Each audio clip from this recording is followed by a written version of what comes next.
I see the Queen has taken well to her new home. It's fascinating. She has already started to spawn. Incredible, really, that we found such a healthy specimen. How long until we can expect to see interspecies polymorphism? We should be patient and allow the colony to grow first. I've placed food nearby. Then we will introduce the Formica fusca and observe their reaction. Excellent. Keep me updated on their progress.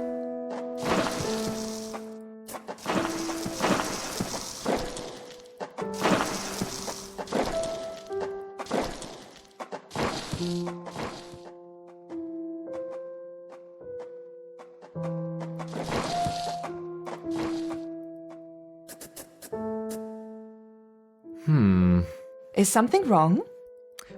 I've provided them with food just a few centimeters south of the Queen, but they don't seem to be interested. If they are too distressed to collect food, then we will have to replace the colony and start again. Such a terrible waste.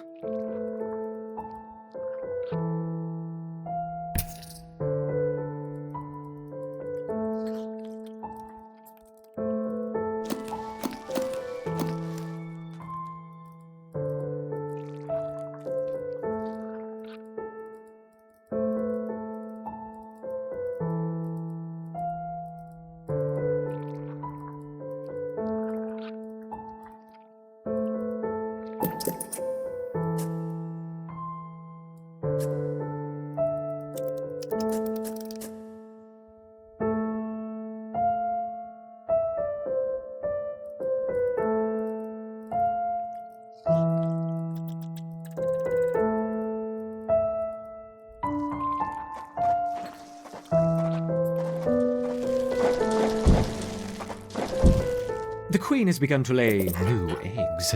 Perfect. We will soon have a thriving colony.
This Formica fusca queen has set up home beneath a rotting log. She is fat and vulnerable. Her first brood will need to move quickly if the colony is to survive. Their priority now is to find food, and there is plenty around. But there are other hungry creatures down here. The workers will need to be vigilant. The ants have encountered a pocket of woodworm. These defenseless weevil larvae will make an excellent meal for the colony. They will be butchered and carried off for processing.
workers have uncovered carnivorous larvae of Ocypus olens, the devil's coach horse. They are born ready for combat, with powerful slicing mandibles for chopping up their prey. They are still small, however, and must undergo a final pupation before their armor is fully developed. If the ants are fast, they should be able to overwhelm these critters. If the ants had disturbed the adult of these larvae, the outcome for the colony may not have been so fortunate. They must expand with caution.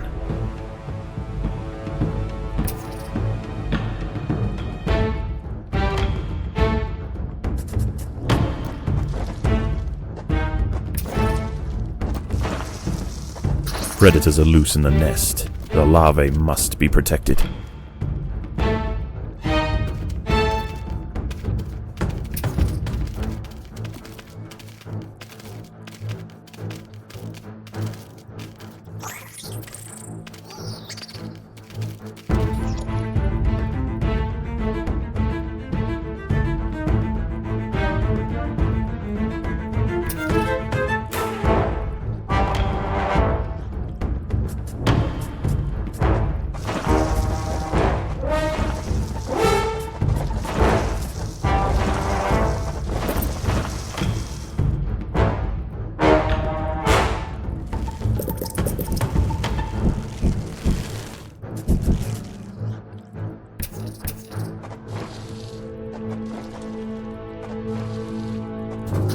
Predators are loose in the nest.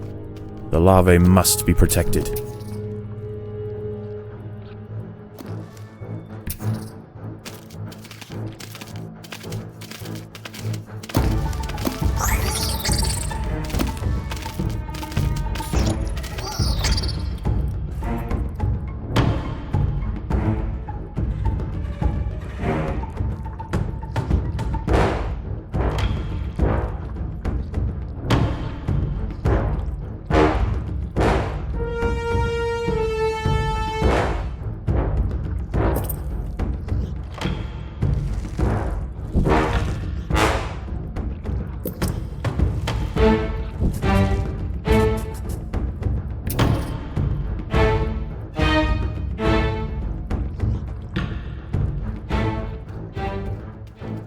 These wood lice will make a significant addition to the colony's larders, but they are clinging tightly to the ground.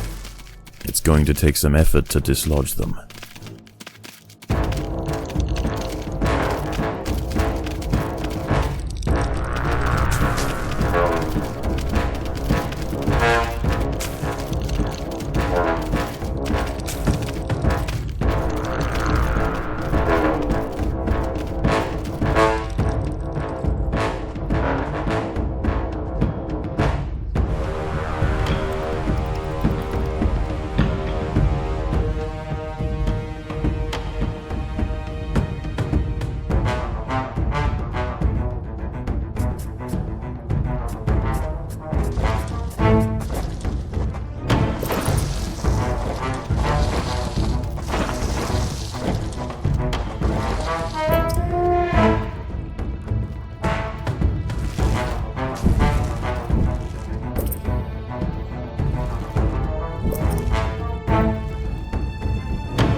There are intruders in the nest.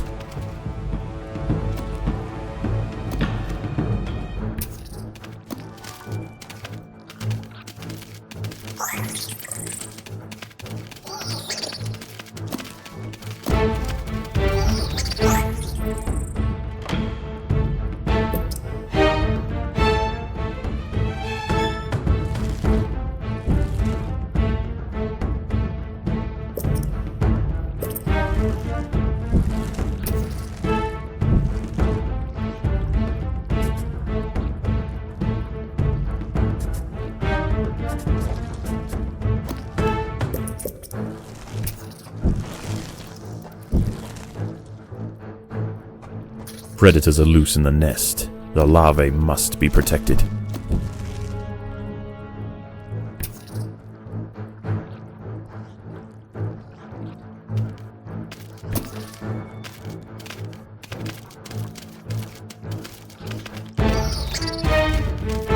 The colony is starving. There is not enough food to feed the new brood.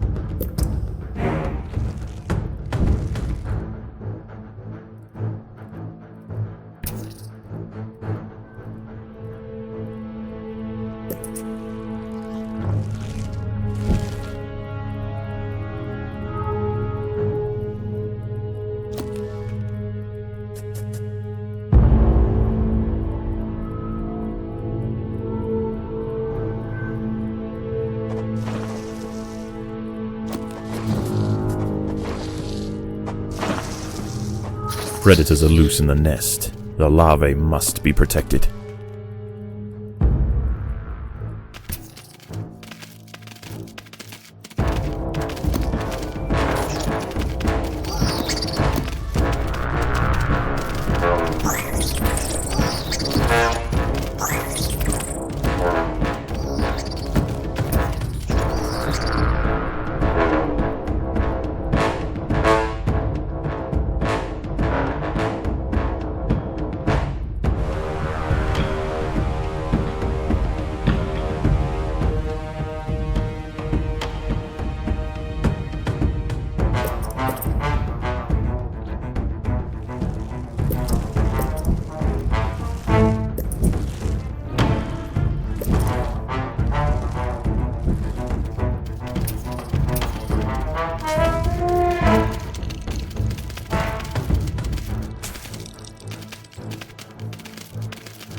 There are intruders in the nest.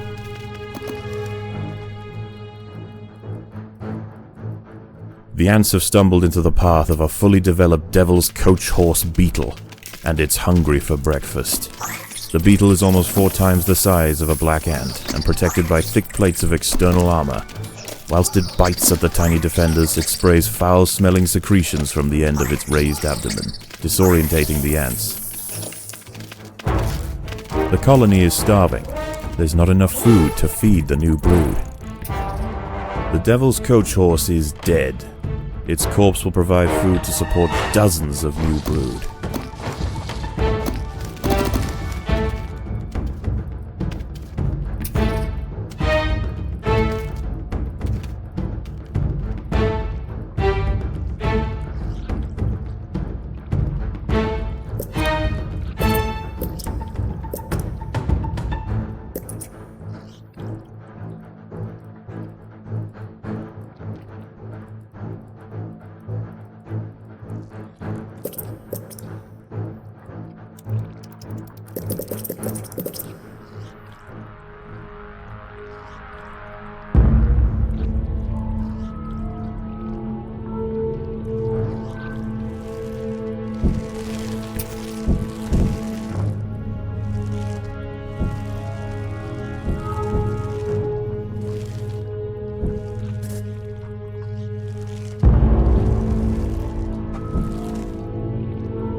Predators are loose in the nest. The larvae must be protected.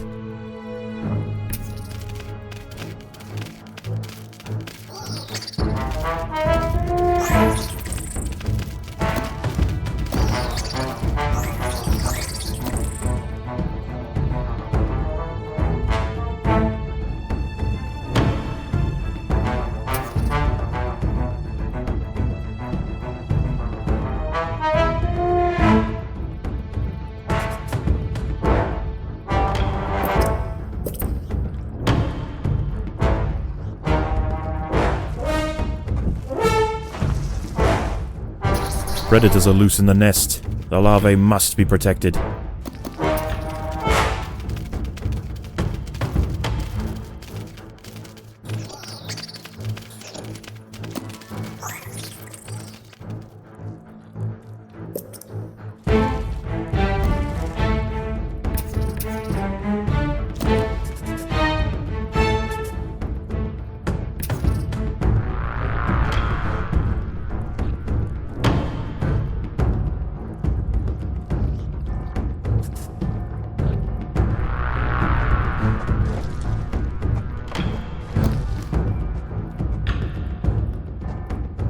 There are intruders in the nest.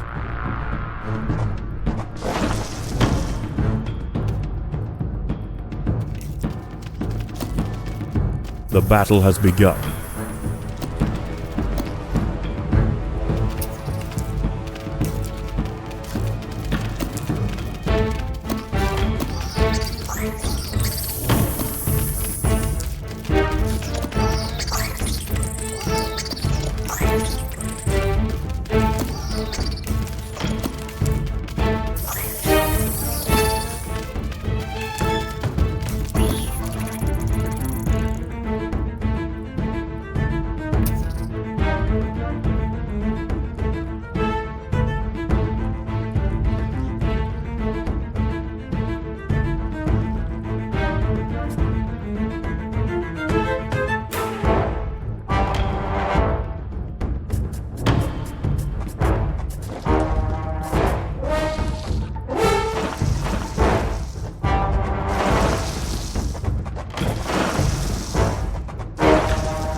There are intruders in the nest.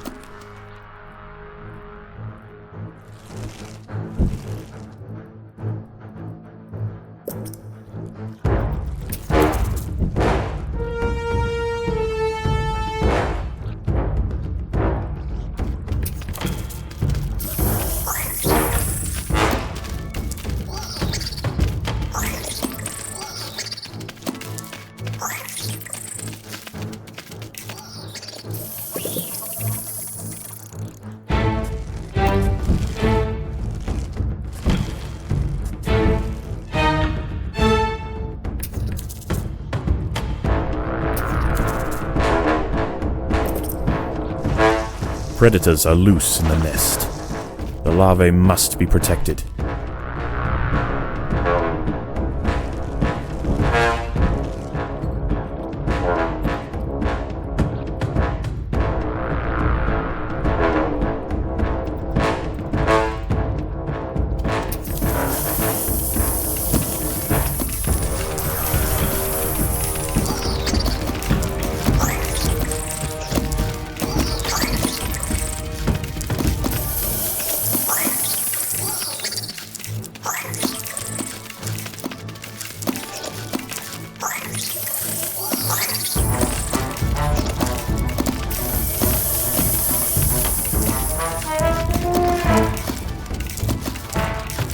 The colony is starving. There is not enough food to feed the new brood.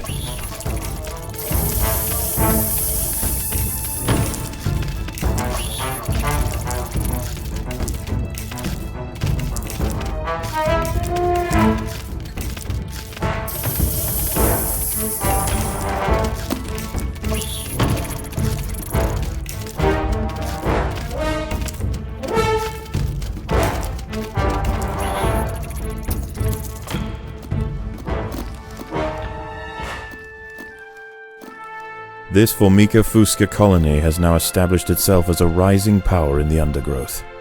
Soon their territory will need to expand above ground, where new challenges await. For the time being, however, the Queen is safe.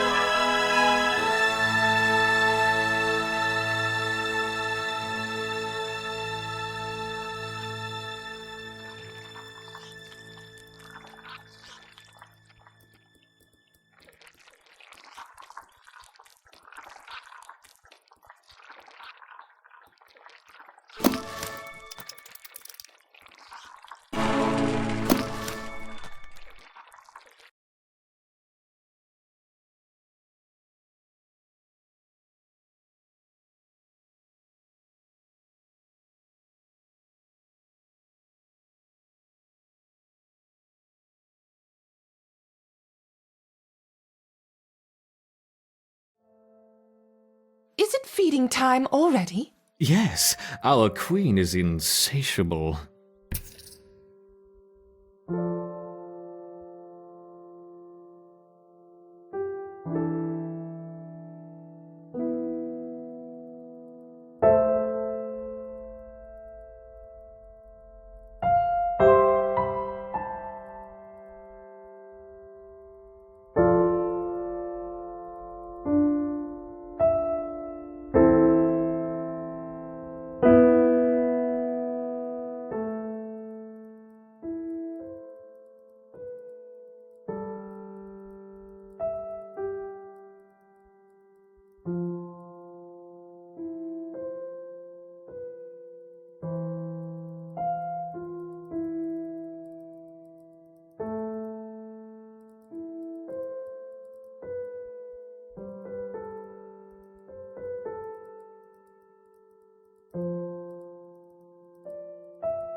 The Erector workers have raised their first Formica fusca ant. Finally, we have the opportunity to observe multiple species within the same colony.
The Erector workers have raised their first Formica rufa ant. Incredible! I wasn't sure it was even possible.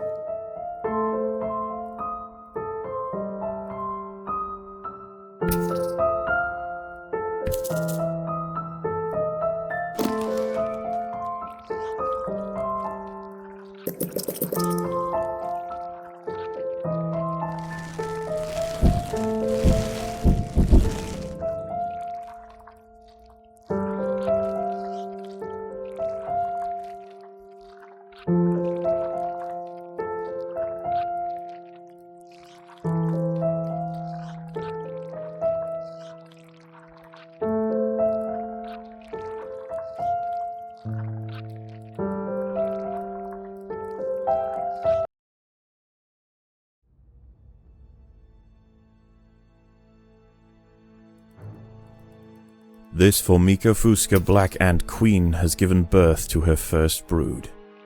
While the workers establish their new territory in the earth, above ground, a nearby colony of Formica sanguinea slave maker ants are on the lookout for would-be victims. These ants specialize in stealing larvae from neighboring nests and raising them as their own. If the black ant colony isn't prepared for the inevitable incursion, they may be wiped out entirely.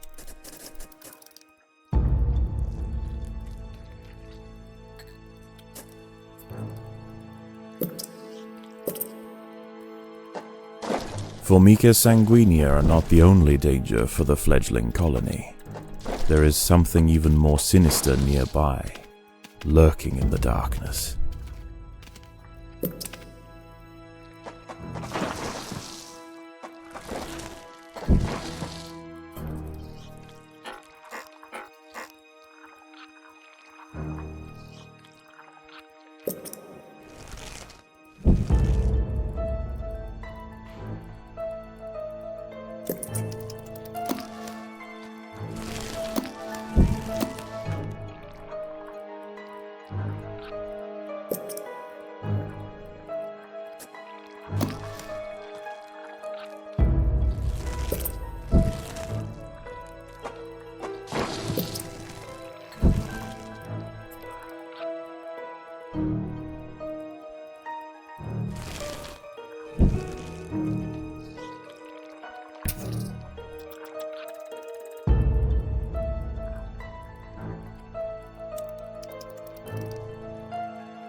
Sigestria florentina, a funnel-web spider.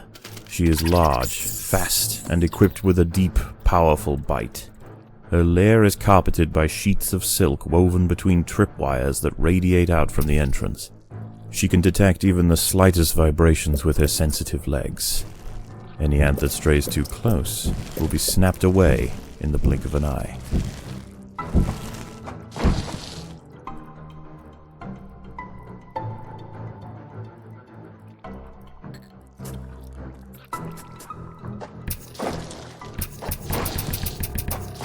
A Sanguinia scout has sensed the presence of the black ants. A raid on the colony is now inevitable. The question remains as to whether they will merely pillage a generation of young, or wipe out the colony entirely. In the end, it will come down to the tenacity of the defending ants.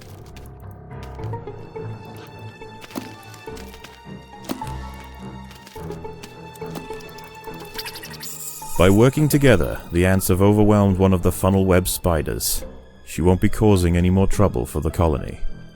Her sisters, however, still present a problem.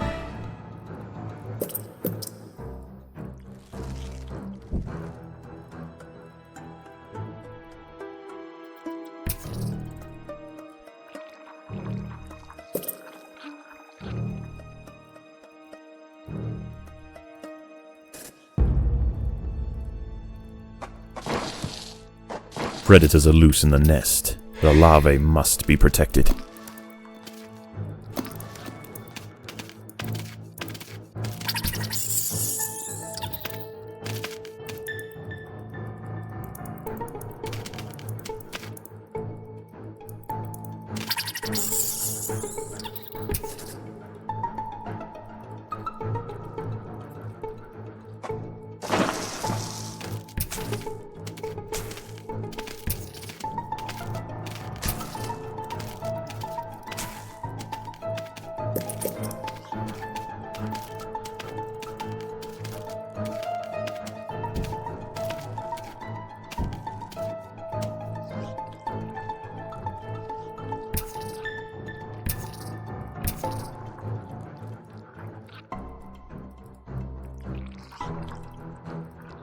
The raiding party has arrived. The slave makers will head straight for the brood chambers.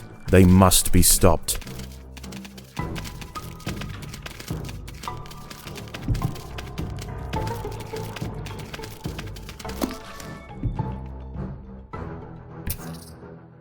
The raiding party was no match for the valiant defenders. The brood remains safe. For now.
The slave makers are back.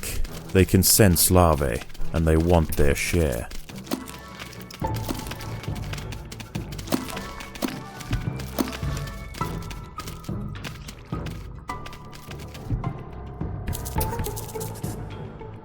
The raiding party was no match for the valiant defenders. The brood remains safe. For now.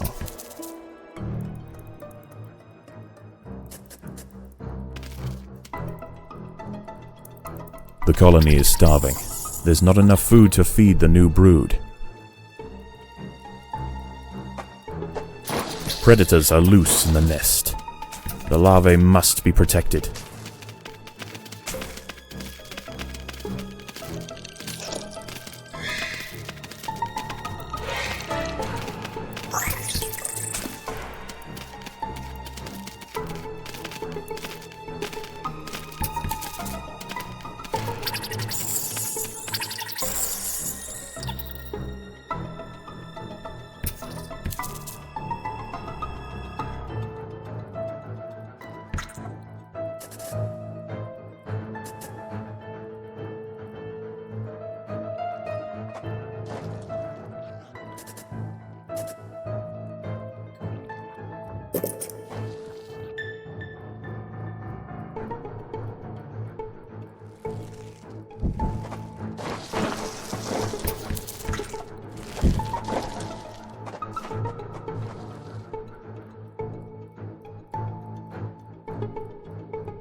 There is no respite from the culling. The Sanguinio will subjugate or exterminate.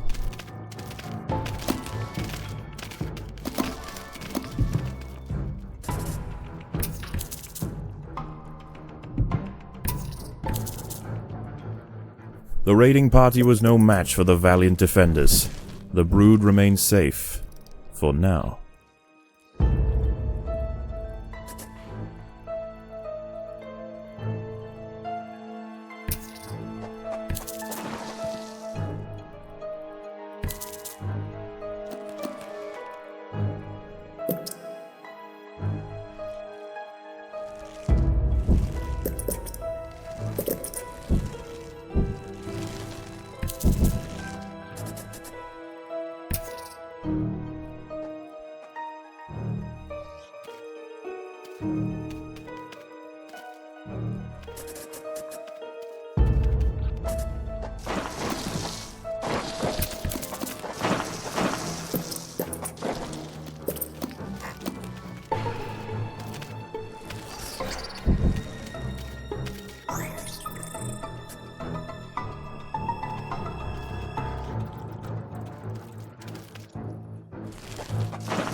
The slave makers are back.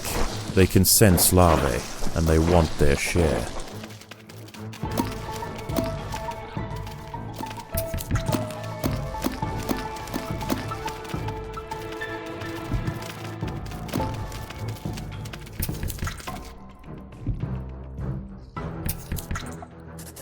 The raiding party was no match for the valiant defenders. The brood remains safe. For now. Predators are loose in the nest. The larvae must be protected.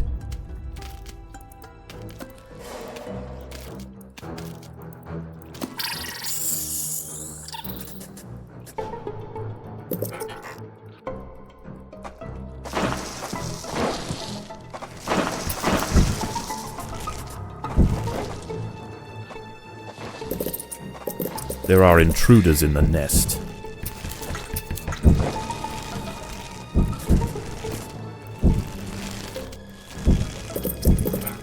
The colony is starving. There is not enough food to feed the new brood. There are intruders in the nest.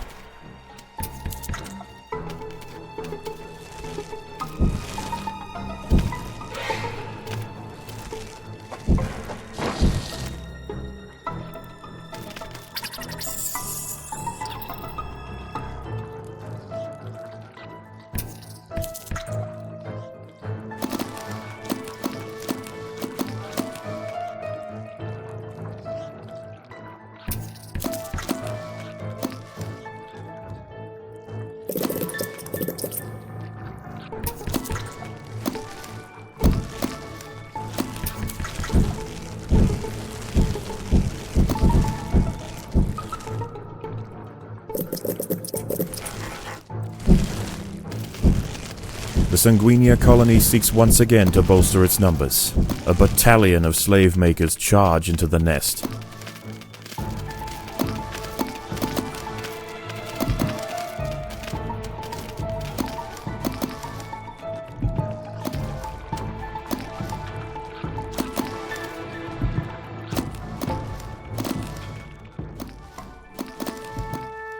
Once again, the slave makers return to their nest with new black ant larvae to raise as their own. The raids will continue, but this Formica fusca colony has proved its capacity to endure and grow. Eventually they will surpass their parasitic overseers, and the continued raids of the slave makers will reduce to nothing more than a mere inconvenience for the great Black Ant Empire.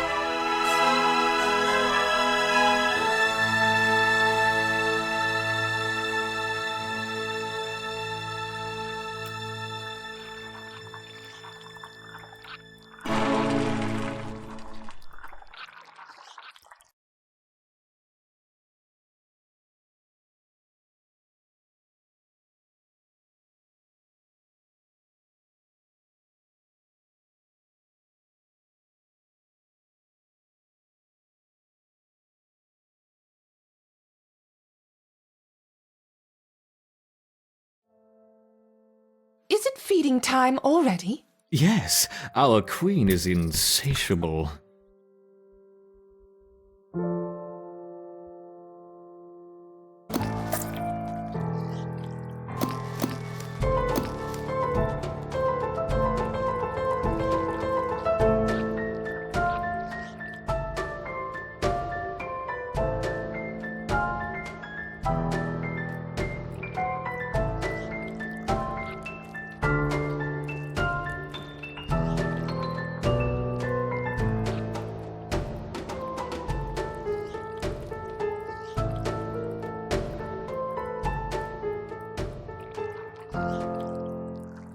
It is time we connected the outworld to the feeder colonies.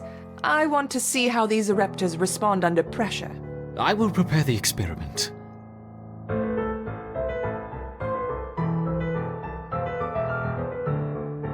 Let's begin with a small threat. Connecting the Fusca colony now. I will let 10 through to start with.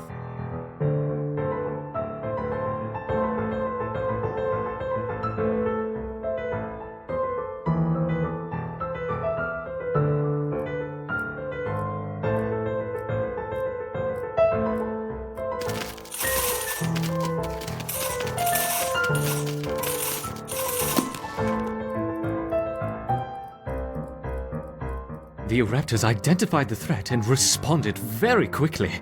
Excellent. Let's see how they handle a few more, shall we? Introducing 20 Formica fusca ants.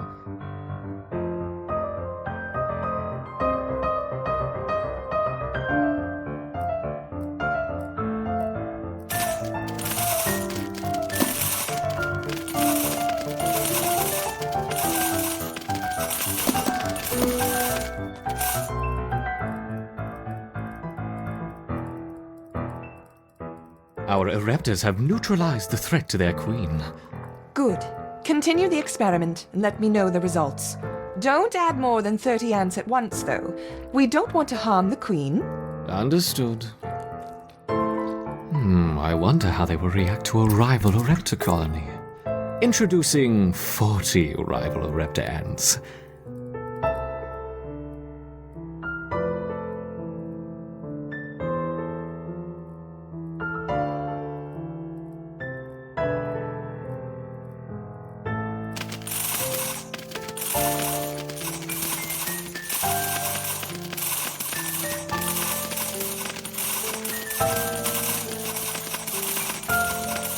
Excellent!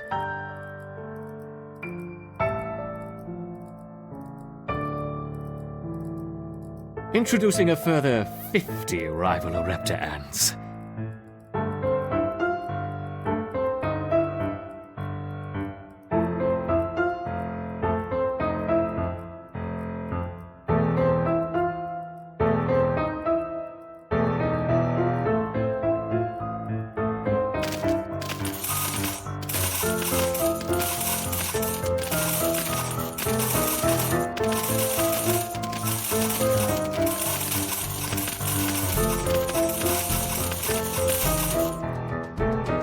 Fascinating.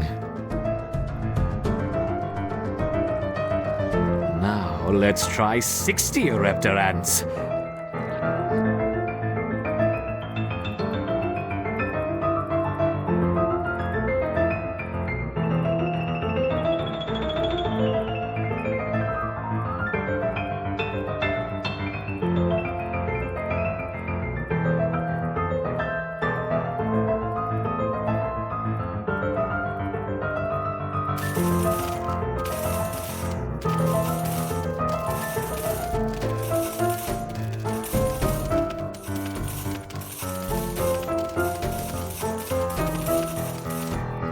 A superb response!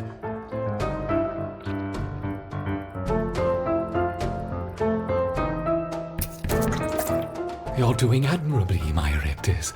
Perhaps a small reward. Look to the surface!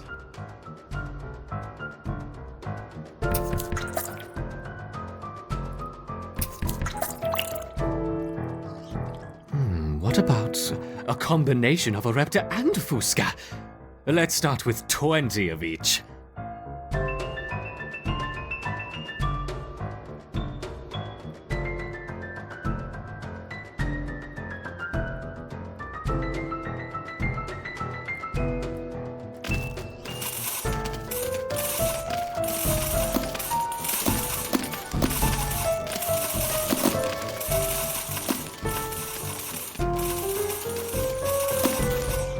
An unconventional defense, yet highly effective.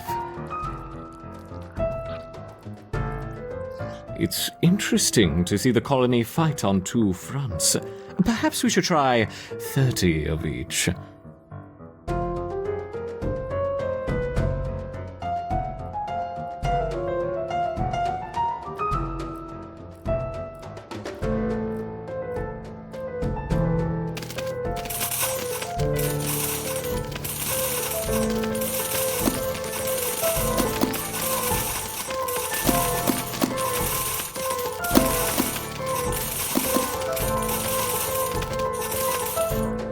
Magnificent! Once again, our Raptors triumph. Some seeds on the surface for my succeeding Raptors. Gather them quickly.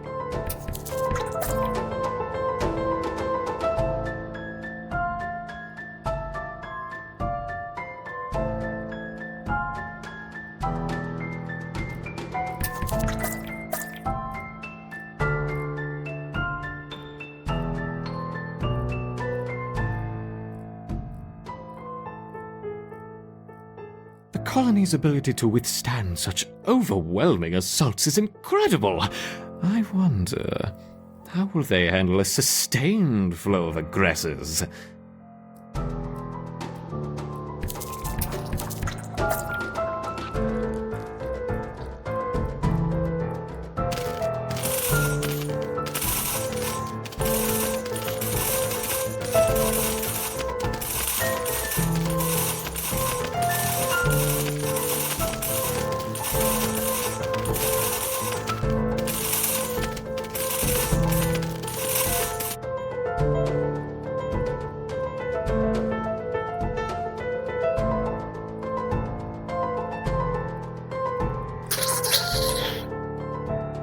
Let's make things a little more interesting, shall we?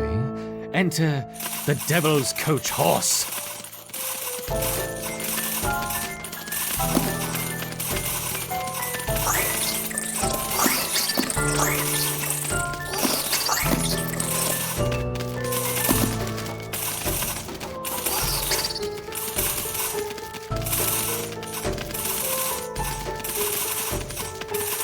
Whoops! I seem to have dropped my beetles. I hope they don't harm the little ants.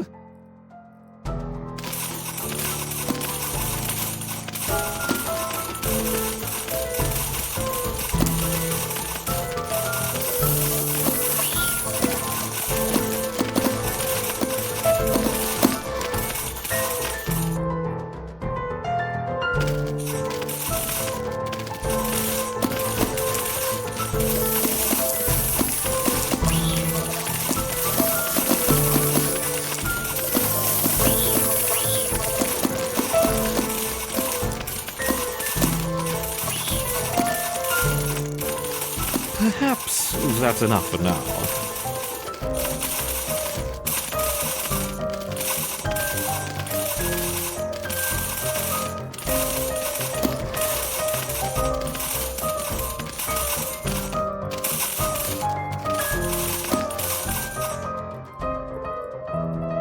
How has the colony been responding? They mounted an excellent defense against 20, 25, and even 30 Fusca ants, as you suggested.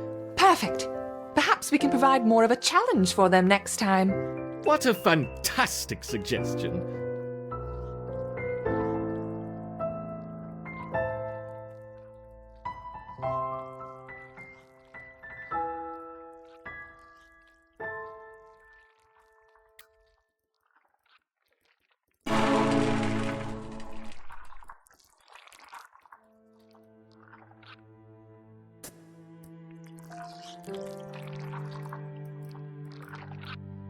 Let's see how the colony grows over the next few days. Now that they have experienced battle, I expect to see a significant rise in the number of soldiers.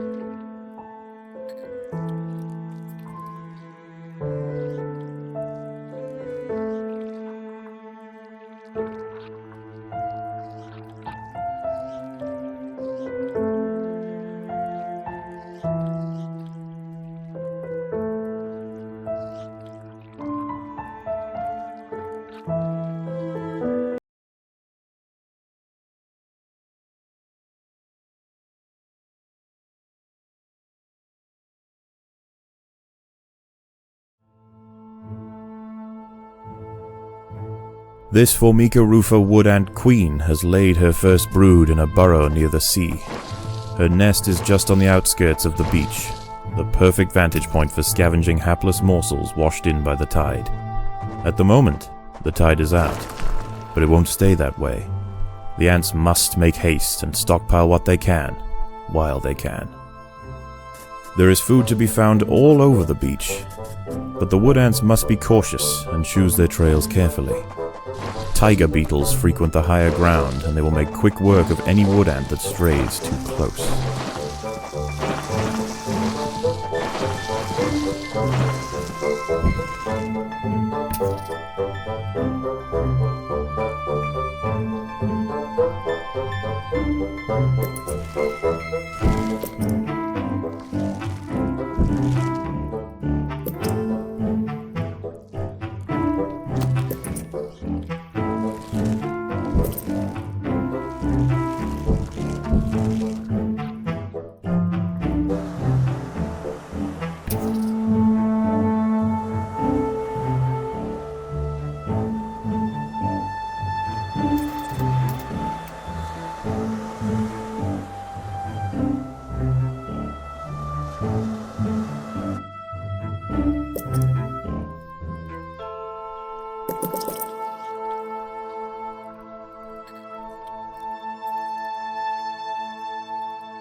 This colony must remain small for now. Food is too scarce to support greater numbers. There are other wood ants out here. They have also come to take advantage of the buffet provided by the sea.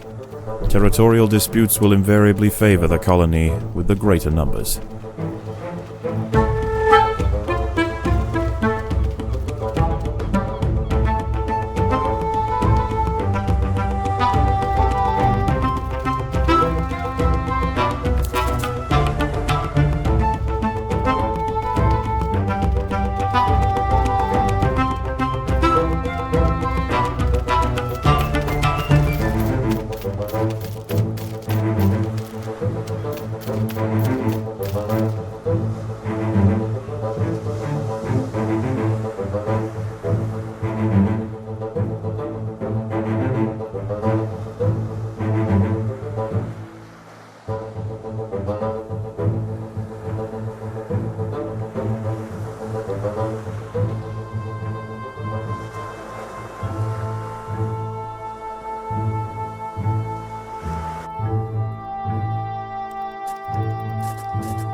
The ants have been spotted by Cicindola hybrida, the northern dune tiger beetle.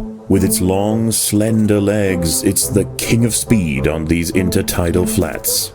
Its wide, carving jaws will slice effortlessly through squads of wood ants.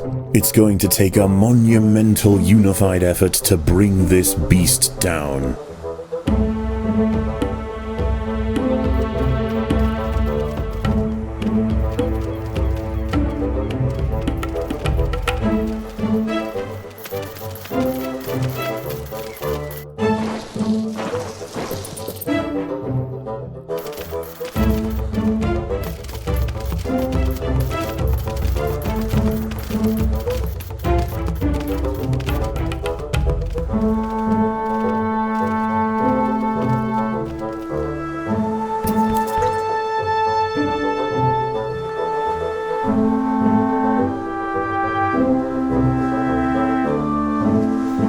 The colony is starving. There's not enough food to feed the new brood.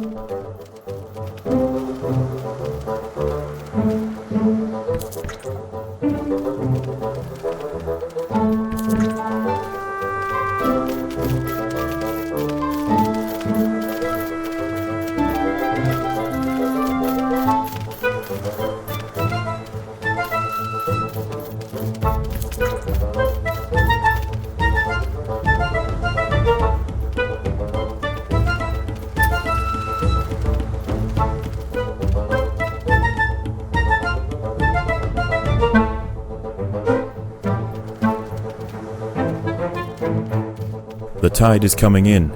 Soon the lower levels of the beach will be flooded. Any ants caught in the surge will be washed out to sea.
The water is rising quickly. The ants must head for higher ground.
Predators are loose in the nest. The larvae must be protected.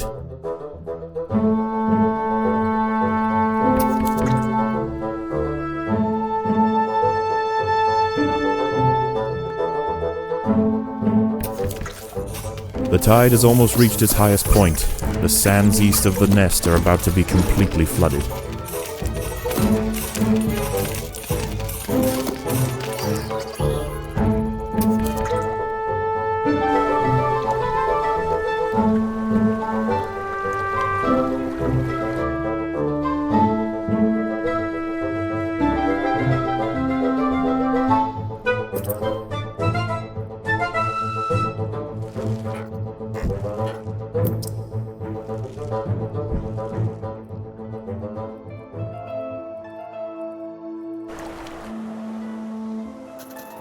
The tide is in, and soon night will fall.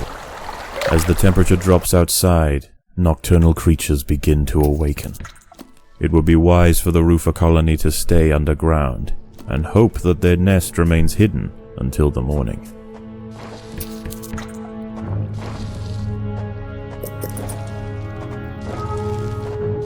Predators are loose in the nest. The larvae must be protected.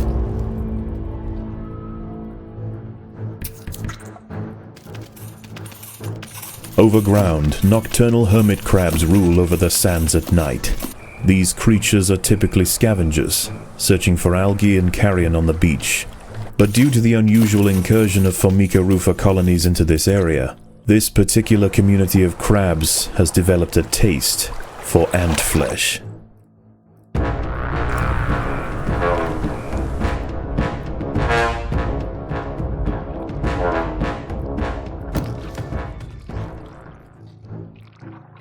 A hermit crab has found its way into the nest. The ants must mount a swift and decisive defense.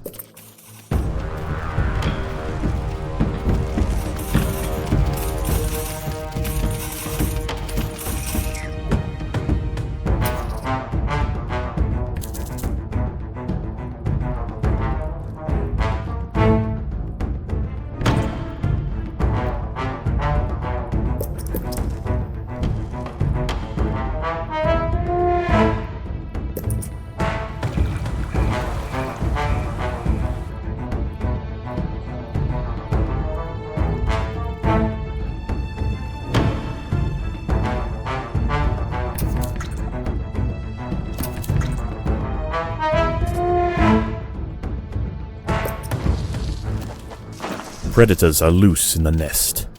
The larvae must be protected.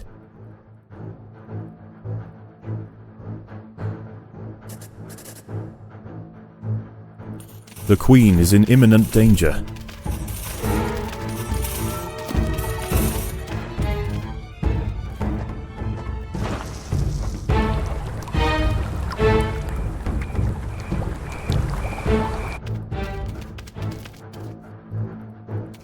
Predators are loose in the nest. The larvae must be protected.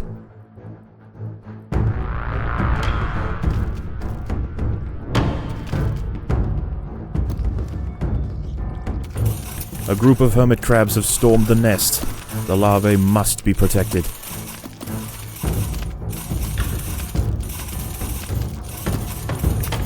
The queen is in imminent danger.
There are intruders in the nest.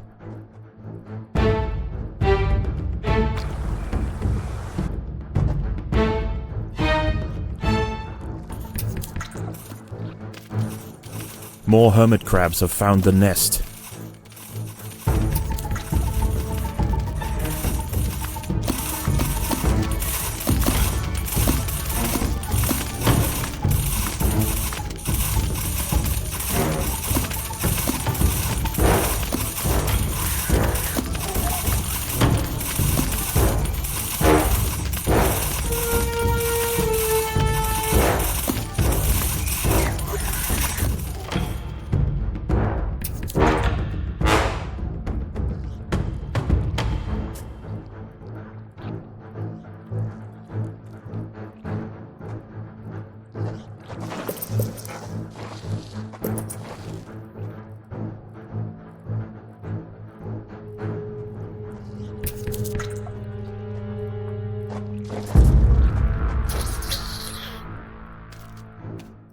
Predators are loose in the nest. The larvae must be protected.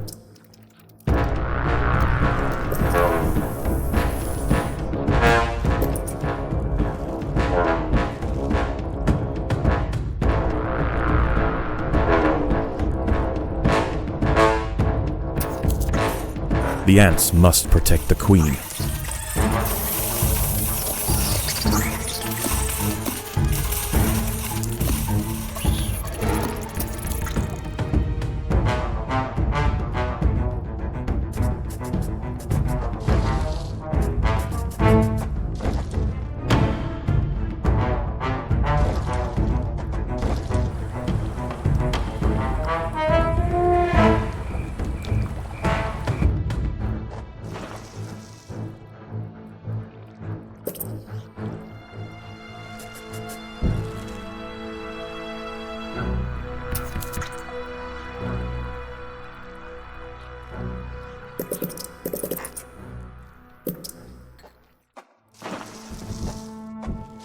The tide is receding and a new day dawns.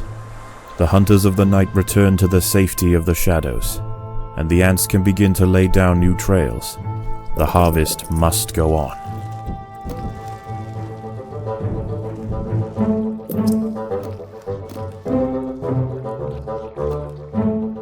The colony is starving. There's not enough food to feed the new brood.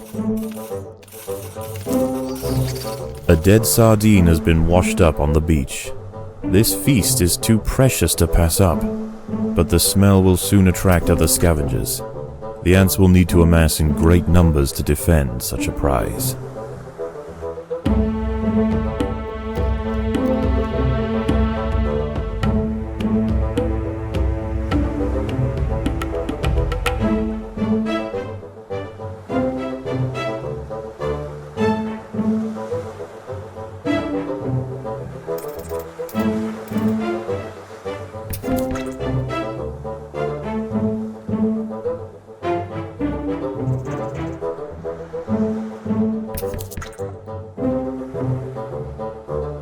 The ants must defend themselves.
The tide is coming in.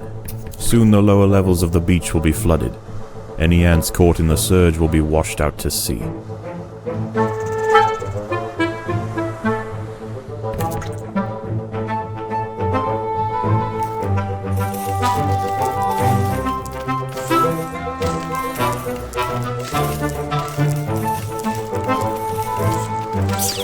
The huge tiger beetle has been defeated.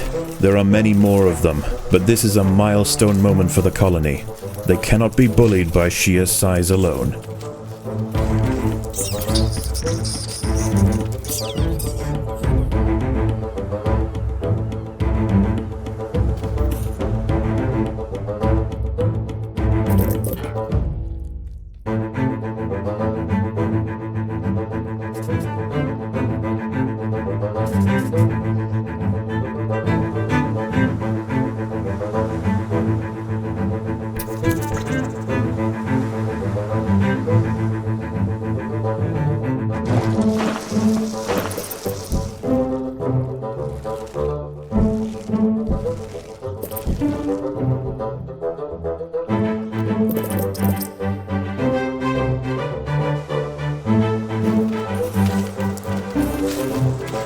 The water is rising quickly. The ants must head for higher ground.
The tide has almost reached its highest point.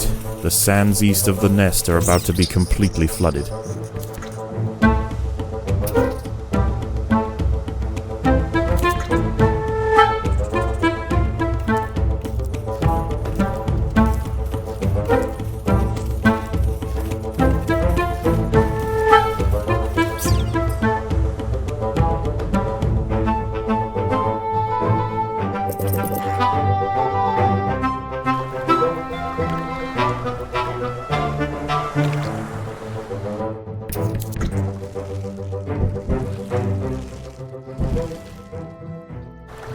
There is another creature roaming the sands tonight.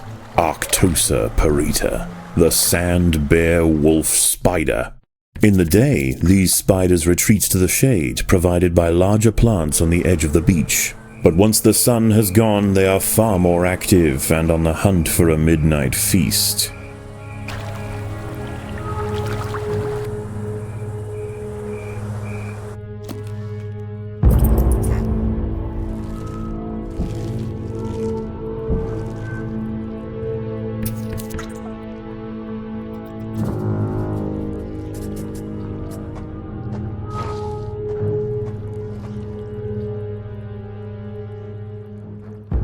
A wolf spider has found the nest entrance.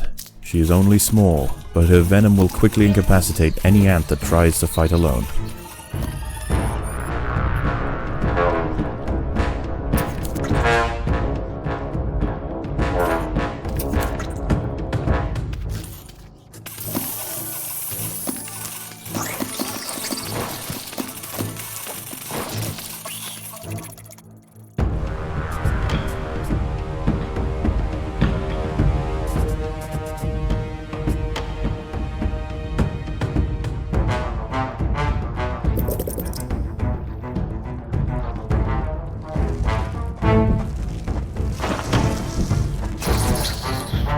There are intruders in the nest.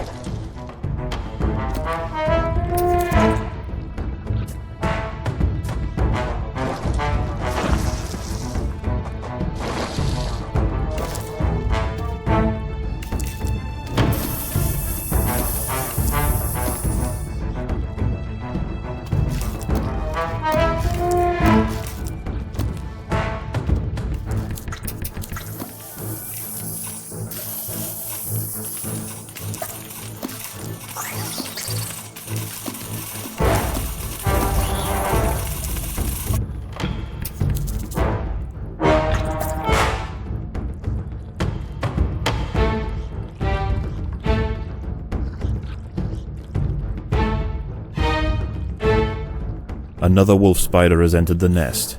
This one is large, fast, and voracious.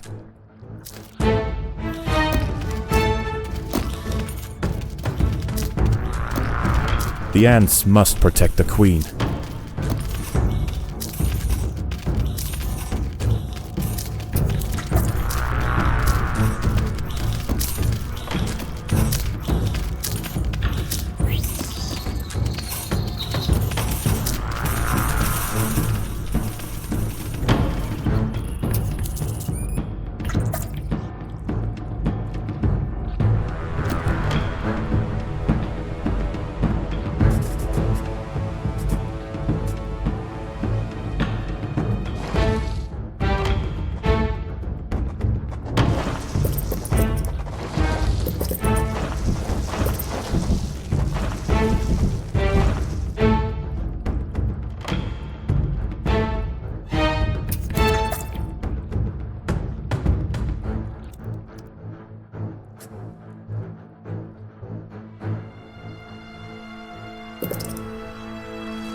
There are intruders in the nest.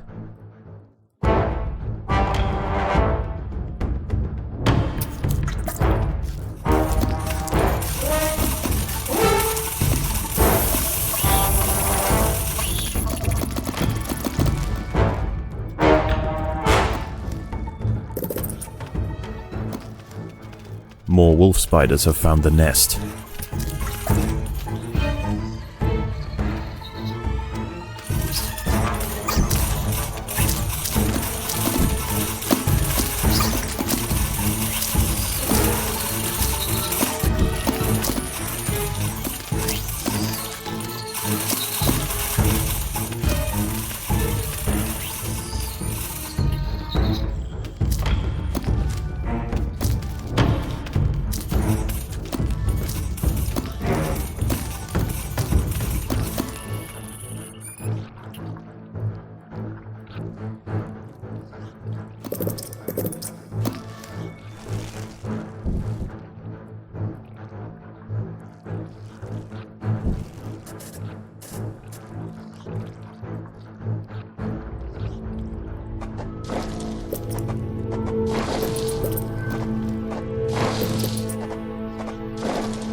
As the sun rises over a new day, the tide recedes. The nocturnal creatures return to the shadows, and once again, the harvest must continue.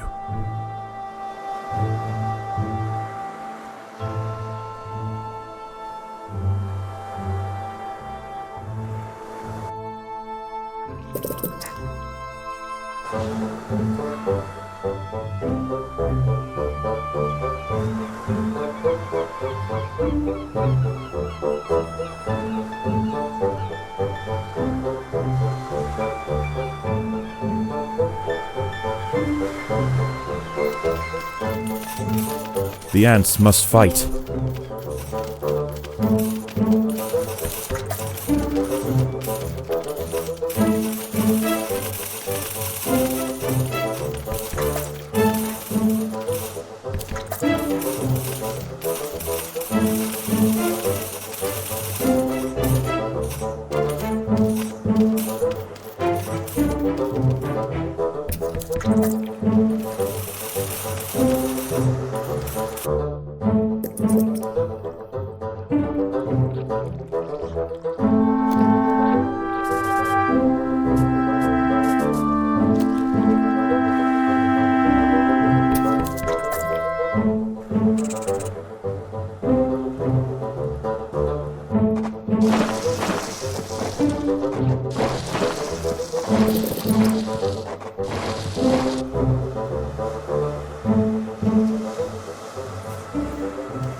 The tide is coming in. Soon the lower levels of the beach will be flooded. Any ants caught in the surge will be washed out to sea.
The water is rising quickly. The ants must head for higher ground.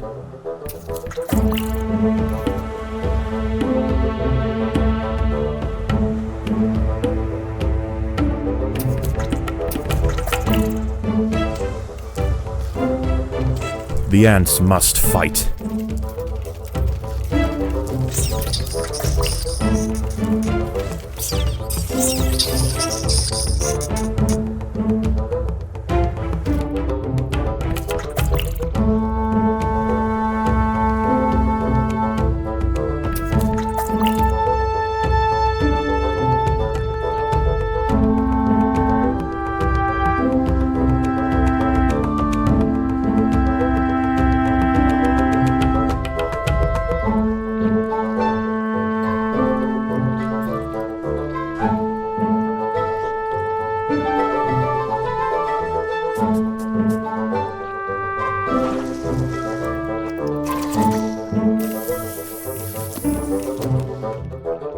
Predators are loose in the nest. The larvae must be protected.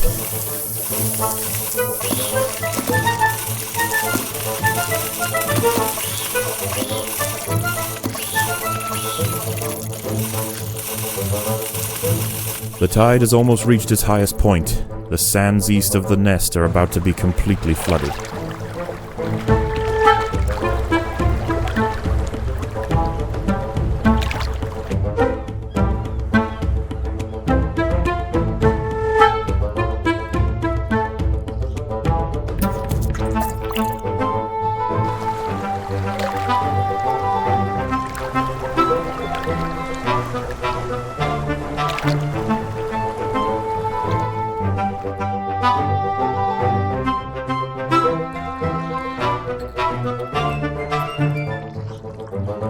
The tide is in, and soon night will fall.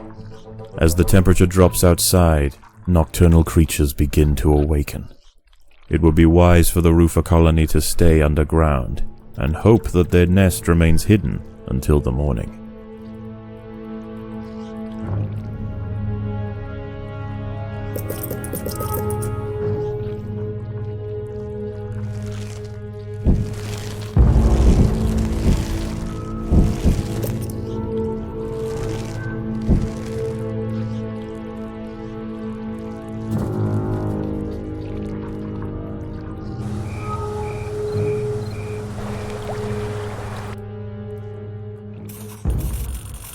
A wolf spider has found the nest.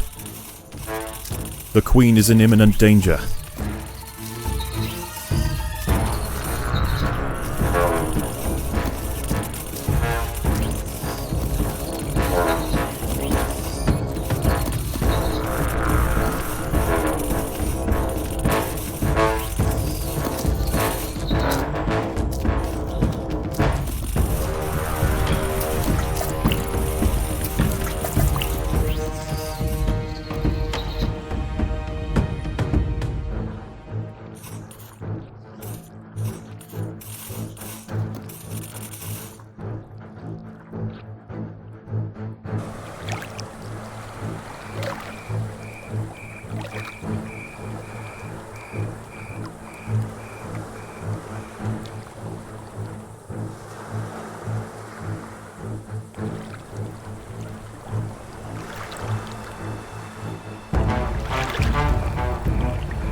more hermit crabs have found the nest.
A huge wolf spider has found the colony. This one is a mother, and her recently hatched brood have followed her into the nest. These ants are facing an overwhelming infestation.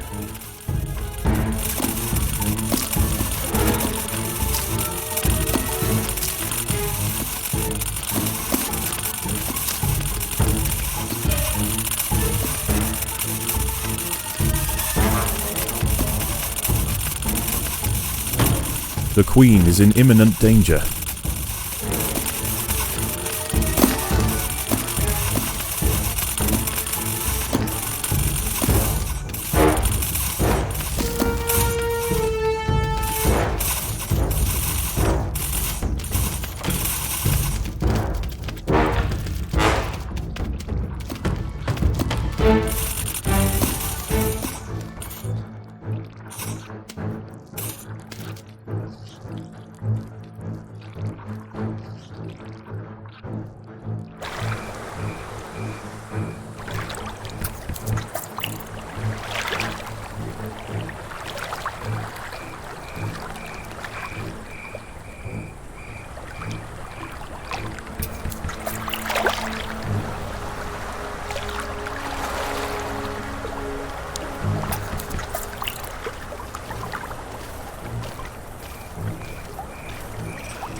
As the ants grow in number, the local predators pose less and less of a danger. Eventually they will be displaced from this area entirely. Despite the dangers of the beach, it seems this intrepid queen's gamble to establish her colony here has ultimately secured her success.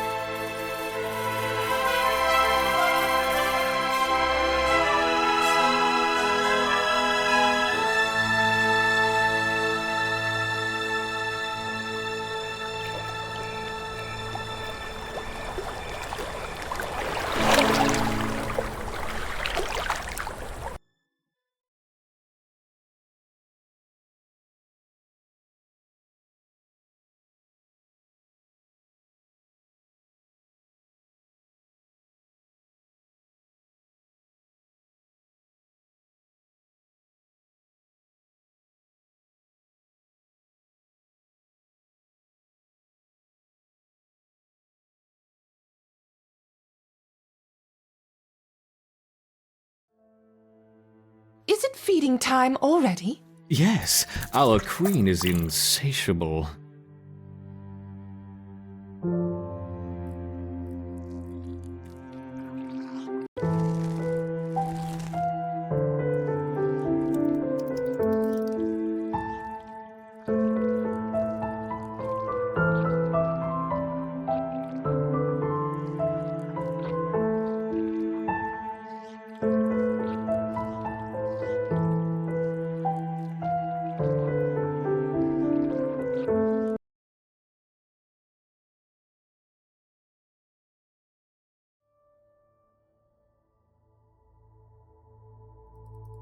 A number of small Formica, Rufa, and Fusca colonies have established themselves on this beach.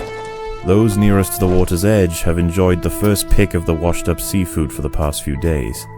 However, as the sun and moon near alignment and the first spring tide of the month approaches, high tide draws nearer to these intrepid ants. Seemingly aware of their circumstances, these colonies are preparing to relocate to higher ground. There is only one way up the bank, and the route is currently occupied by a small Rufa colony. These defenders will have to hold their ground against the oncoming siege. It will be 3 days before the high tide washes away the competition. If the colony survives, it will inherit the beach, but this won't be an easy fight.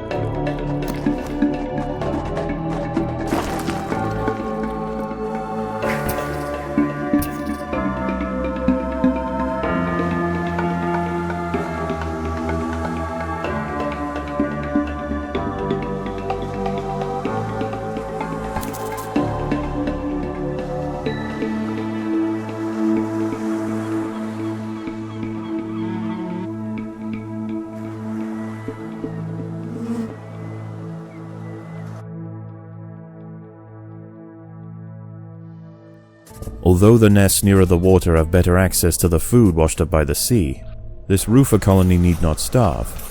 The plant life growing nearby is home to herds of grey aphids. As they feed on plant sap, these tiny insects excrete droplets of honeydew, which the wood ants find irresistible.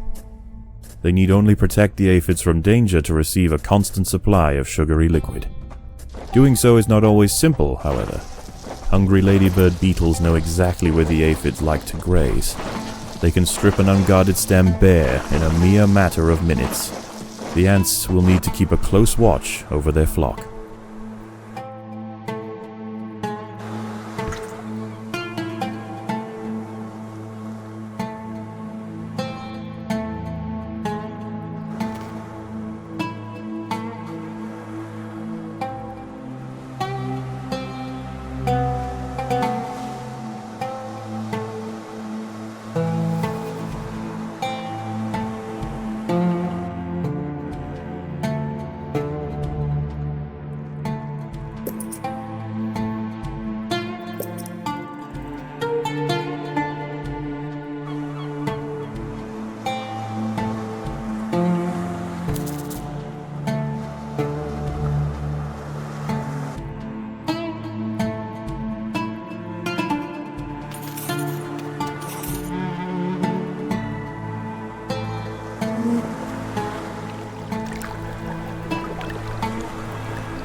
This colony must remain small for now.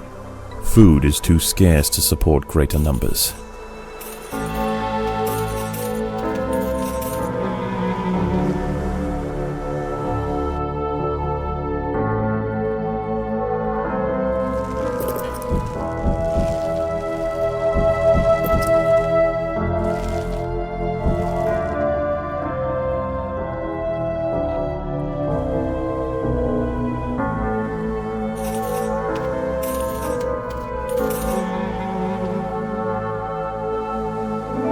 The colony is starving.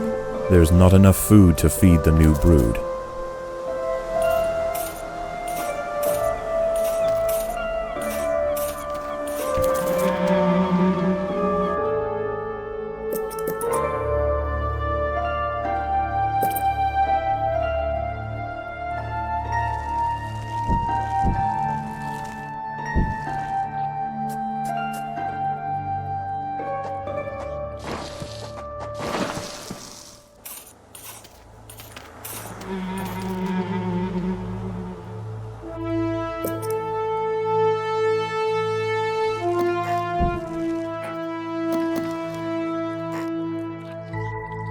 A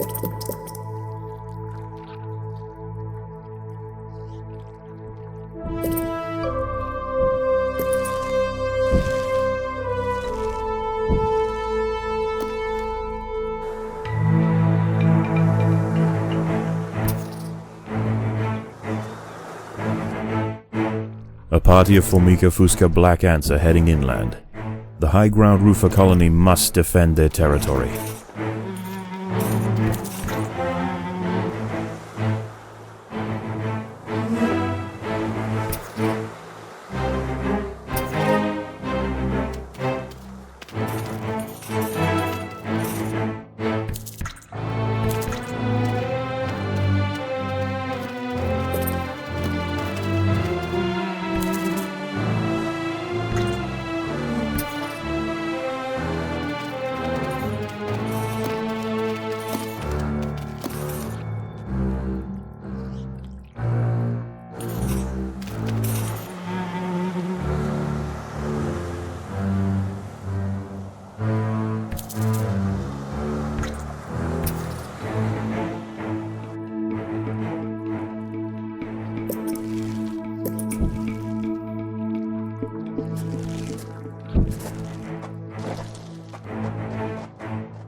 The roofer colony on the low ground are sending troops to clear a path for their queen.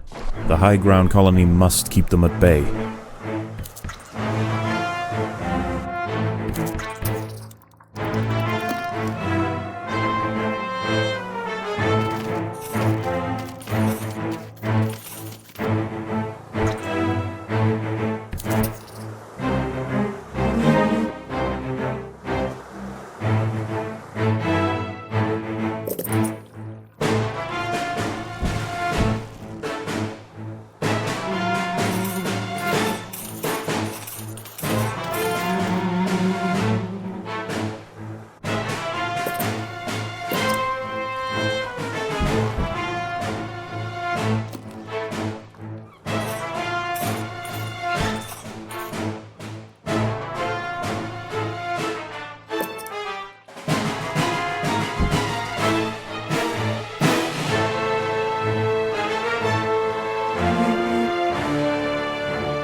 The lower ground colonies have relented their siege for now.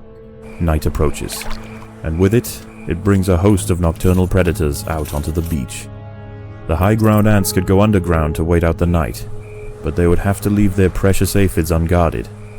It is a difficult choice for this colony: face the peril out in the open, or hide away and risk losing their only reliable source of food.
The colony is starving.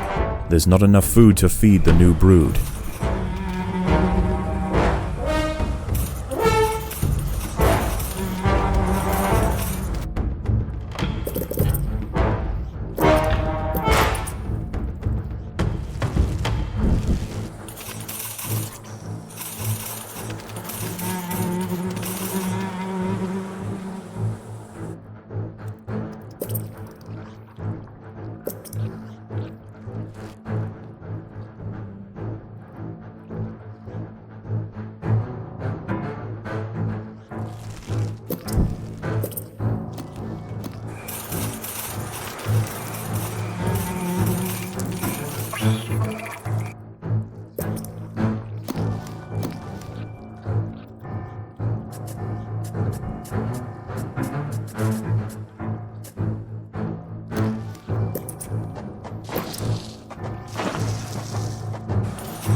Predators are loose in the nest. The larvae must be protected.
Dawn breaks, and the battle for the high ground will soon continue.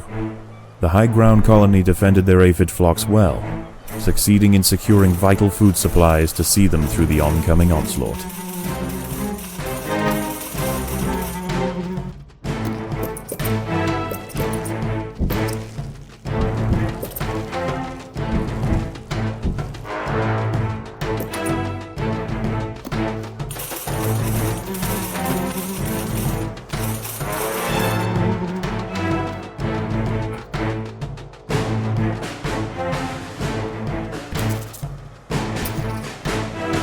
The colony is starving.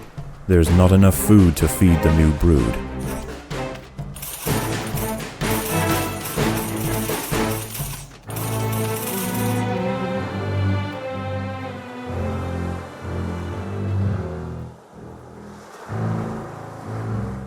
The Fusca colony is sending a wave of warriors to clear a path for their queen.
The Rufa colony are sending another assault. They are desperate to reach higher ground.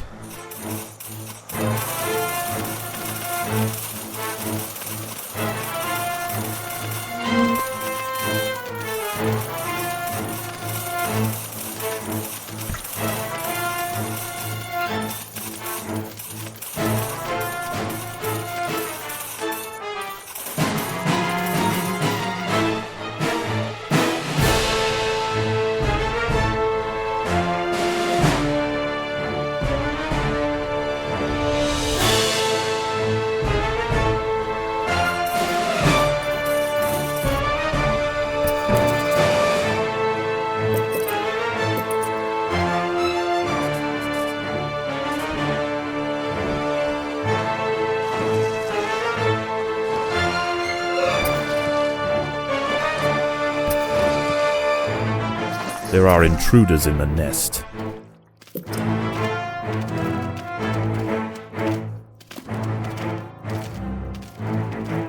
More black ants are emerging from the Fusca nest.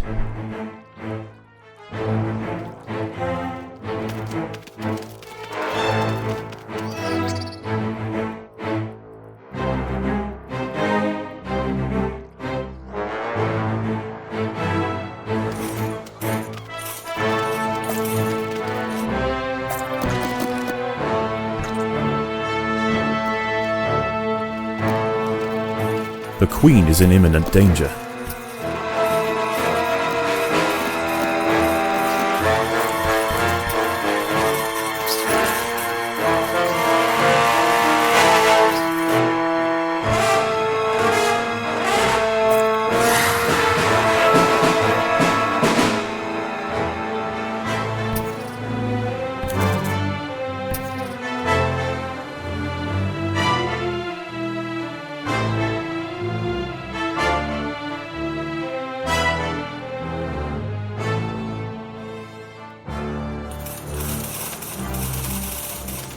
More soldiers are emerging from the Rufa nest.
Night falls, and a temporary truce emerges between the warring colonies.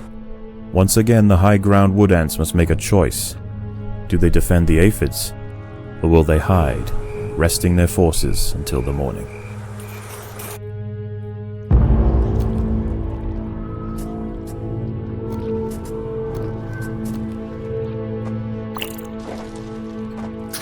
Predators are loose in the nest. The larvae must be protected.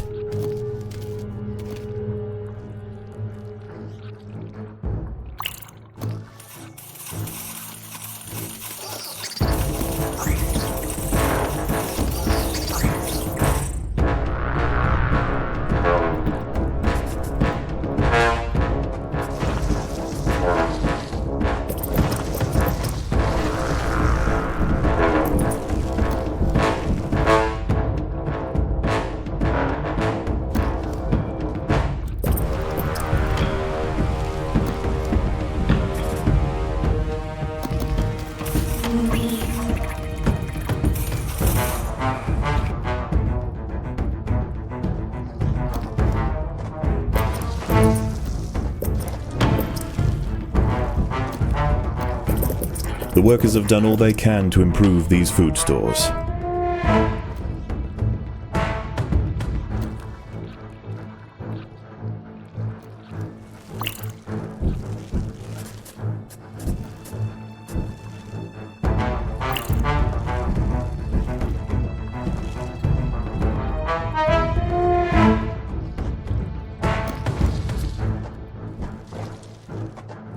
Predators are loose in the nest. The larvae must be protected.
Predators are loose in the nest. The larvae must be protected.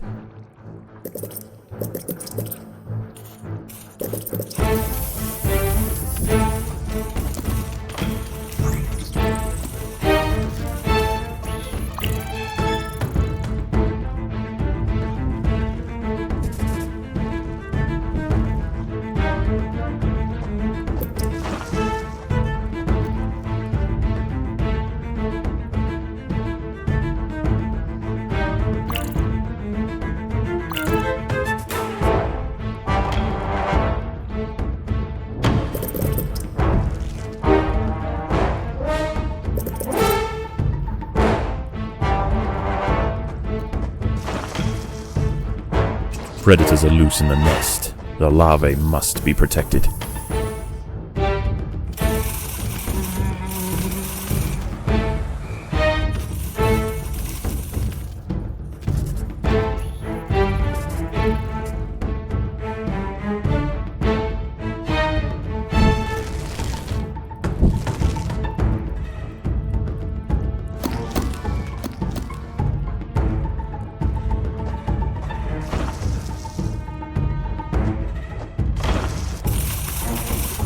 There are intruders in the nest. There are intruders in the nest.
Dawn breaks, and the battle for the high ground will soon continue.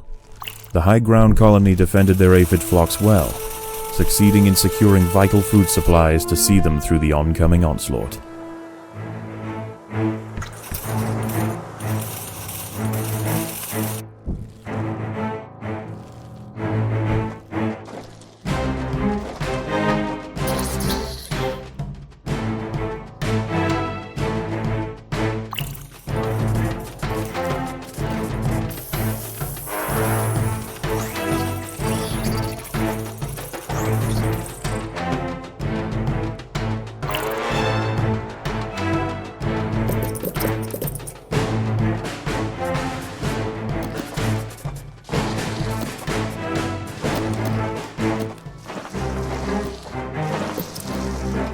More black ants are emerging from the Fusca nest.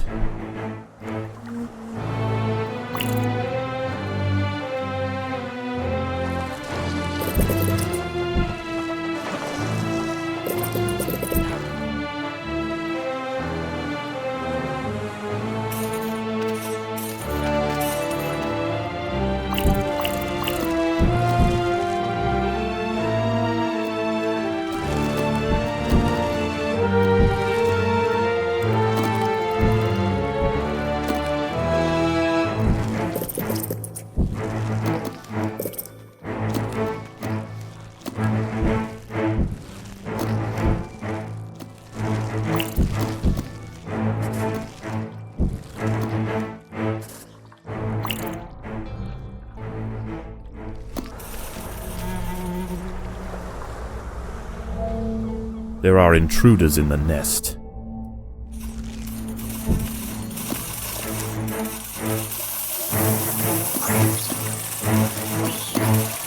More soldiers are emerging from the roofer nest.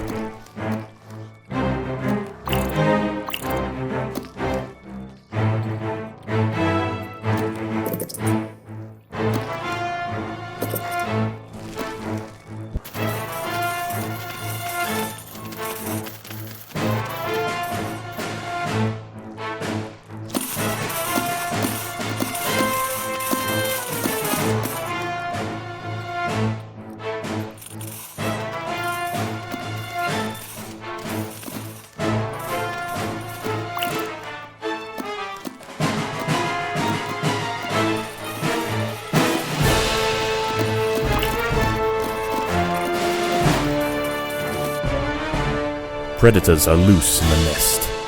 The larvae must be protected.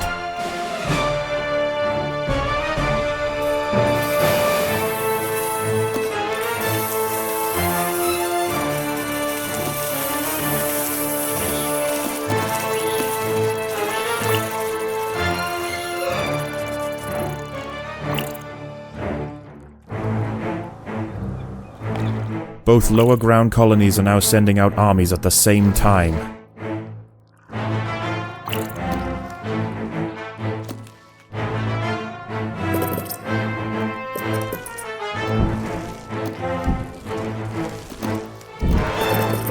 The workers have done all they can to improve these food stores.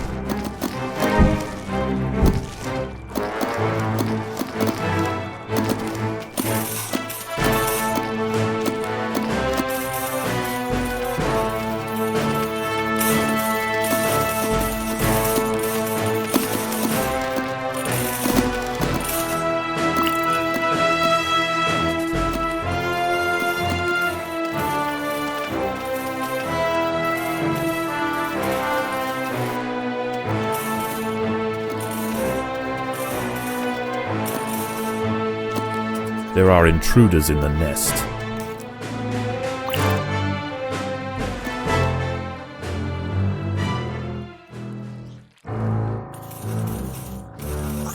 Black ants and wood ants are heading from their nests to the high ground.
Night falls, and a temporary truce emerges between the warring colonies. Once again, the high ground wood ants must make a choice. Do they defend the aphids, or will they hide, resting their forces until the morning?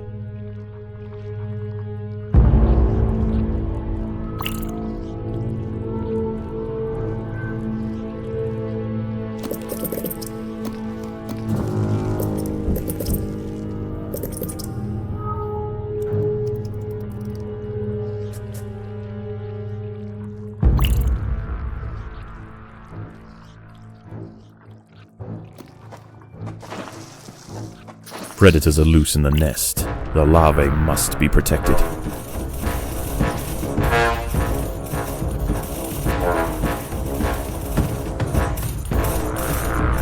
There are intruders in the nest.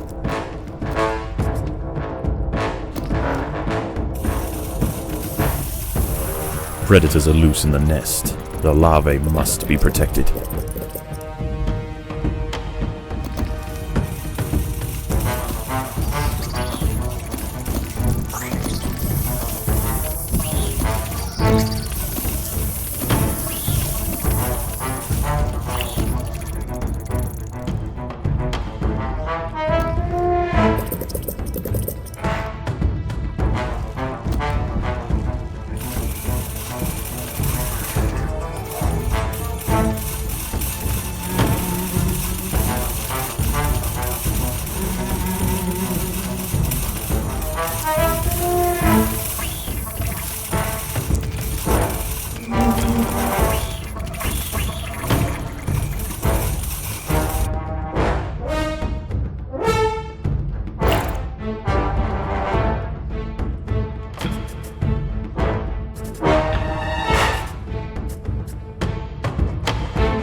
Predators are loose in the nest. The larvae must be protected.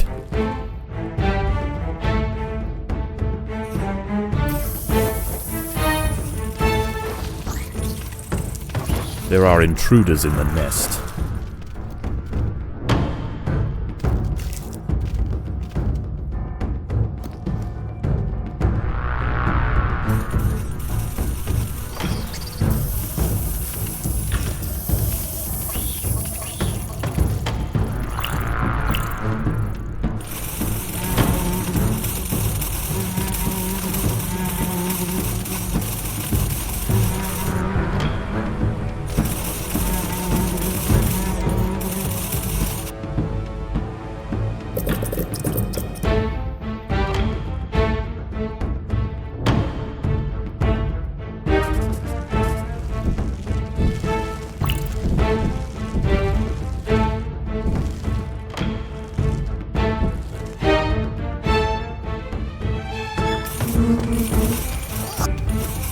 There are intruders in the nest.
Last night's high tide was dangerously close to the low-ground nests.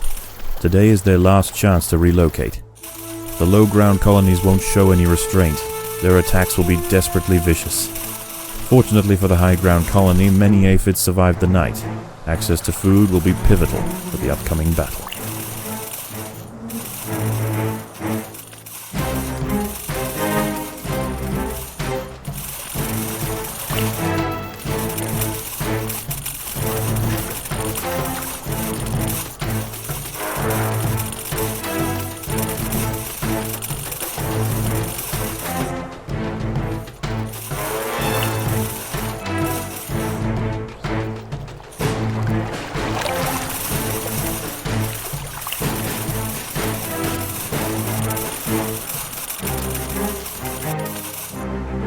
A large black ant force has been sent from the Fusca nest.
More wood ants are heading toward the high ground colony.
Both lower ground colonies are now sending out armies at the same time.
The day is almost over. The low ground is already starting to flood. The lower ground nests are emptying completely, and the ants are rushing up the bank. This is their final assault.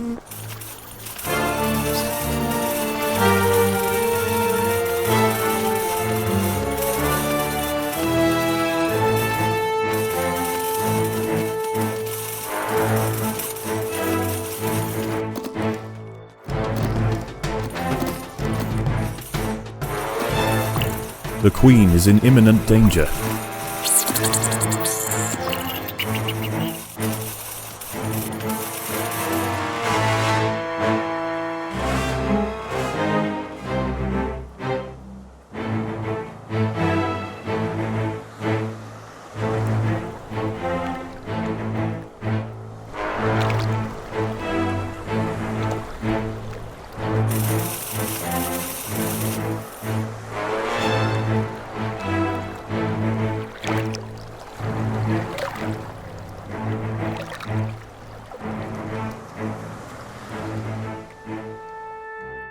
The wood ants upon the hill have finally defeated their would-be successors. Tomorrow their empire will expand to the undefended intertidal flats below, commanding both the aphid farms and the bounty of the sea. This colony will rise to become an undeniable power in the Undergrowth.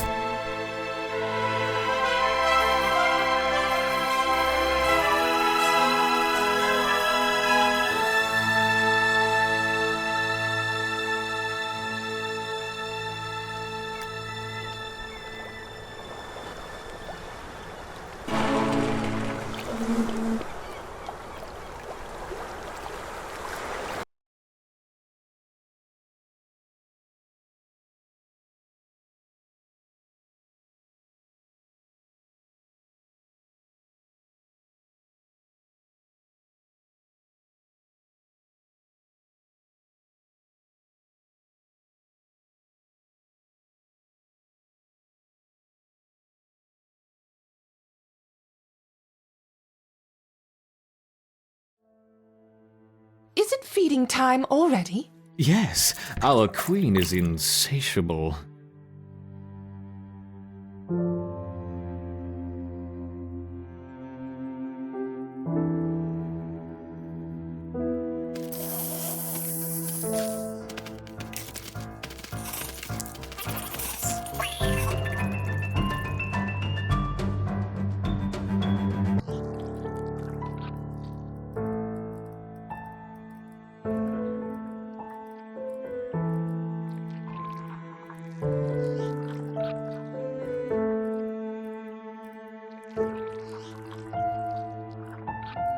The colony seems to have made significant progress. Perhaps it is time we began Phase 2 of the trial. Agreed. I will prepare the feeder colonies.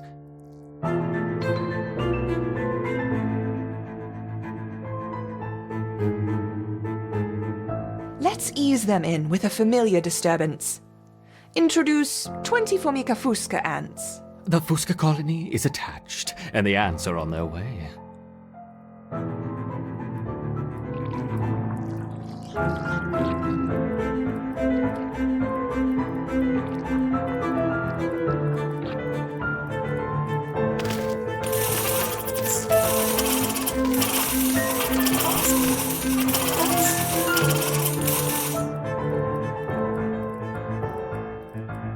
I see they haven't lost their potency.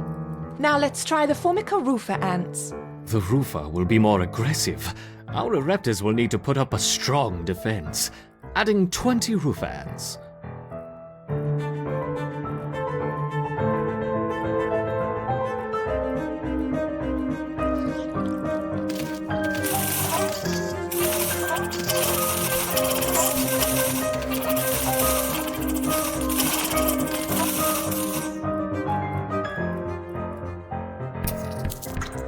Once again, our Ereptors have neutralized the threat to their queen.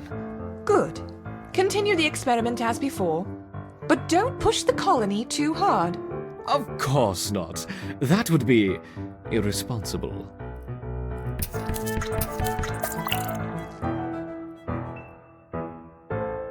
Introducing 40 Rufa ants.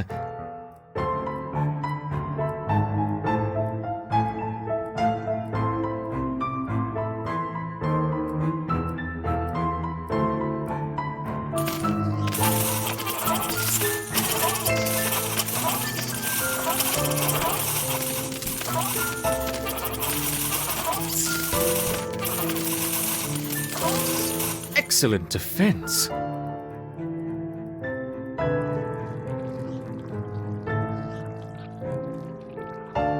increasing to 50 roofer ants.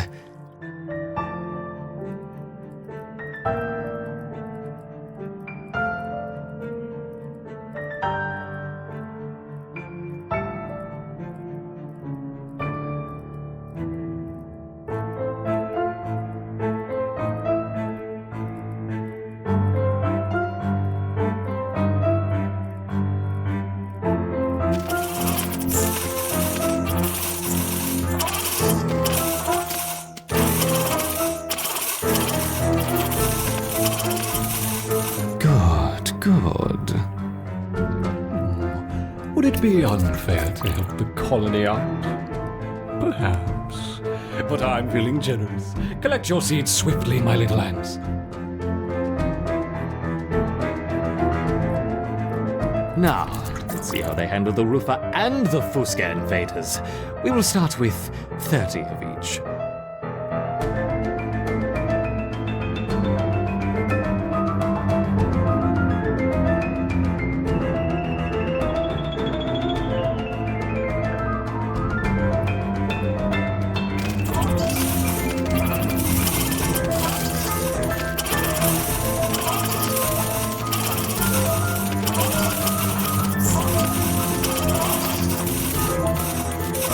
A wonderful victory on two fronts.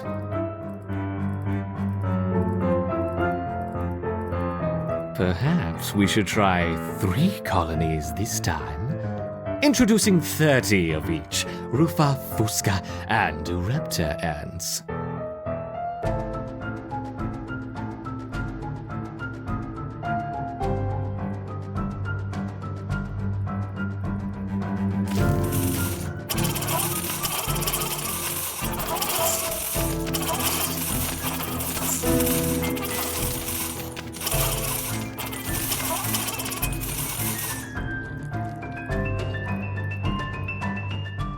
Good. A little helping hand for what comes next. Collect it quickly. Faster.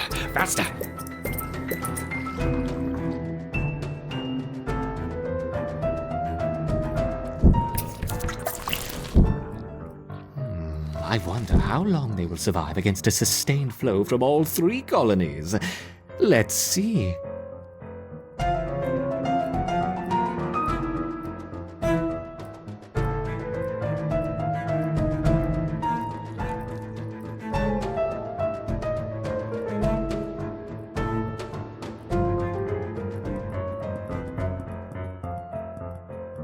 You're doing well, my intrepid reptiles. But what's this? A giant tiger beetle has joined the fray.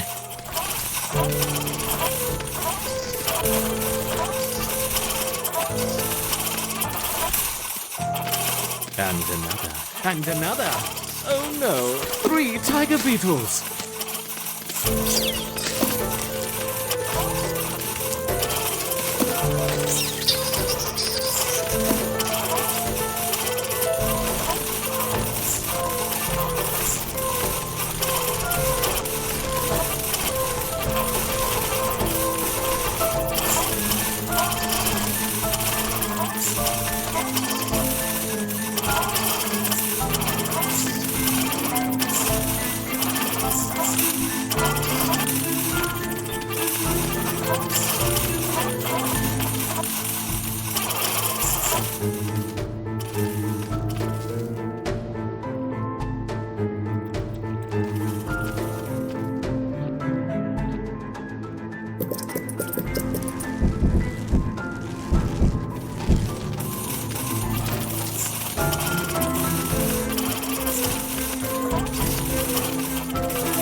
Work, my little ants. But what's this? 1, 2, 3, 9, 10 wolf spiders. It hardly seems fair.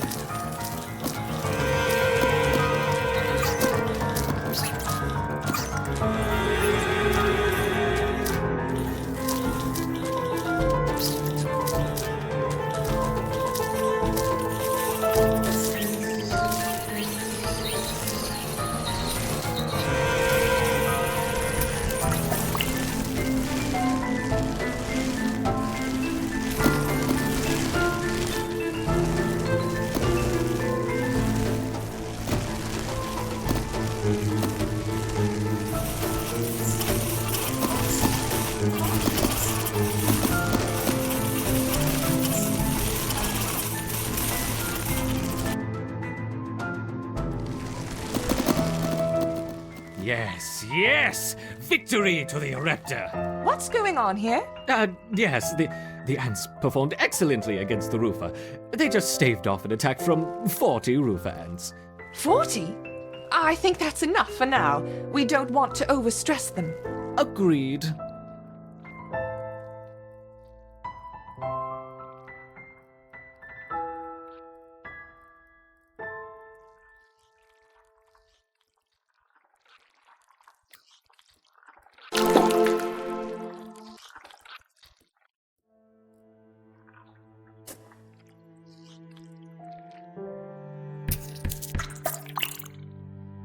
Continue to watch over the formicarium. Additional experiments will be on hold for the time being. I understand. No more tests.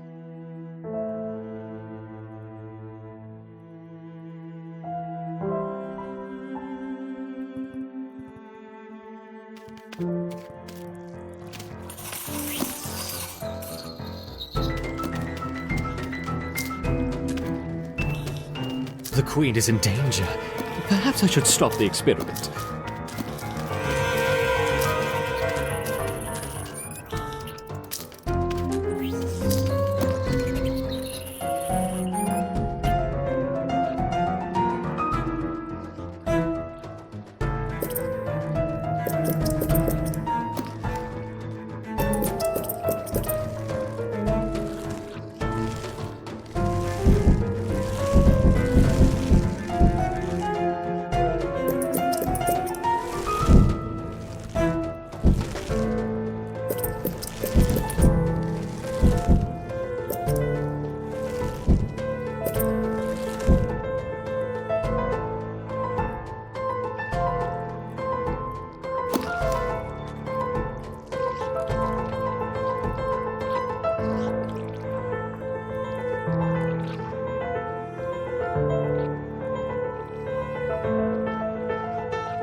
Delicious beetle larvae.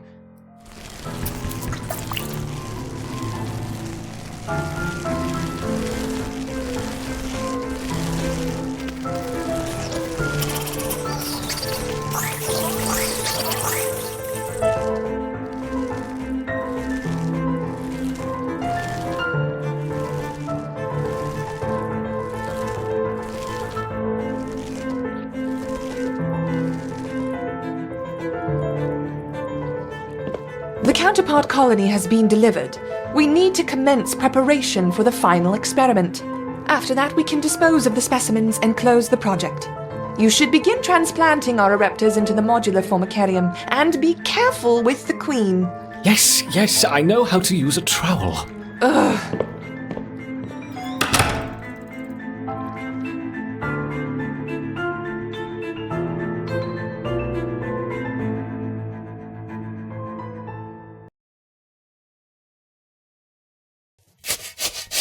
Close the project? Bah! Did you hear that? Final experiment, my foot! I'm in charge of the colony, and I will decide when we've finished testing. There. All set in your new home. Grow quickly, my little ants. We have lots of work to do.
This young queen has successfully raised her first daughters beneath the leaf litter of the rainforest floor. The nutritious fungus she fed them as larvae is now dwindling. If they don't find food quickly, they will all starve.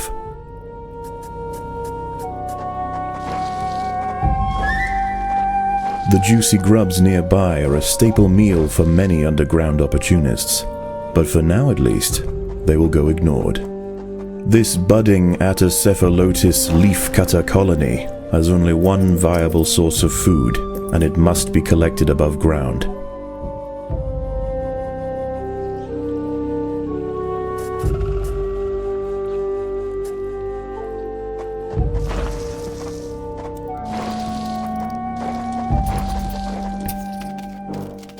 These rove beetle larvae are distant relatives of the European devil's coach horse. Despite a few million years of separation, they share the same carnivorous appetite, razor-sharp pincers, and most importantly, a fearsome final form.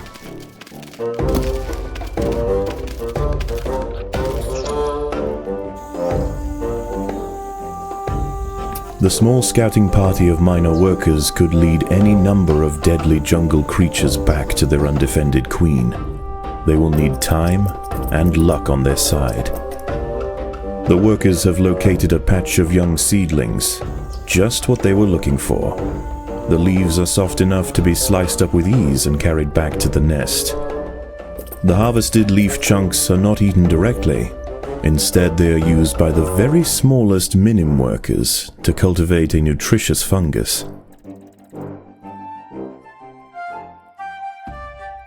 Over time, waste builds up in the fungus gardens, and if left unchecked, it can attract necrotrophic parasites. To deal with this problem, Atacephalotis dig out subterranean waste heaps, preferably as far as possible from the healthy nursery chambers.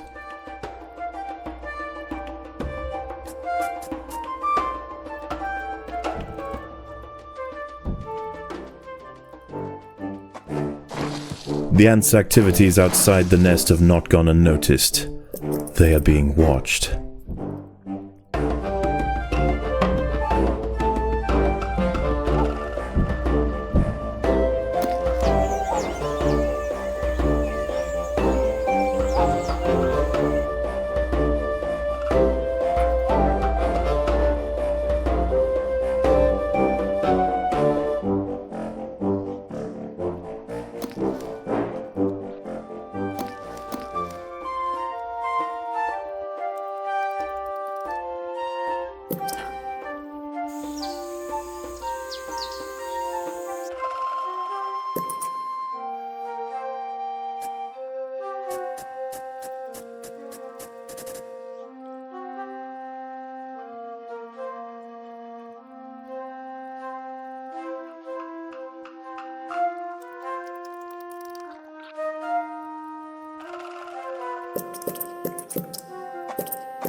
This colony must remain small for now.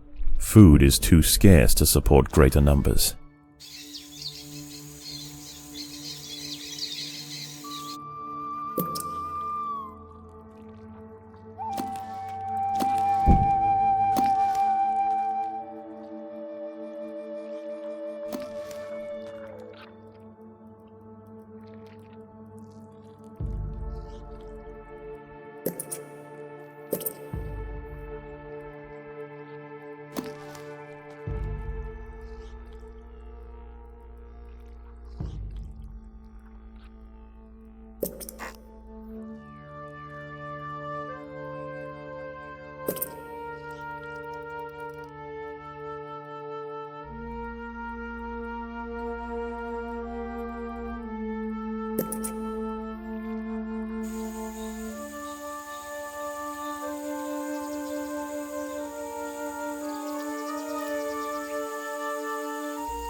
The most accessible leaves are located to the north of the nest entrance. However, another atta colony has already laid claim to them. The close proximity of these nests places the two colonies in direct competition with one another. Time will tell which has the potential to grow into a great empire, and which will submit to the unforgiving law of the Undergrowth.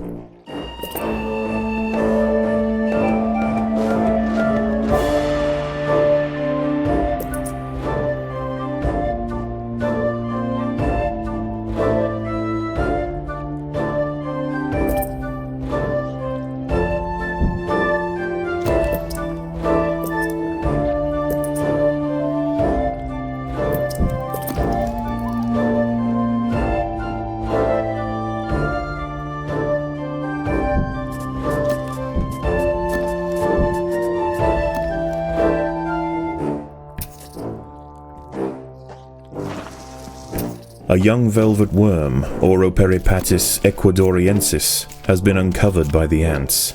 These ancient mysterious predators are masters of ambush. They creep toward their unwitting victims silently on soft, hollow legs. Once in range, they squirt oscillating streams of slime, forming a wide net that entraps their prey.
As the sun sets below the horizon, and the thick rainforest canopy shrouds all but the slightest glimmer of moonlight, the predators of the night begin to emerge.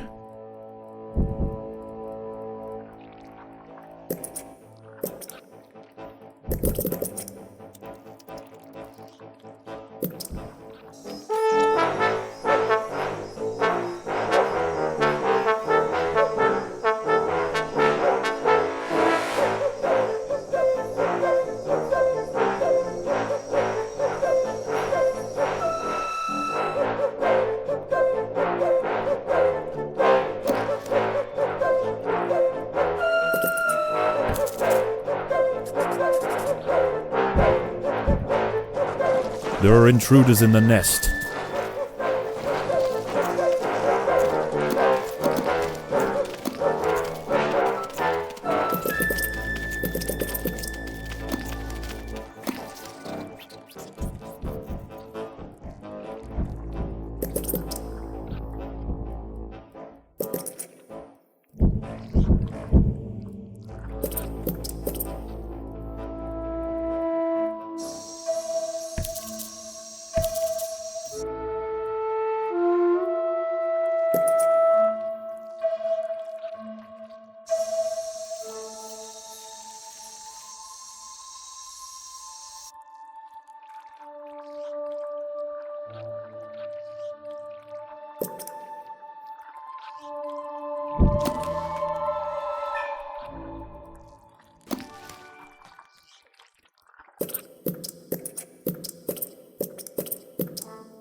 The ants have been spotted by a small velvet worm outside the nest.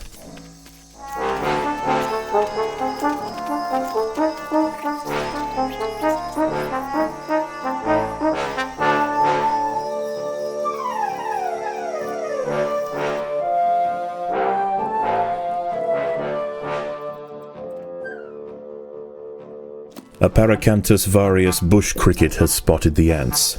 Its thorax and appendages are adorned with sharp protruding spikes, offering 360 degrees of protection and turning its substantial forelegs into a pair of deadly flails. This spiny devil will not easily be deterred.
The workers have done all they can to improve these leaf stores.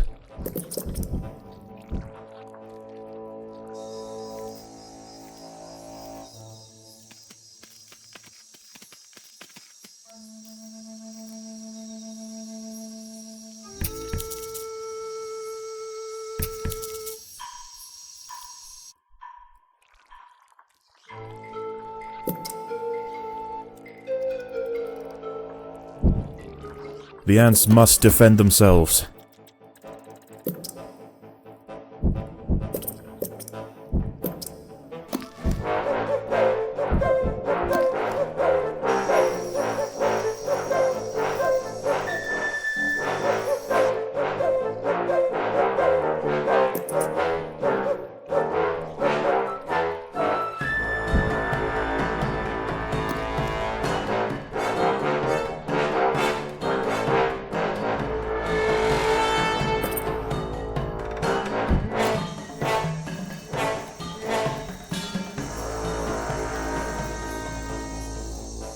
An ant has fallen prey to a wandering harvestman.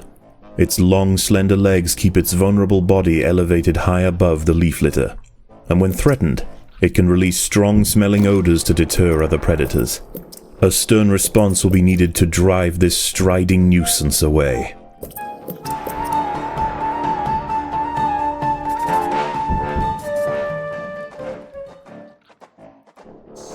Overwhelmed by the defensive leafcutter forces, the harvestman decides to make a swift exit.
Daybreak has arrived, and the creatures of the night scurry back to the dark crevices of the undergrowth. For the ants, however, the objectives of the day remain unchanged. Locate vegetation, defend supply lines, and process leaves. There is no time for rest.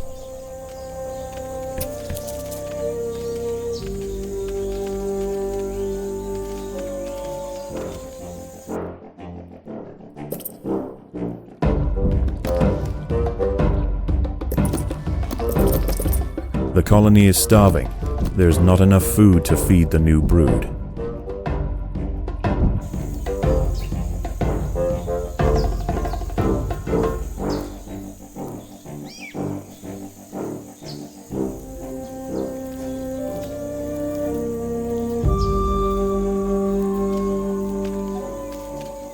The leaf cutters have clashed to the northwest.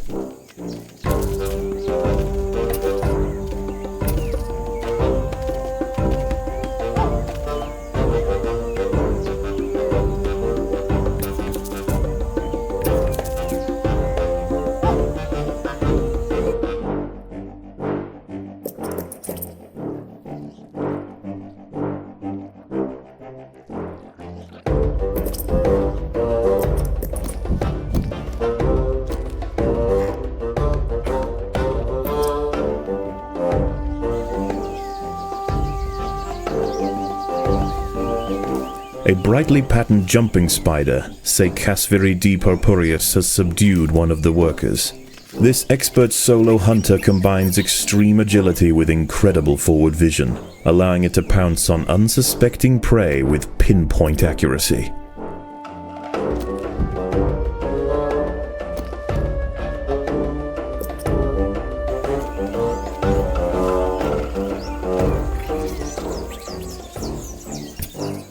A fully developed velvet worm measuring a titanic 7 centimeters in length has come face to face with the ants. Only a coordinated, multi-pronged effort by the soldiers will be effective in subduing this mammoth predator.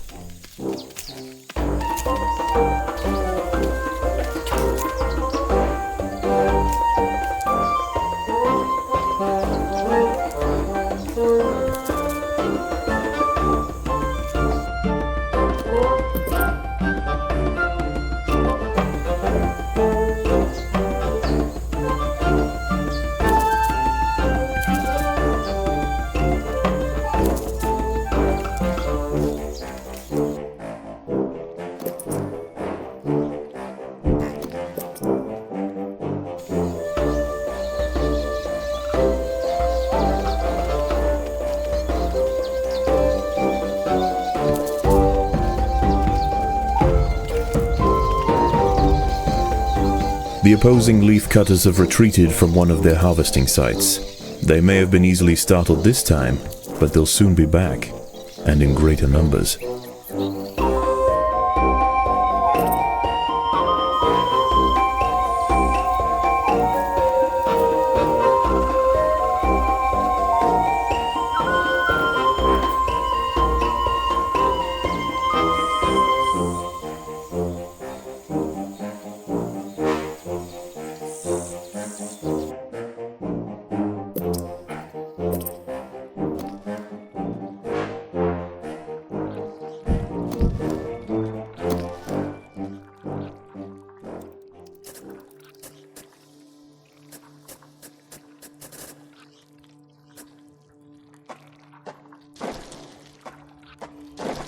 The workers have done all they can to improve this refuse dump.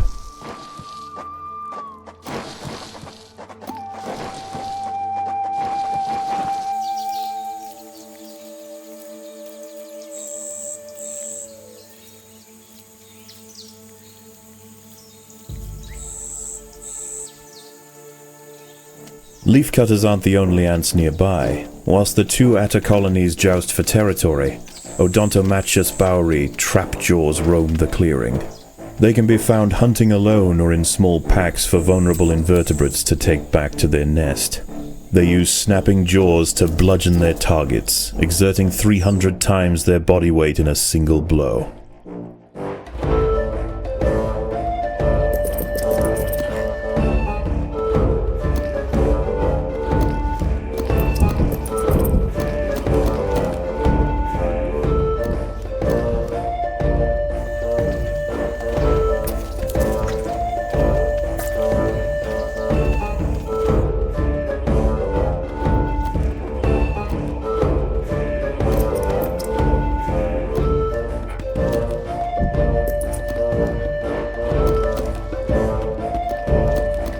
colony is starving. There's not enough food to feed the new brood.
A fully grown Pseudoxiops periputra leaf-mimic praying mantis is grazing amongst the vegetation. Not only is it more dangerous in its final instar, with near-perfect camouflage against the leaves, it is also a master of stealth.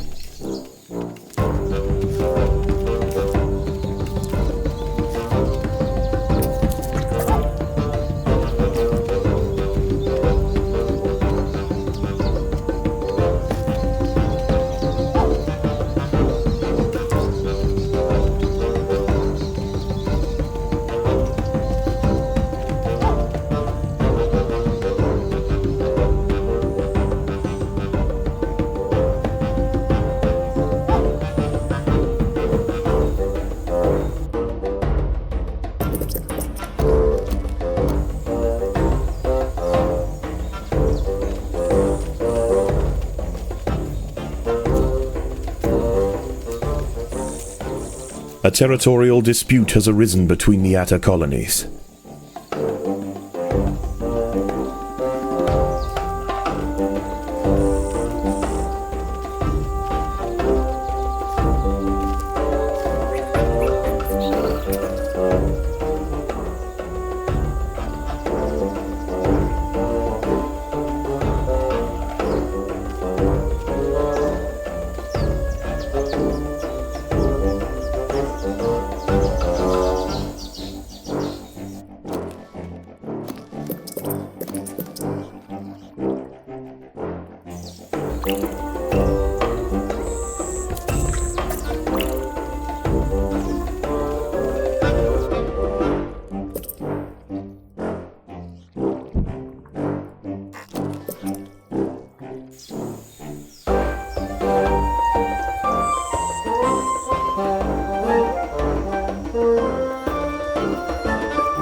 Night falls, and under the cloak of darkness, velvet worms, bush crickets, and harvestmen emerge from their hiding places. Any ant straying from the relative safety of the trail will likely meet with an unfortunate end.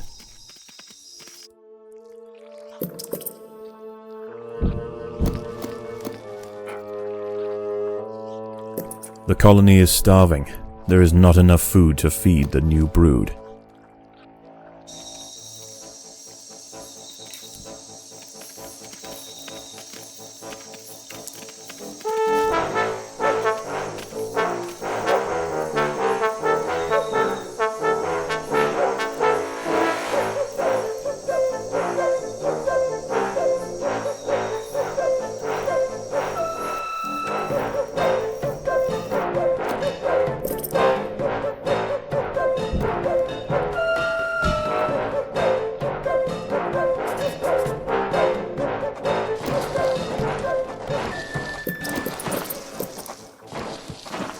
One of the ants has fallen prey to a young, leaf-mimic praying mantis.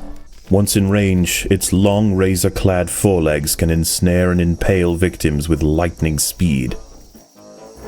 There are intruders in the nest.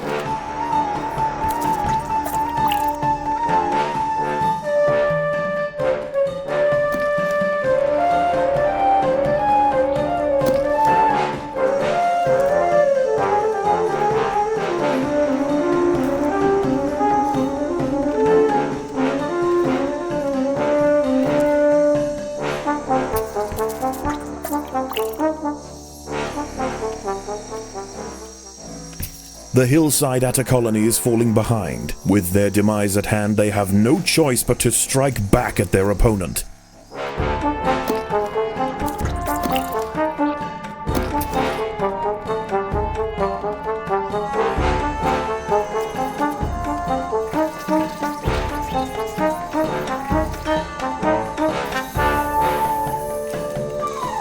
Predators are loose in the nest. The larvae must be protected.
The leafcutters have raised their first major ant. Its swollen head is filled with muscle to power its crushing jaws. Few stand against it in combat and escape unscathed. This champion warrior will make a fine addition to the colony.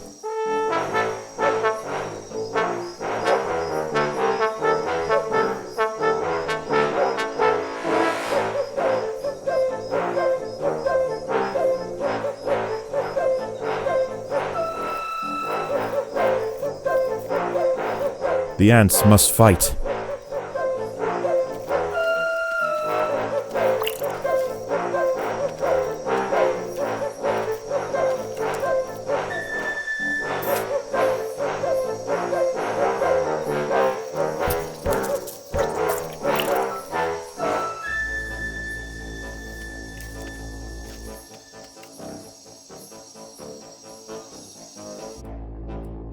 Another squad of leafcutter mages are inbound. The hillside atters must gain control.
The ants have subdued their rivals and achieved dominion over the clearing. As the competition withers, they will extend their territory in all directions, firmly establishing their agricultural empire. One day this colony will number in the millions.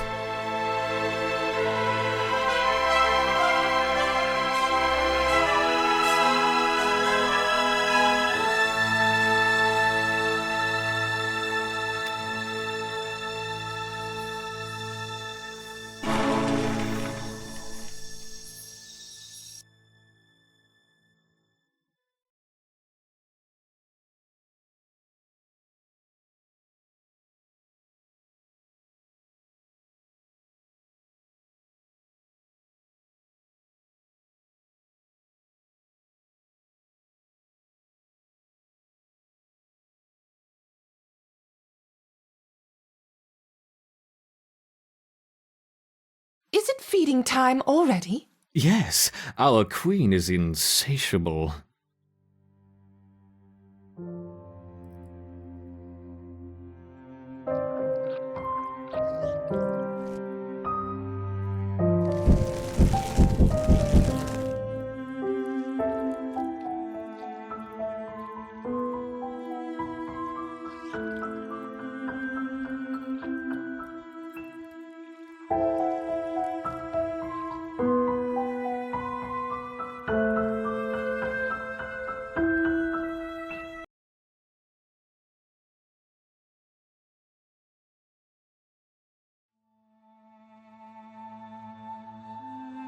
This small leafcutter colony has established a foothold in a clearing near the base of a tree. Their location provides prime access to lucrative harvesting grounds which have gone unchallenged for the past few weeks. However, unbeknownst to the ants, the peace is about to be broken. A scourge is drawing in. It will be here by morning.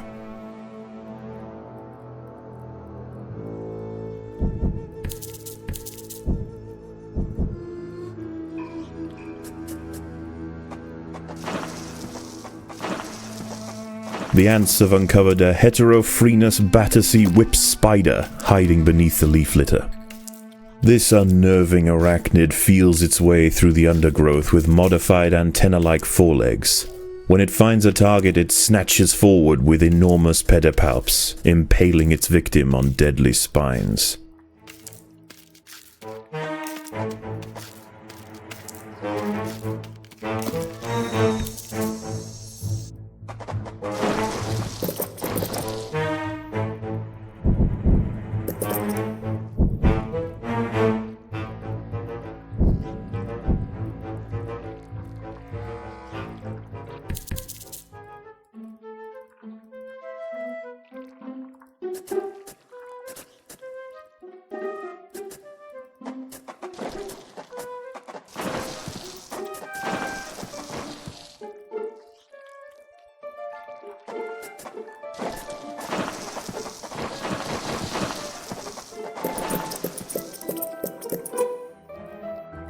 The ants will fight to the death.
These rove beetle larvae pose a serious threat to the minim workers.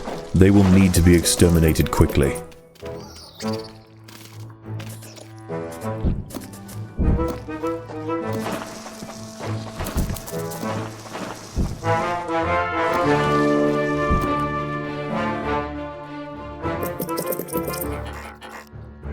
There are intruders in the nest.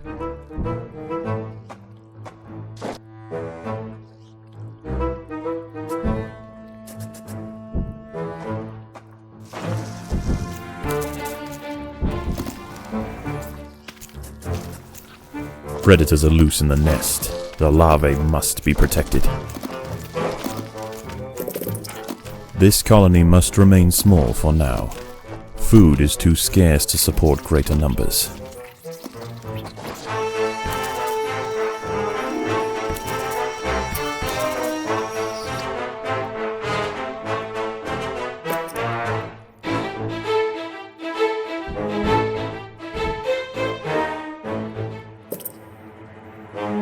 Several meters south of the nest, a legion of nomadic Essaton Berkeley army ants are preparing to march.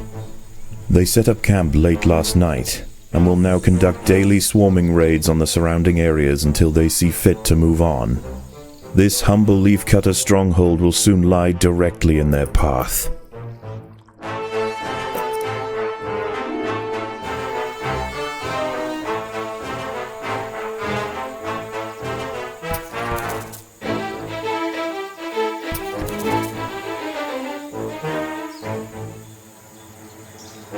The army ants have arrived. They will sweep eastward, swarming everything they find. Larvae-filled ant colonies are particularly ripe for culling. Only a substantial defensive force with the right tools to repel the aggressors will be left alone. The leafcutters must prove to the invaders that they are more trouble than they are worth.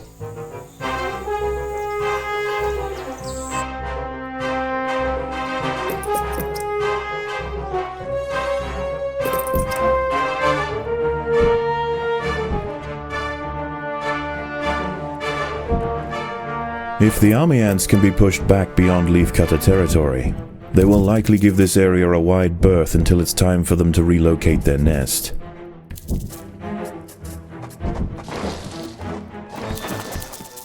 The ants have uncovered a whip spider hiding beneath the leaf litter. It will need to be dealt with before excavations can continue.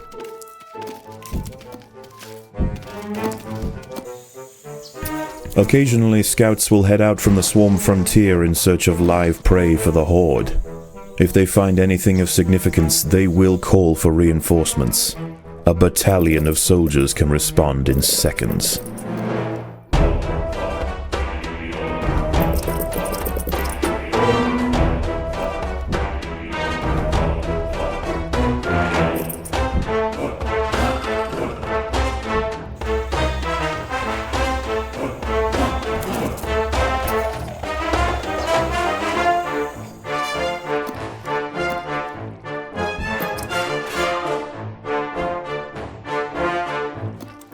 The ants must defend themselves.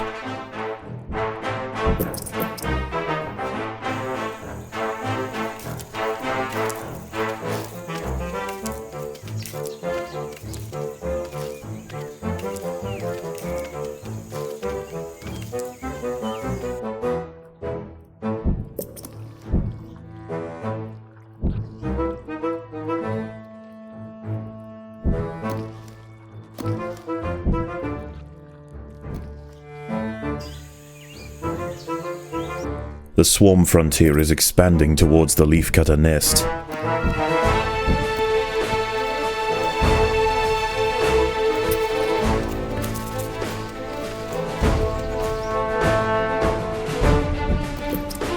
The colony is starving. There's not enough food to feed the new brood.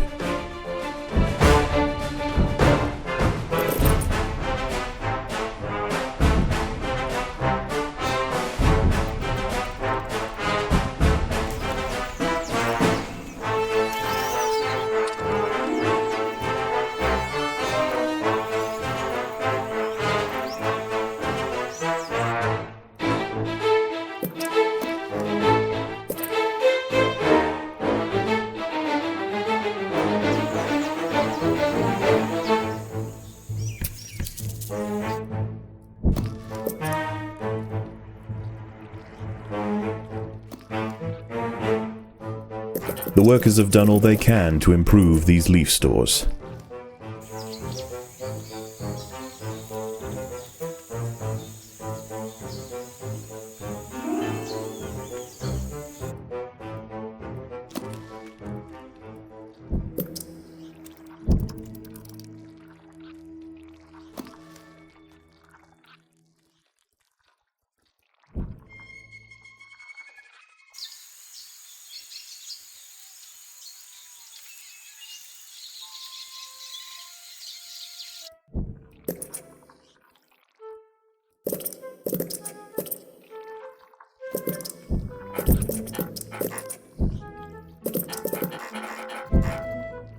The leaf cutters have been spotted by a scout. If it escapes, it will call for reinforcements.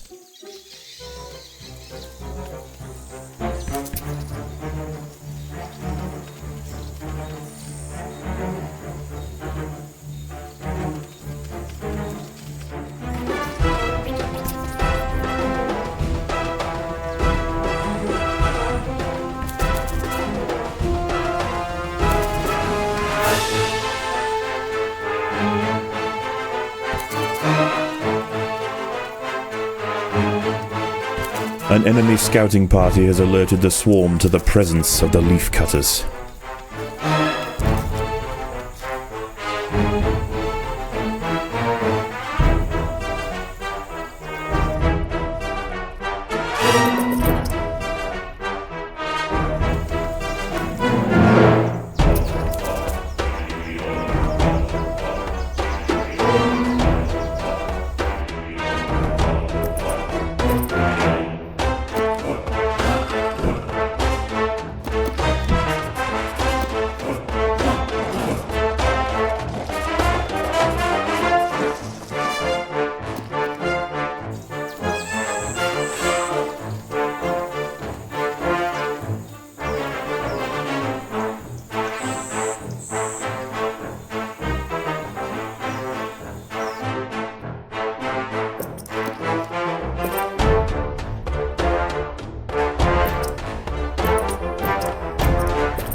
The ants must defend themselves.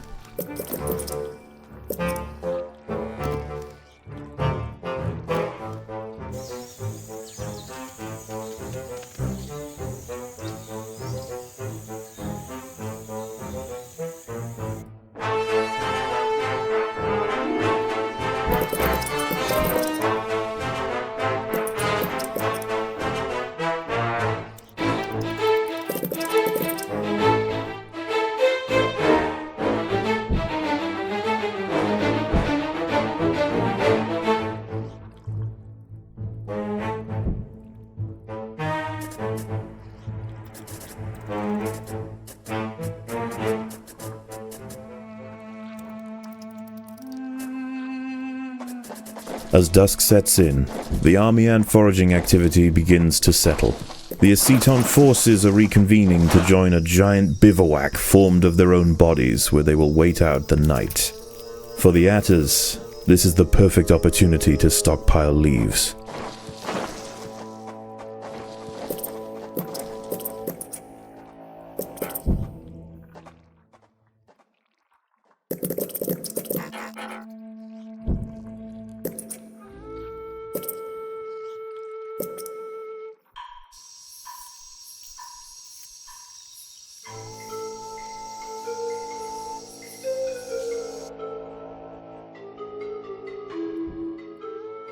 The ants must fight.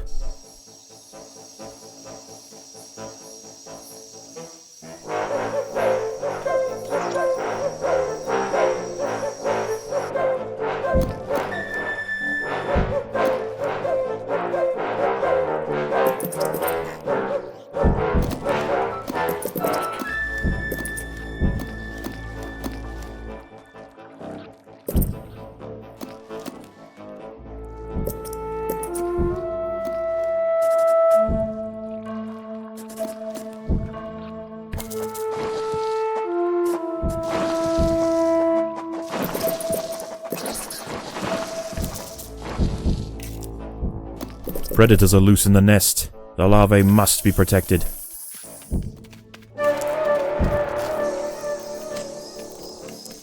An adult Plokionoceros fulgens rove beetle has been disturbed by the ants. Left unchecked, this angry critter could cause some serious damage.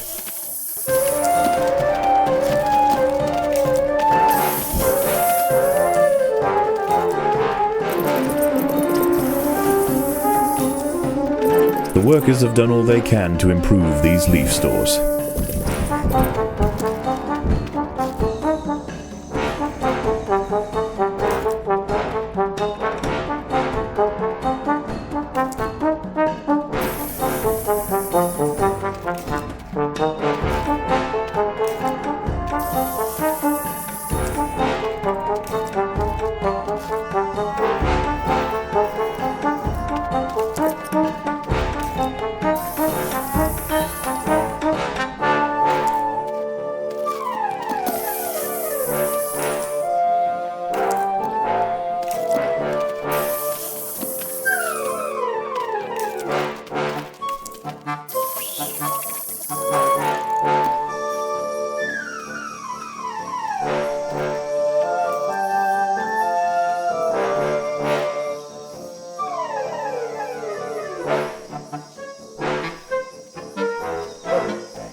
The ants will fight to the death.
The jungle stirs. The sound of panicked arthropods running from danger can be heard throughout the leaf litter, and the ant birds are circling overhead. The swarm has returned.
The workers have done all they can to improve this refuse dump.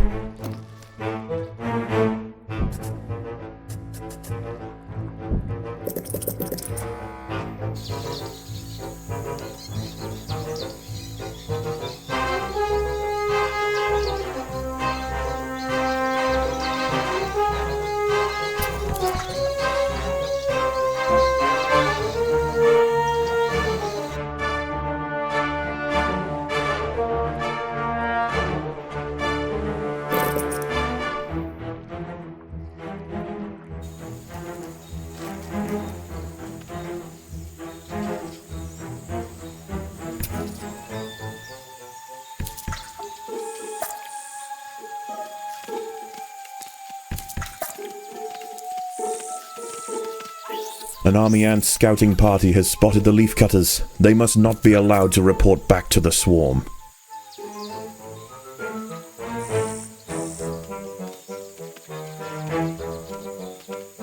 The Atta soldiers managed to prevent the army ant scouts from returning to the swarm.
The leafcutters have been spotted by a troop of army ant scouts. If any escape, they will call for reinforcements.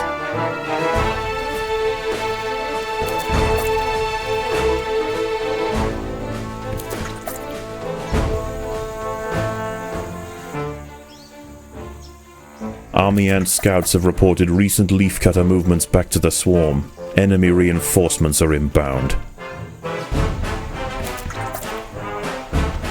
An army ant scouting party has spotted the leafcutters. They must not be allowed to report back to the swarm.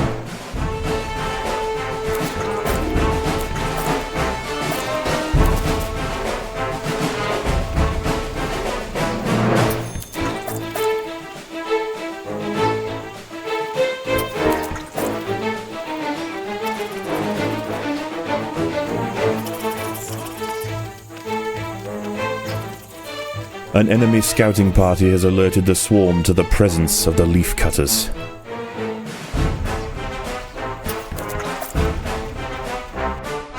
The leafcutters have been spotted by a troop of army ant scouts. If any escape, they will call for reinforcements.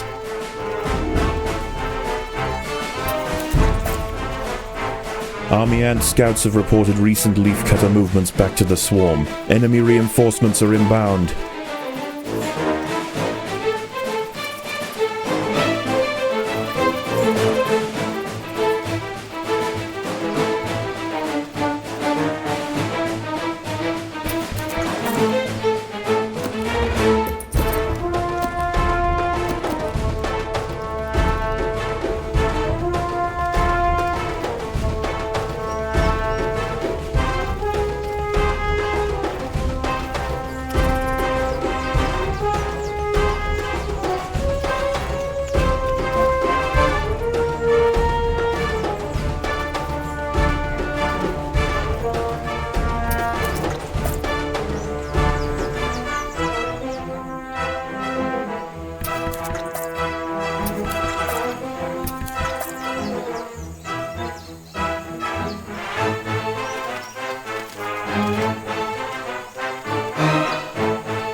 A fully grown whip spider has detected the presence of the leafcutters.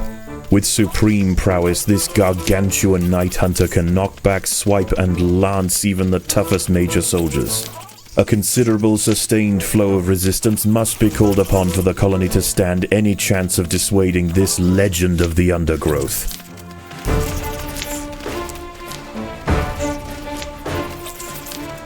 The colony is starving. There's not enough food to feed the new brood.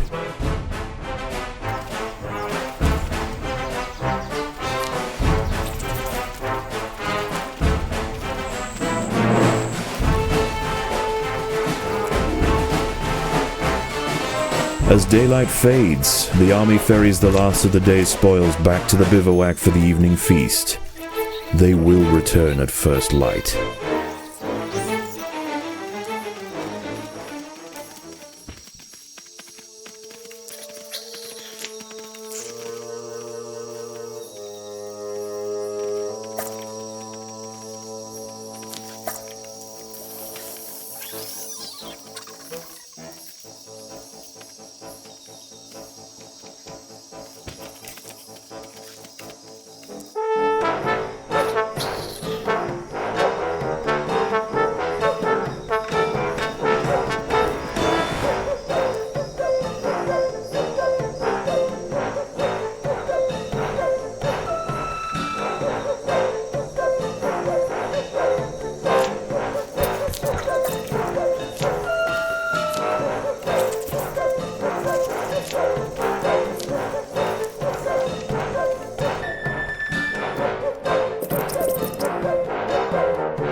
The whip spider has fallen. The colony sacrificed many brave soldiers to pacify this beast. The queen will now work quickly to spawn their replacements.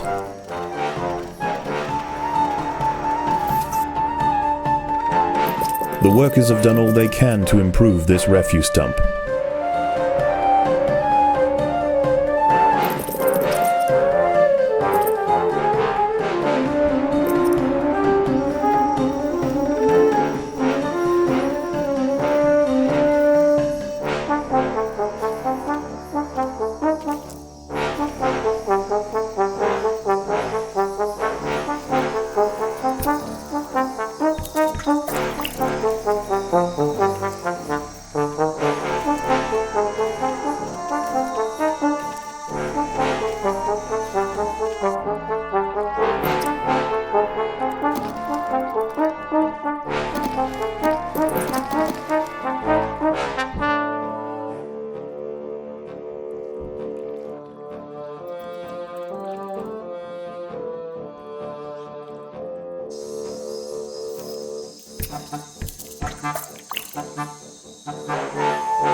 One of the foraging trails has drawn the attention of a whip spider.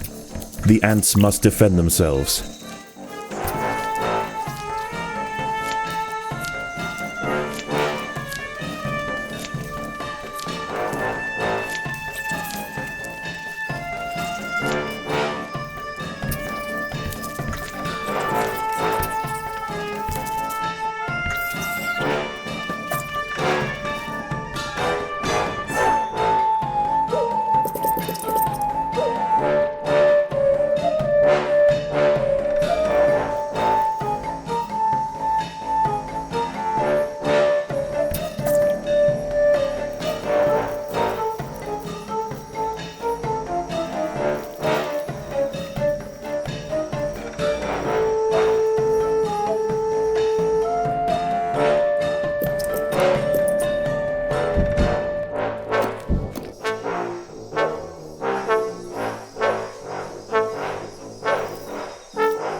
Free reign of the harvesting grounds is about to be cut short. The swarm has mobilized.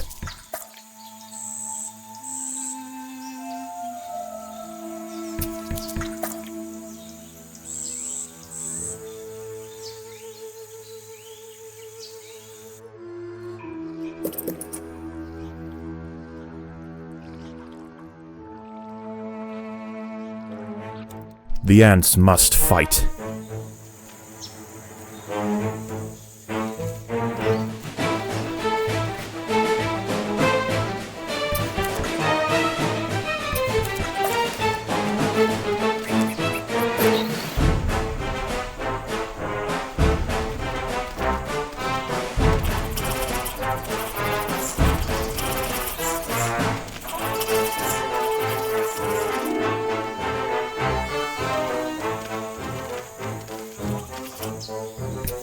After taking significant losses in their efforts to subdue the leafcutters, the swarm raiders have been pushed back.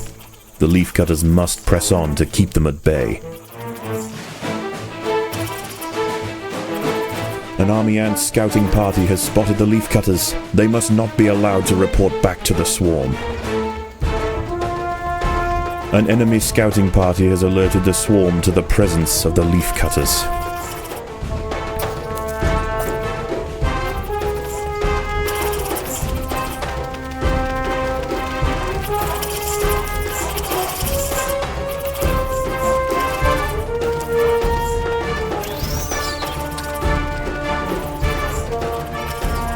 An army ant scout has spotted the leafcutters. It must not be allowed to report back to the swarm.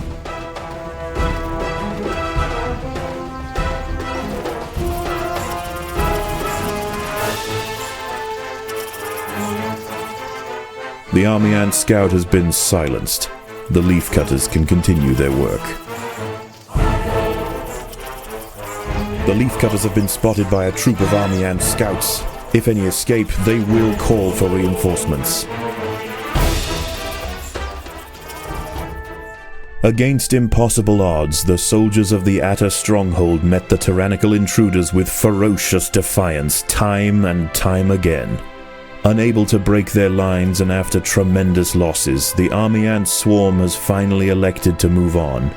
For the leafcutters, the ultimate trial is over.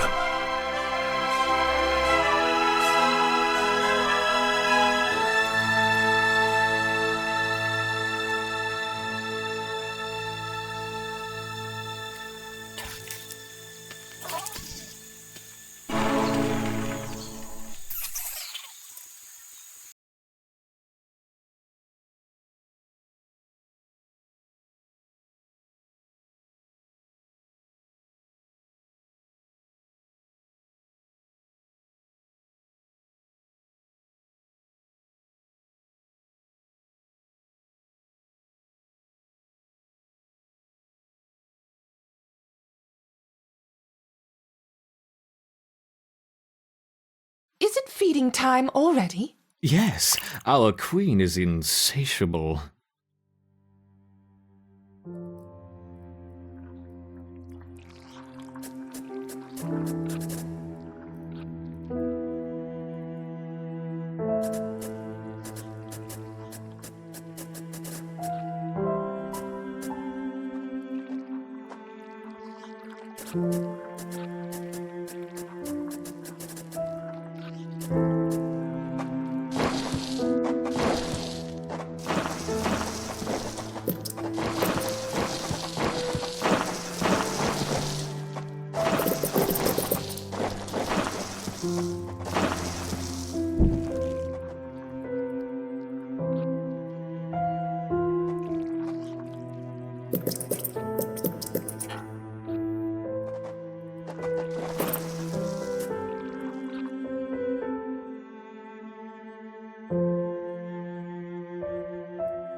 Oh, the Eruptor workers have raised the first Atacepalotus ant. Very good. I look forward to seeing how they integrate into the Eruptor hierarchy.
I'm afraid we've ran out of time. It doesn't matter if the nest isn't perfect. Run the experiment, then clear out the specimens and bleach the equipment. Yes, I know. I'm doing it. And when you are finished here, I think we should have a word about your conduct around the laboratory. I think we should have a word about your conduct around the laboratory. What was that? Nothing. Starting the experiment. Good. Let me know when you have a result. Okay, my little ants. This is it. The winner will have the privilege of joining me for the ultimate test, the real final experiment. The loser will be relegated to the waste disposal. The formicariums are connected. Let the war commence!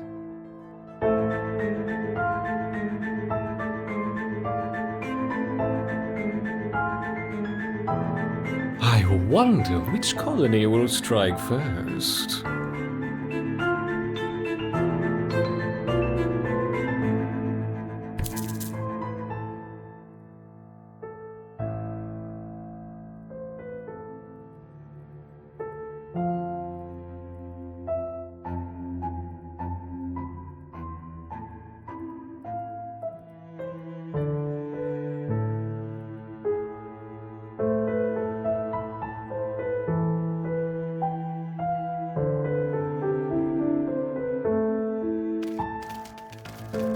The Ereptus finally meet. Interesting combinations. I wonder which is more effective.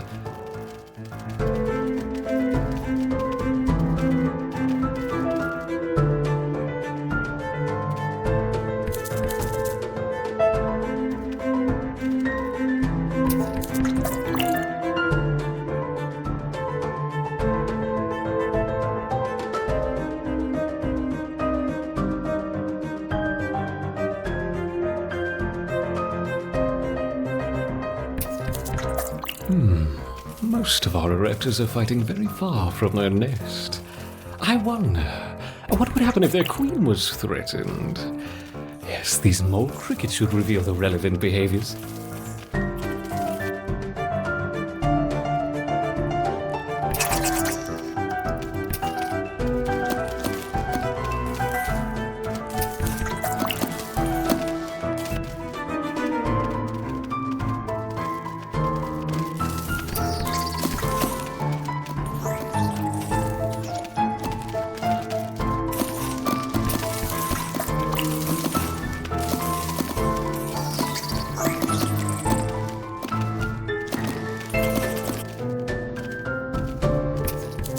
Retreating back into the nest? Oh, we can't have that.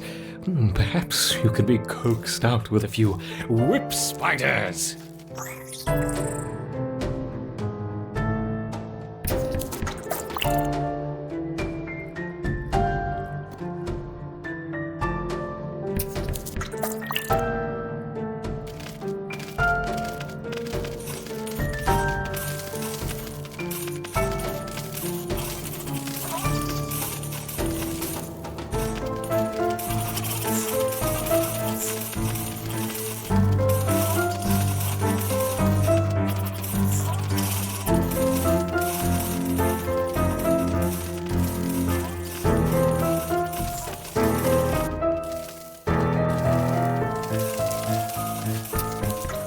great battle has disturbed the praying mantis.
Our raptors are beating back their counterparts.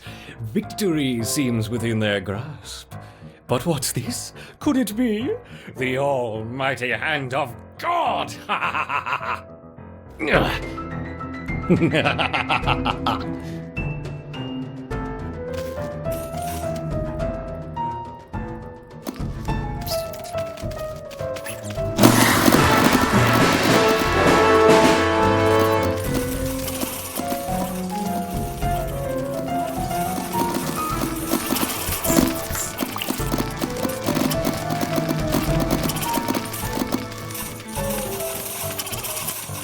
Excellent progress, my raptors.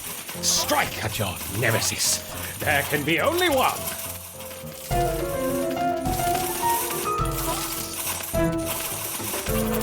Yes, yes.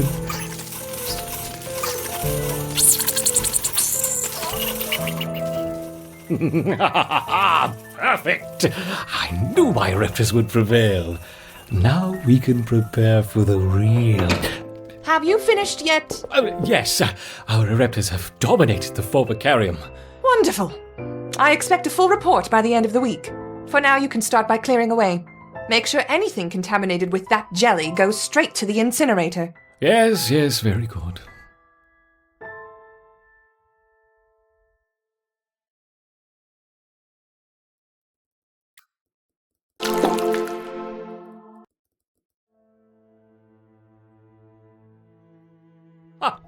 Jelly to the incinerator.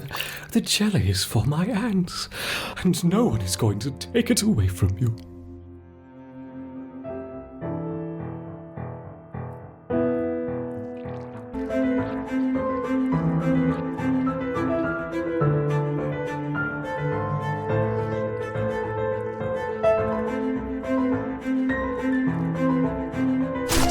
Short-sighted, simple, churlish fools. They don't understand. None of them understand. The experiment must proceed. There isn't much time. Quickly, my raptors, into the terrarium. You'll be safe here.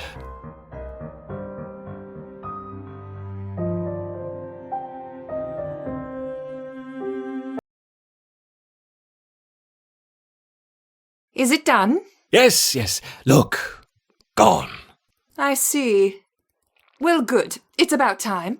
Anyway, I'm going to need you to make yourself available this afternoon. Apparently, a large quantity of unrefined jelly has gone missing from the overflow vessel, and Supply wants to speak with the whole group about proper checkout procedures. You wouldn't happen to know anything about it, would you? What? No! What would I want with unrefined jelly? Well, quite. What would I want, indeed?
This Solenopsis invicta fire ant queen has landed on the edge of a swamp.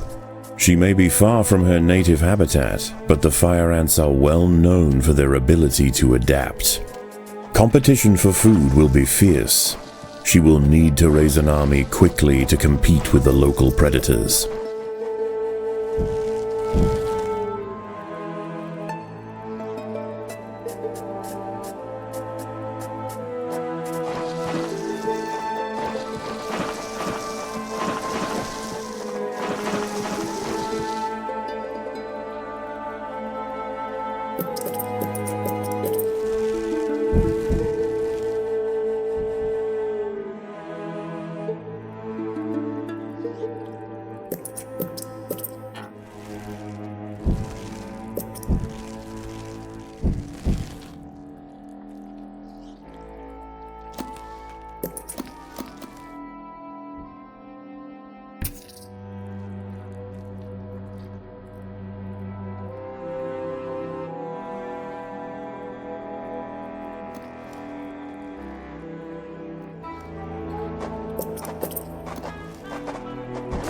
The colony lies in the shadow of a great titan to the north, an American bullfrog. This large female has found the perfect spot to feed. Sheltered by foliage and in the path of many wandering insects and smaller amphibians, she has no reason to move on. Eventually she will need to be displaced, but for now, the fire ants have more pressing business to attend to. Many of the milkweed plants growing nearby are infested with aphids. Their honeydew excretions present an ideal, energy-rich food source for the fire ants. Aphids far from the nest are vulnerable, however, and are sometimes relocated closer to home where they can be better protected from predators and thieves.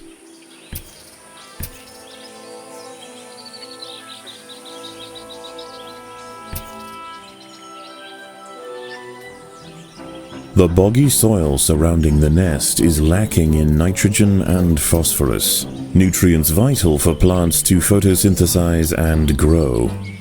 To survive in this environment, some have evolved to supplement their mineral diet by trapping and dissolving invertebrate prey.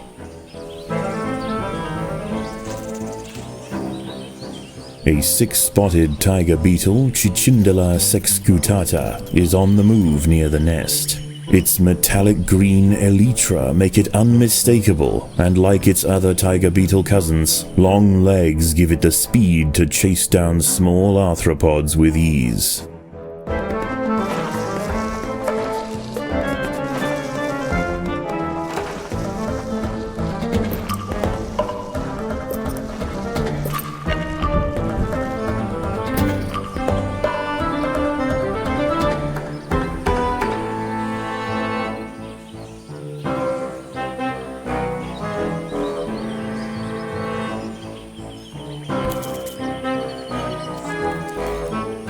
The ants must defend themselves.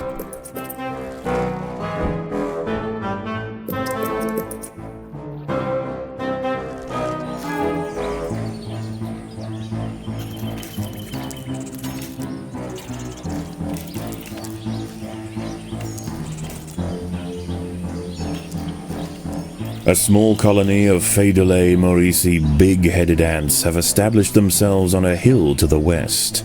Scavenging for seeds, aphids, and dead insects, they are unlikely to pose a threat to the Invicta colony, if left undisturbed.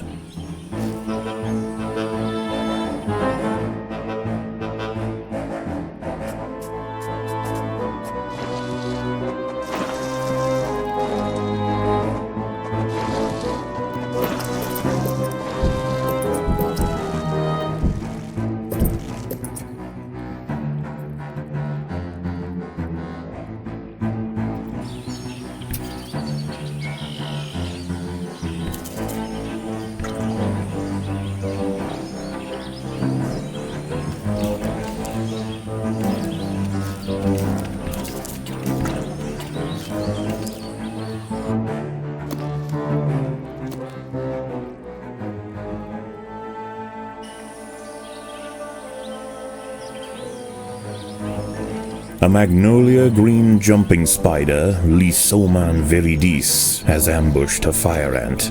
It prefers to hunt on foliage, where it is less likely to be spotted by predators and prey alike. Out on the ground, it's more vulnerable, but that won't stop it from snacking on lone ants far from the safety of the nest. Defenseless caterpillars exposed on the underside of leaves are a welcome snack for the passing fire ants. The colony should take advantage while it can. Few meals surrender so willingly.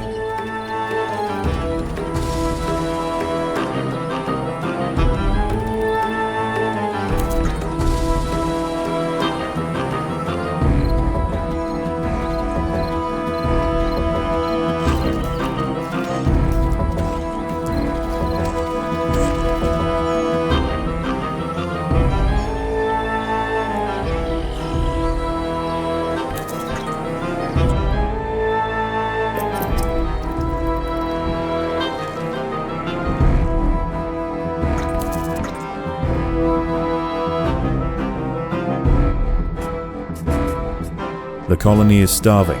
There's not enough food to feed the new brood.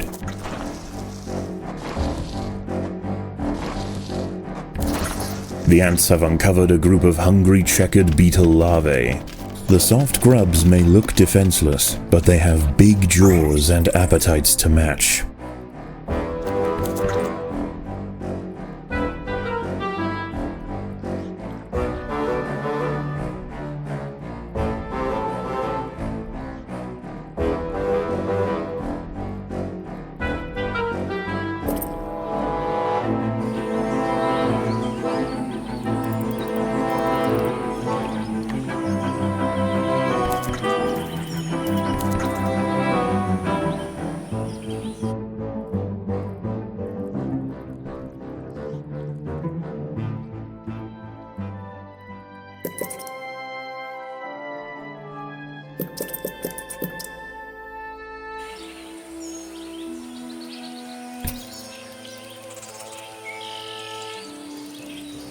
The ants will fight to the death.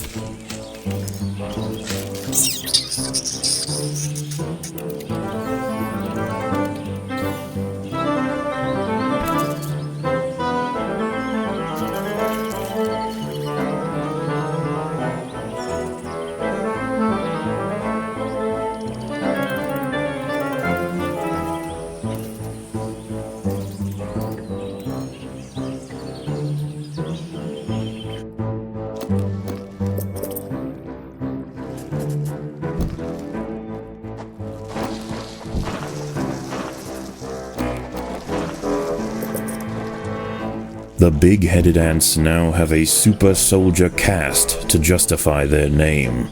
At huge economic cost to the colony, these frenzied champions have been raised for one purpose: to crush the fire ants.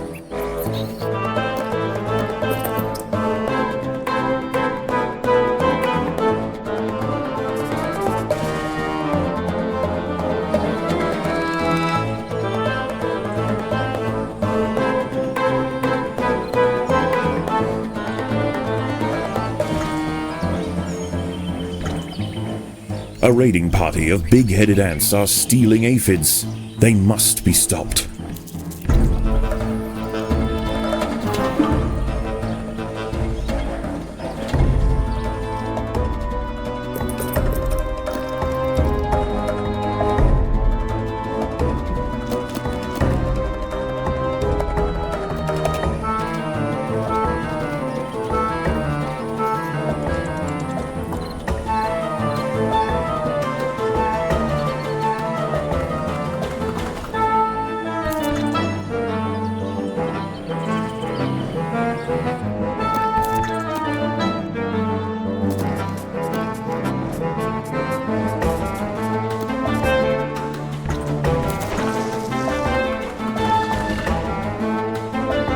There are intruders in the nest.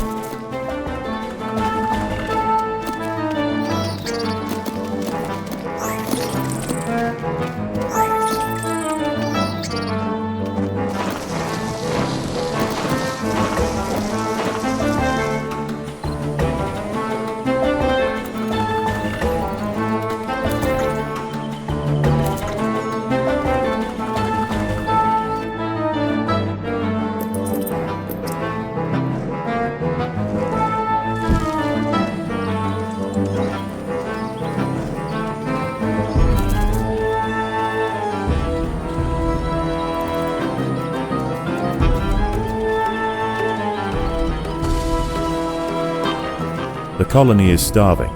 There's not enough food to feed the new brood. Big-headed super soldiers are leading a raid on the Invicta colony.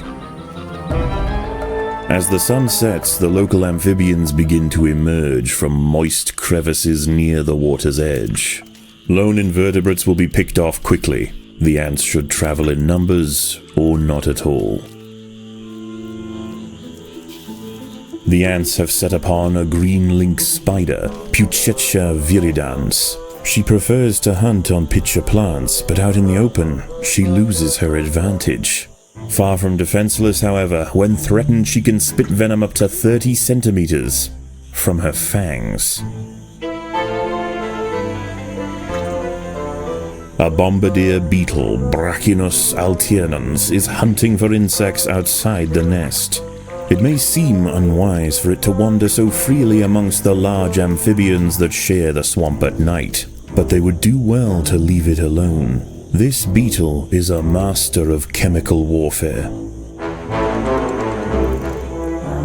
A curious ant has ventured onto a Venus flytrap in search of nectar.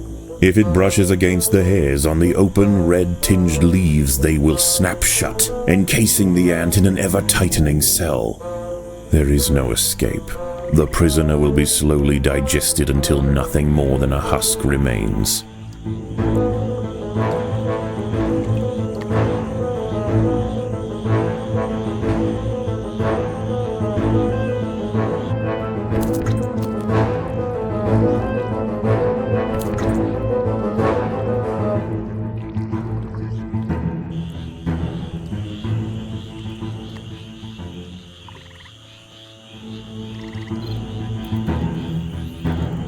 The ants have clashed with a bombardier beetle. Feeling threatened, the beetle mixes a cocktail of chemicals that react together, boil, and explode from a valve at the base of its abdomen. At night, eastern narrow-mouthed toads patrol above ground looking for food. Ants make up 75% of their diet, so the small colony must stay alert. To make matters worse, they are excellent diggers. It's only a matter of time before one tunnels its way into the nest.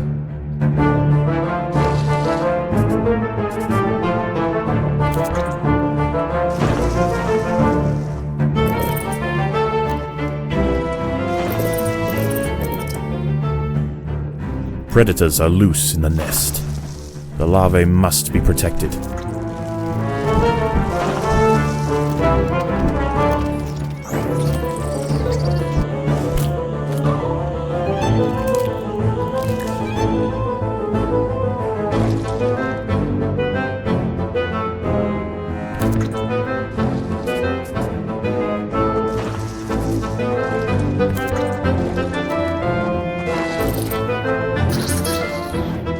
Predators are loose in the nest. The larvae must be protected.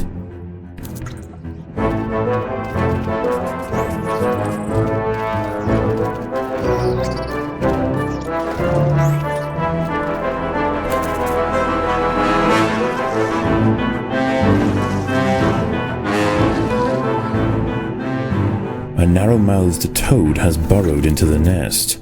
It may be small for a toad, but its appetite for ants is insatiable. Secretions from its skin burn any that manage to escape its projectile tongue.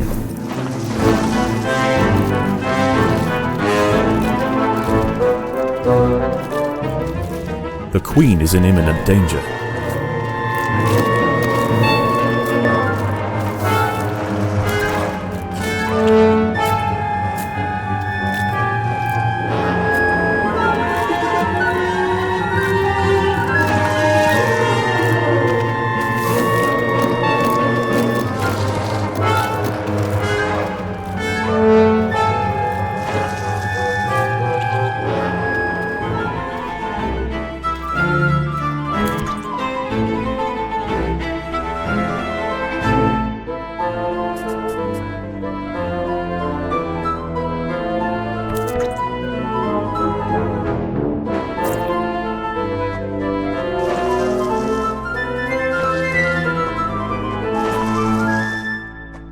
There are intruders in the nest.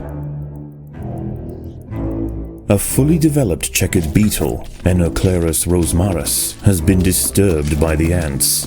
It has the same ravenous appetite and slicing jaws as its juvenile counterpart, but now paired with thick armor plates, it represents a far greater danger to the colony.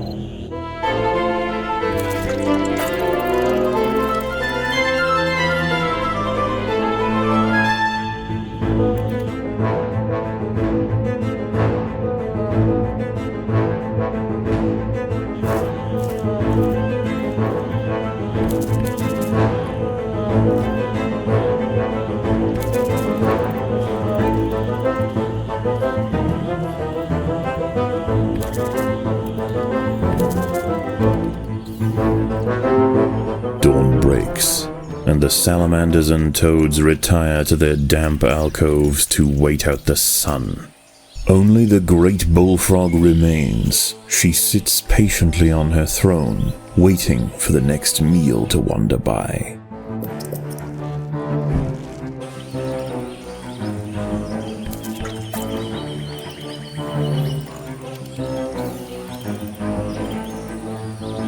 The ants have been attracted to secretions of nectar produced by a yellow pitcher plant.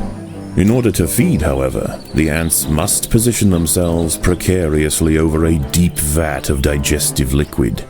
Waxy deposits on the rim ensure that any ant that steps too far in won't be stepping out again.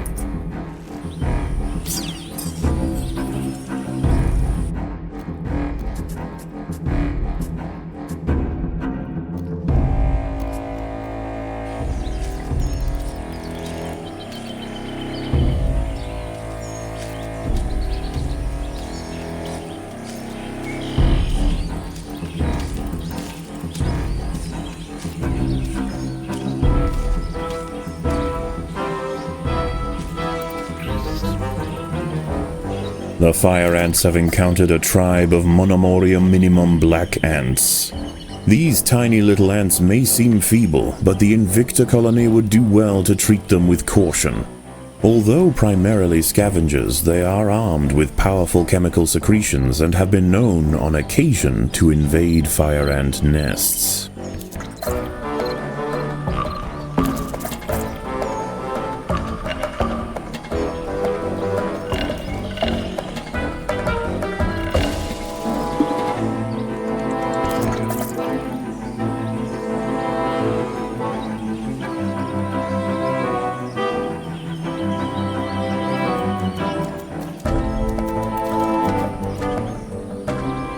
The colony is starving.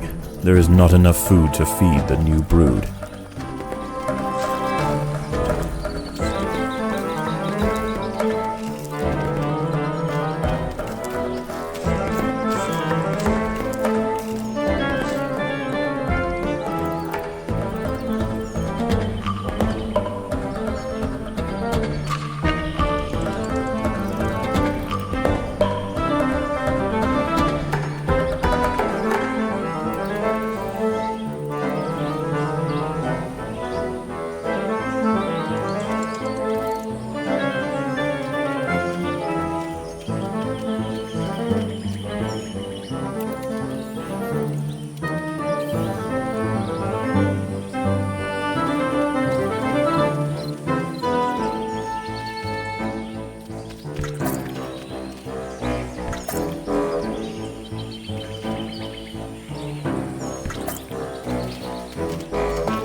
The ants must defend themselves.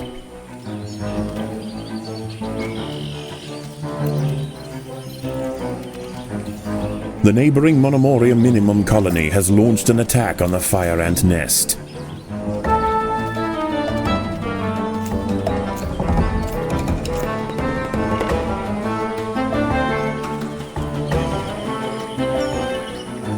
A raiding party of big-headed ants are stealing aphids.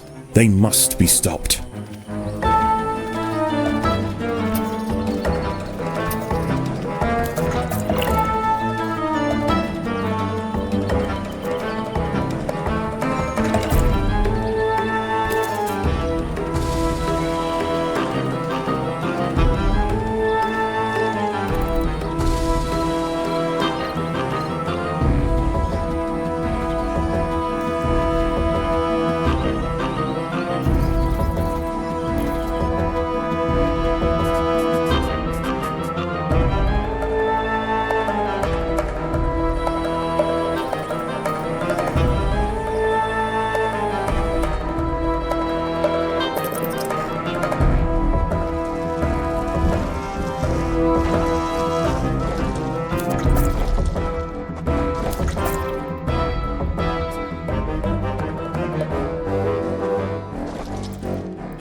Predators are loose in the nest. The larvae must be protected. The ants must fight.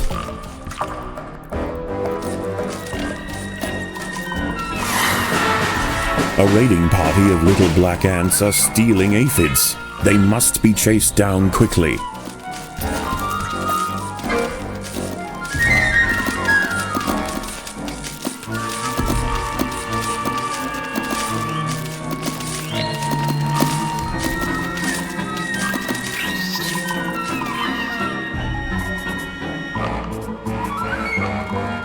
The queen is in imminent danger.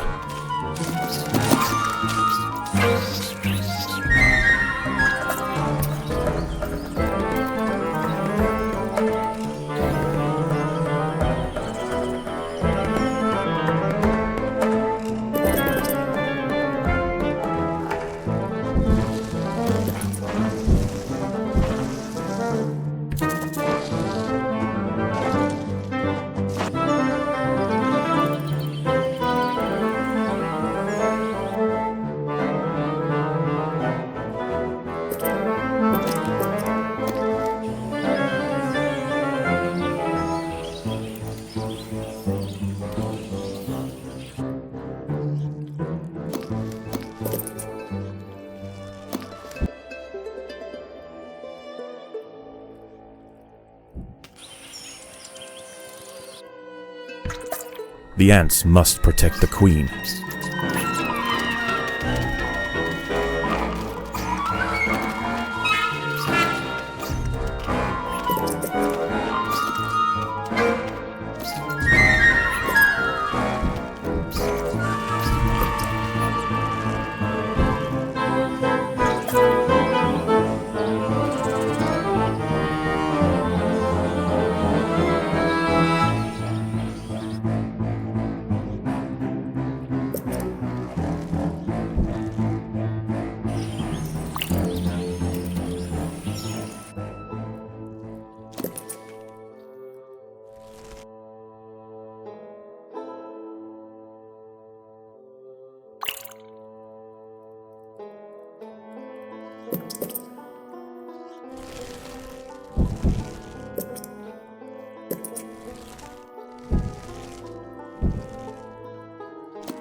Once again, dusk sets in over the swamp.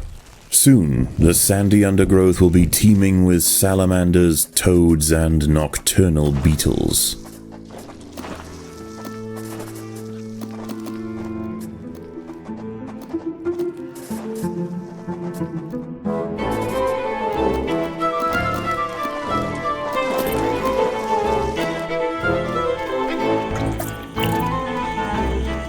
A raiding party of big-headed ants are stealing aphids. They must be stopped.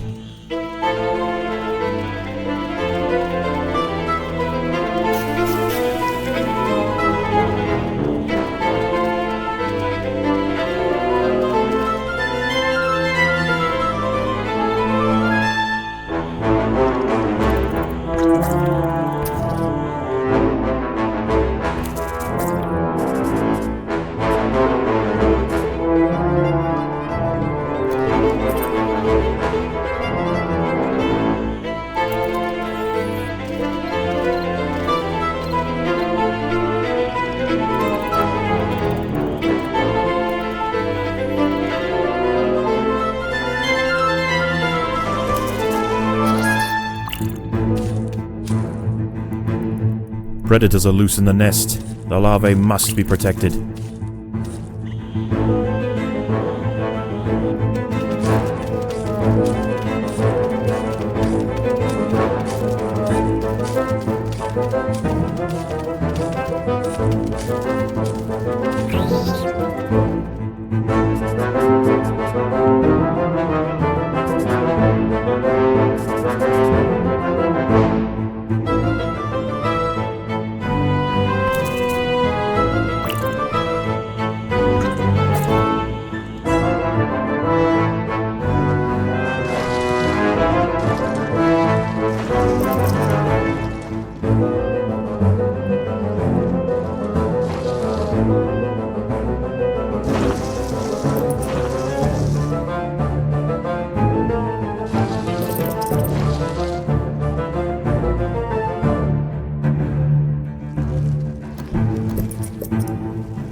Predators are loose in the nest. The larvae must be protected.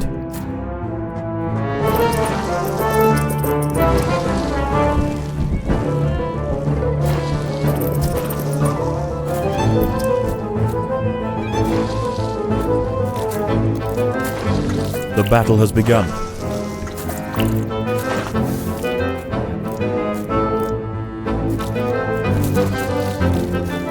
Predators are loose in the nest. The larvae must be protected.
For the swamp amphibians, the nighttime feast is over. Toads give way to tiger beetles, and the ant colonies step up their activities. If the fire ants are to stand any chance of establishing a long-lasting empire, they must grow quickly. There is no time to waste.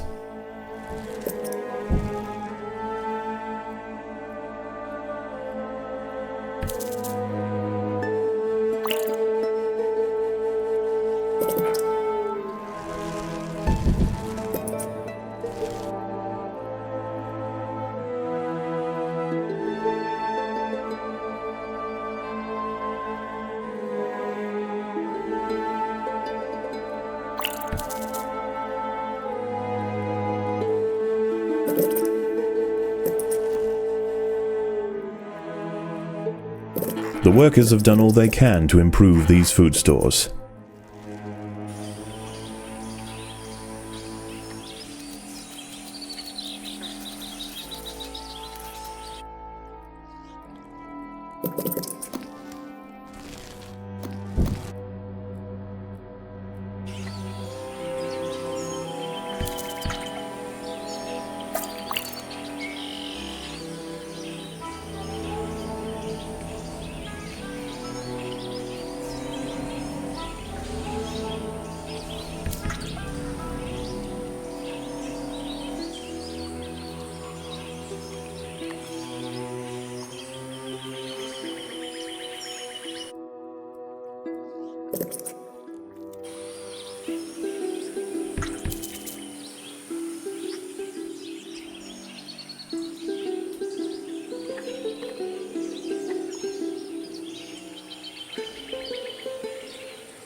By linking themselves together, the fire ants have formed a pontoon out of their own bodies. It stretches from their home territory to a previously unreachable island, giving them access to new sources of food.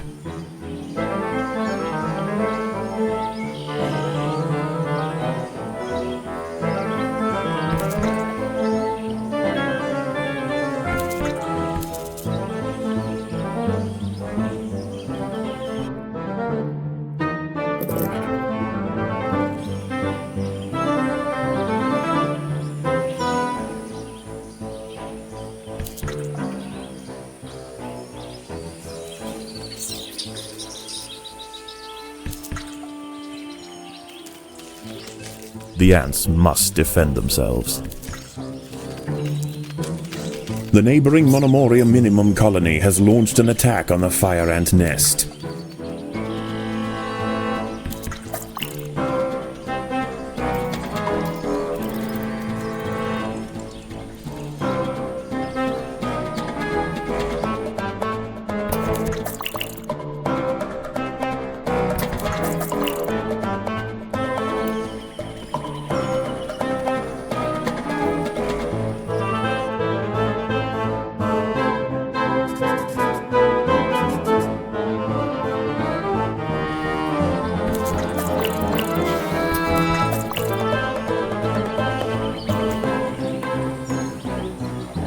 A raiding party of big-headed ants are stealing aphids. They must be stopped.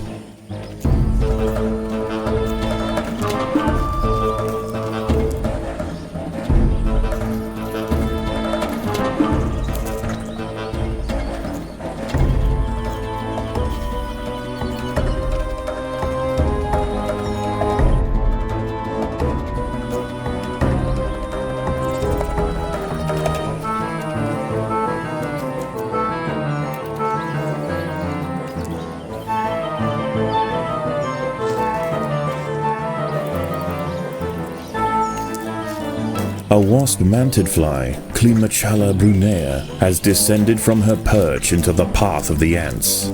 Unrelated to true mantids, her spiked raptorial forelegs are a perfect example of convergent evolution.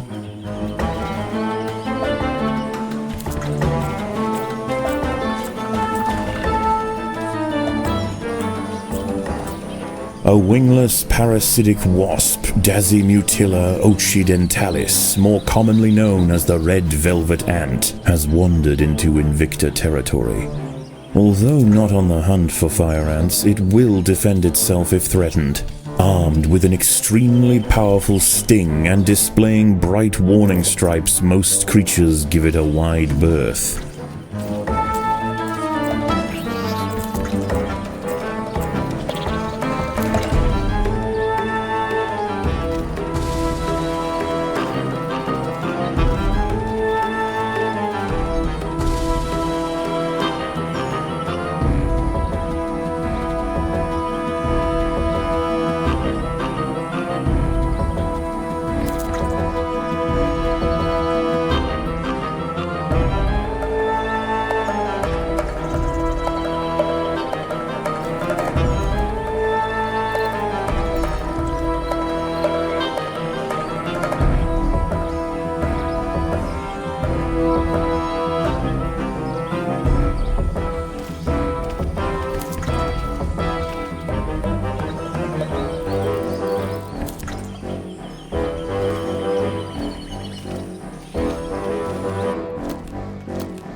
The neighboring Monomoria Minimum colony has launched an attack on the fire ant nest.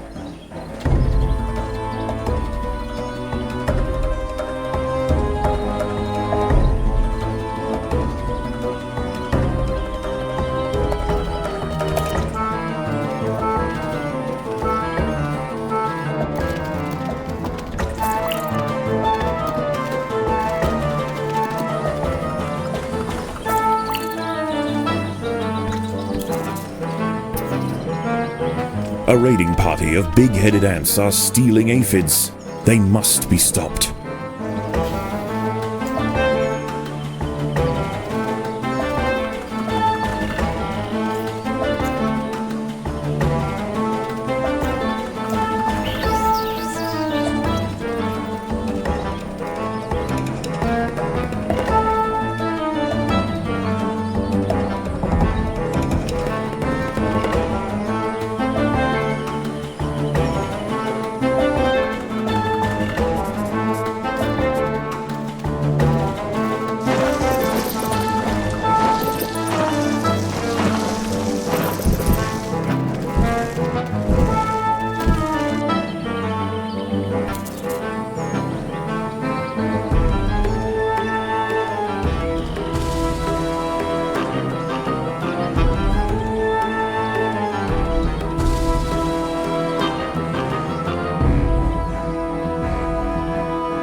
Night approaches, and the predators of the day give way to their nocturnal counterparts.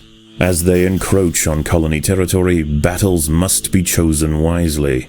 Spread too thin, the fire ants could find themselves quickly overwhelmed.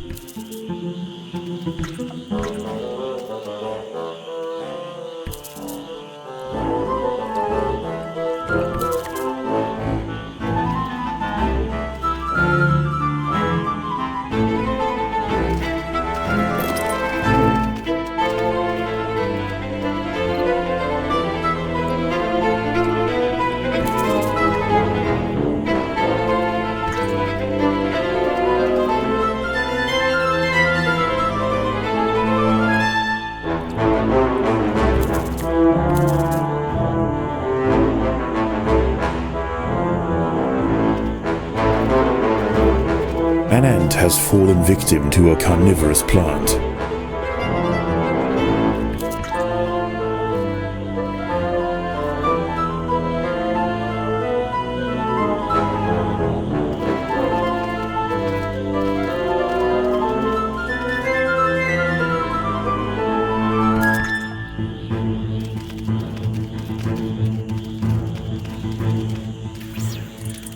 The ants will fight to the death.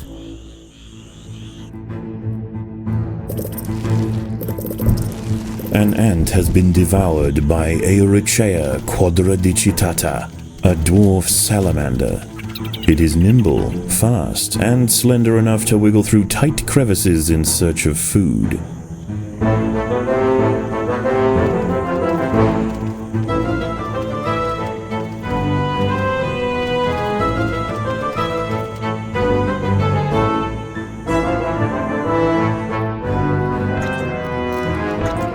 There are intruders in the nest.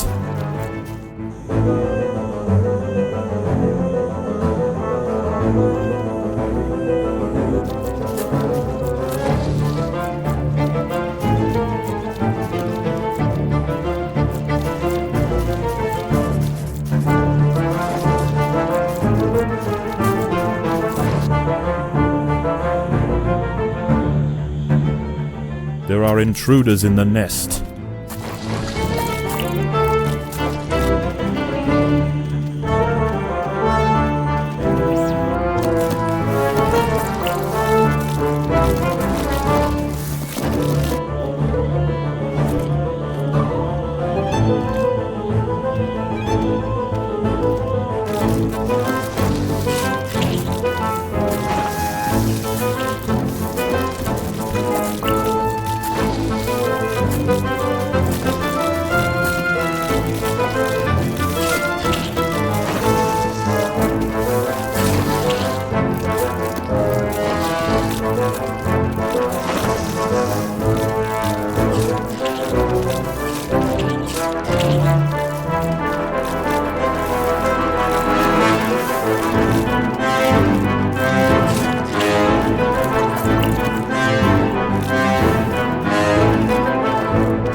The ants must protect the queen.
The battle has begun.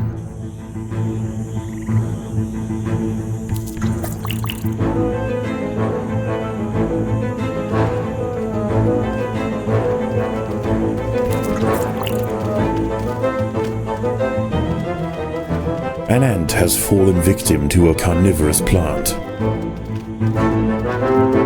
Staving off another night of attacks, the Invicta colony once again proves its strength. Despite this victory, there is yet one obstacle that stands in its way. Ever present, the bullfrog looms over the ants. The beast must be defeated.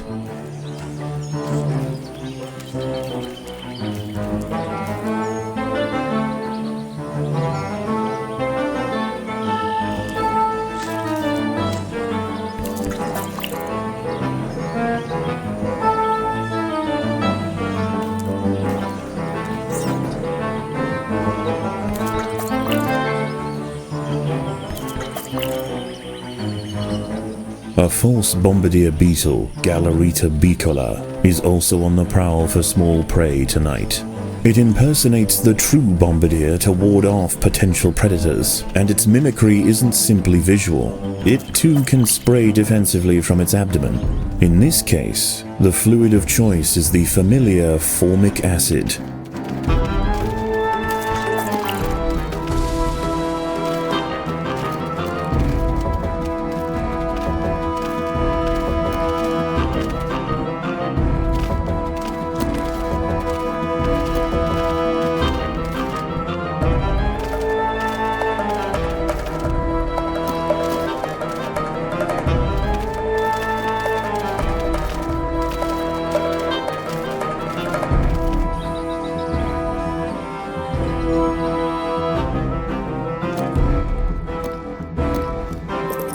The workers have done all they can to improve these food stores.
The Maurici colony has fallen, their champions spent, and their queen vanquished. In the end, they could not stand up to the might of the Invicta army.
The neighboring Monomoria Minimum colony has launched an attack on the fire ant nest.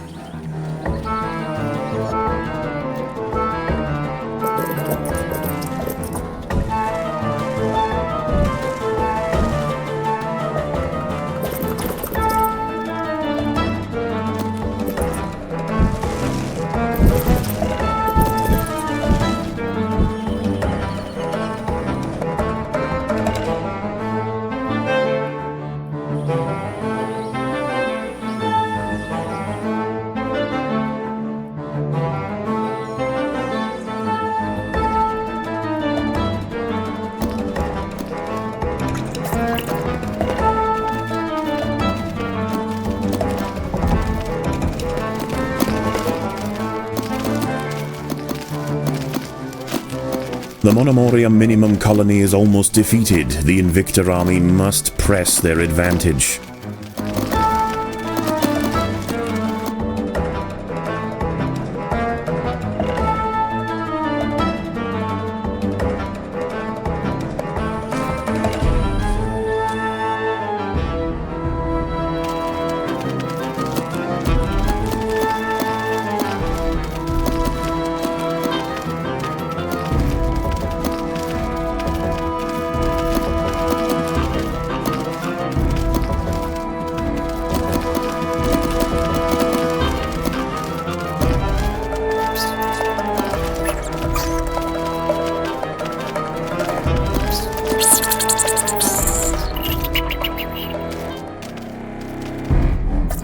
The little black ants fought to the last to defend their queen. Now the Invictor colony will enjoy the spoils of war. Defenseless larvae from the vanquished colony will be carried home and fed to the victor's own hungry brood.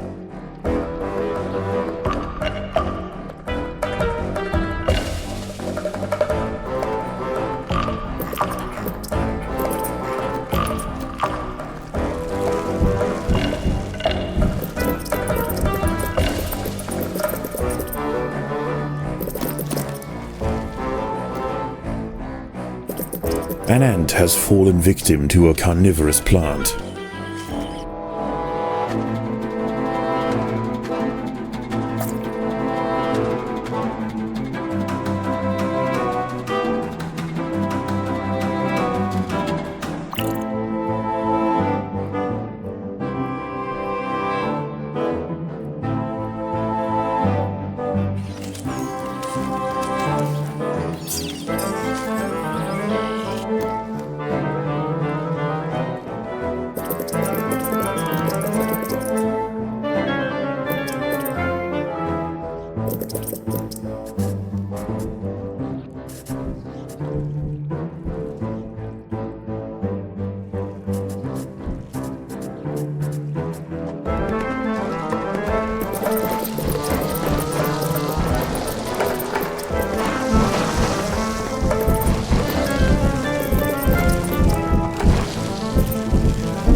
Even in small numbers, the fire ants are menacing, but in large numbers, they are virtually unstoppable.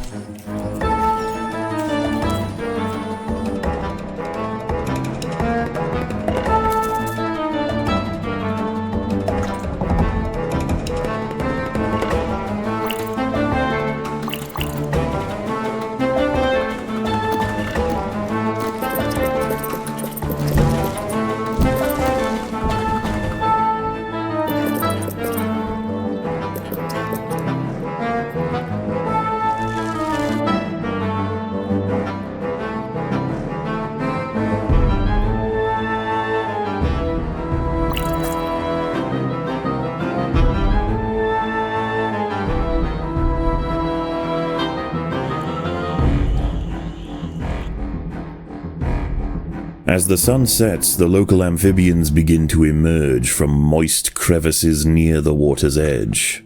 Lone invertebrates will be picked off quickly. The ants should travel in numbers or not at all.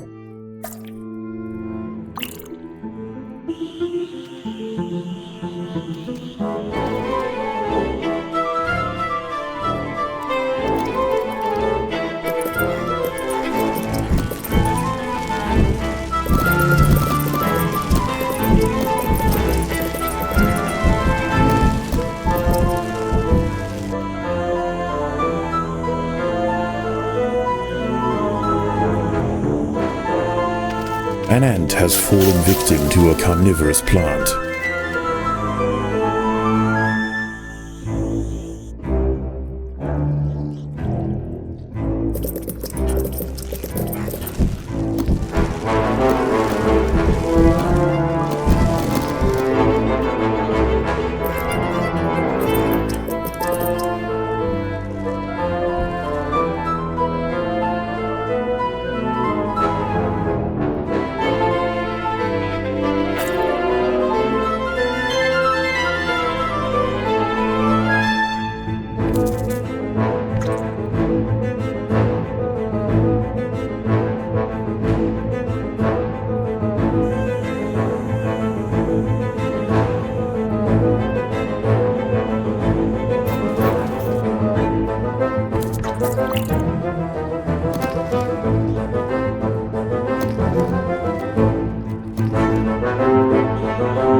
There are intruders in the nest.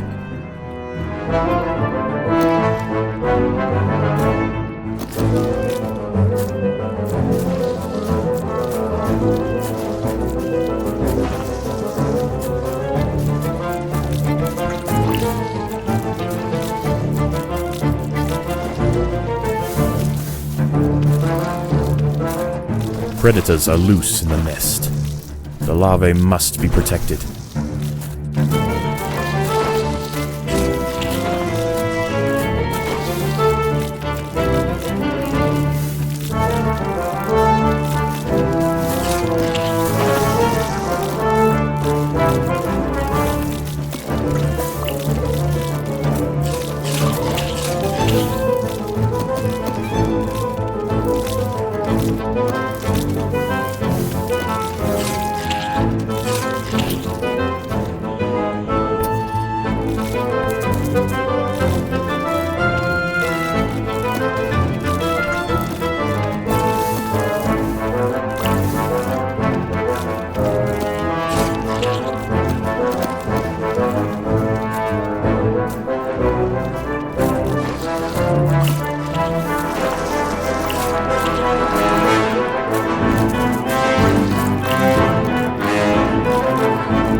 The fire ants have mounted their first attack upon the great American bullfrog Litabates scatesbianus.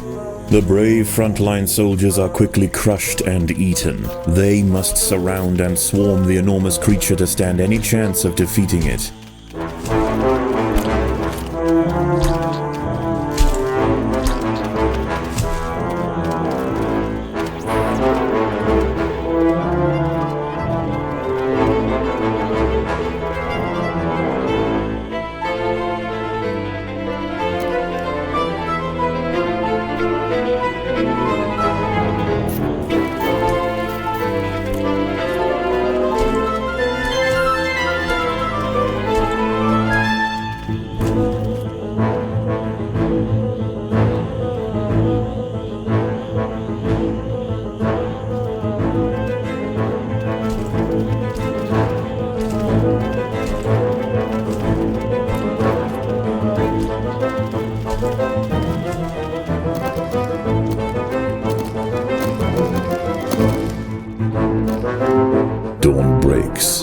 and the salamanders and toads retire to their damp alcoves to wait out the sun. Only the great bullfrog remains. She sits patiently on her throne, waiting for the next meal to wander by.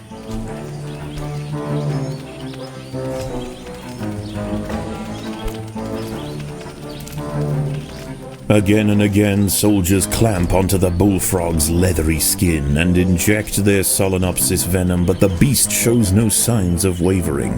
The fire ants must maintain their resolve.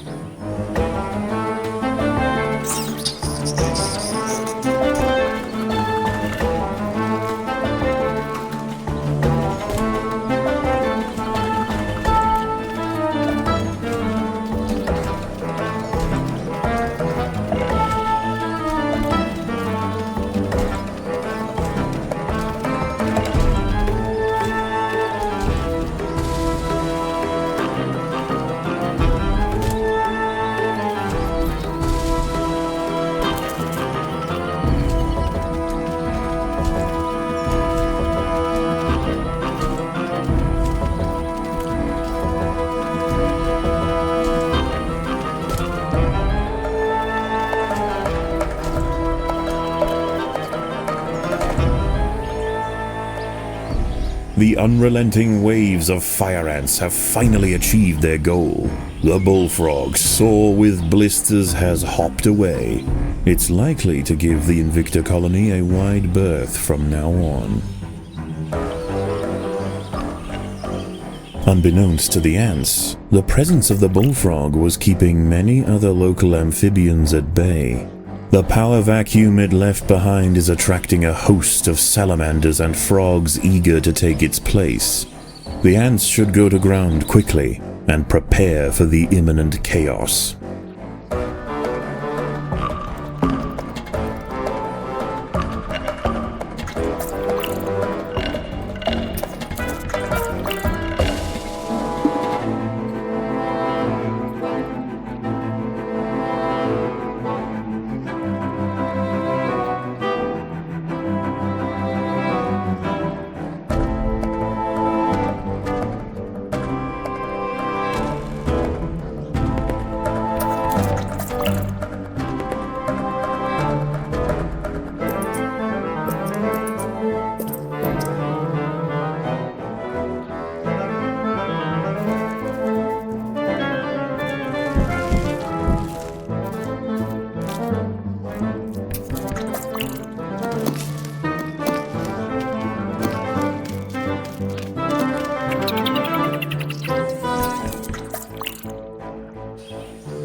The ants must protect the queen.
As the anarchy above ground settles and with the invaders crushed, a new order is established. This is now the domain of the Fire Ant.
Eat hearty, grow strong. The work will continue soon. Hello? Shh, shh. Oh, it's you. Is something wrong? No.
Solenopsis invicta. Interesting presentation. Fully functional stinger, too.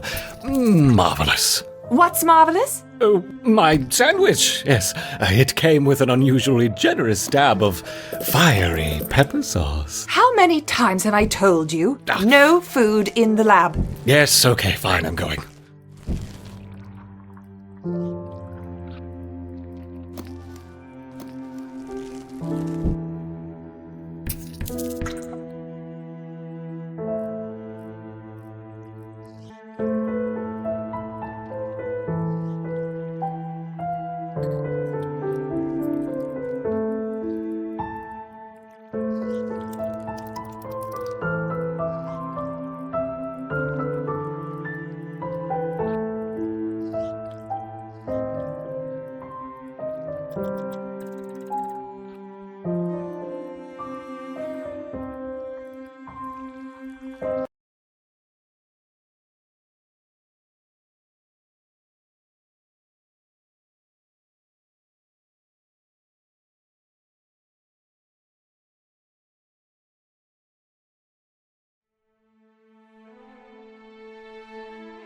This Fire Ant Queen has traveled for miles on her nuptial flight, finally landing atop a sandy mound deep in the swamp.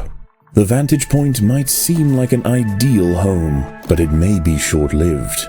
This whole area is liable to flooding, and nearby rainfall is already causing the groundwater to rise.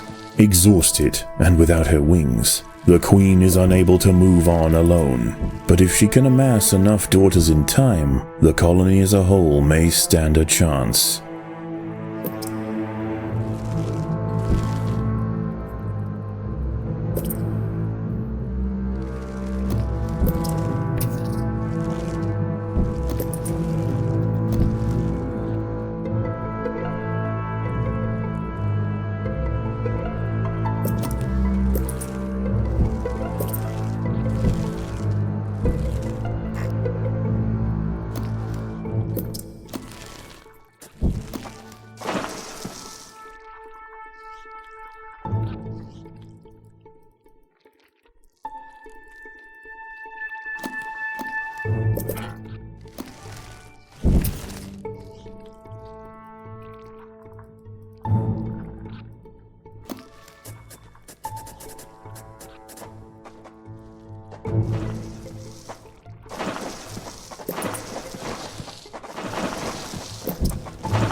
A great blue skimmer, Libellula vibrans, hunts overhead. This fantastic aerial predator shouldn't cause any trouble for the ants. That is, unless it decides to land in their way. Many nearby creatures have already been washed out of their homes by the rising water. A lucky few have been deposited on the shores east of the nest. As more arrive, tensions will rise. There isn't space here for everyone.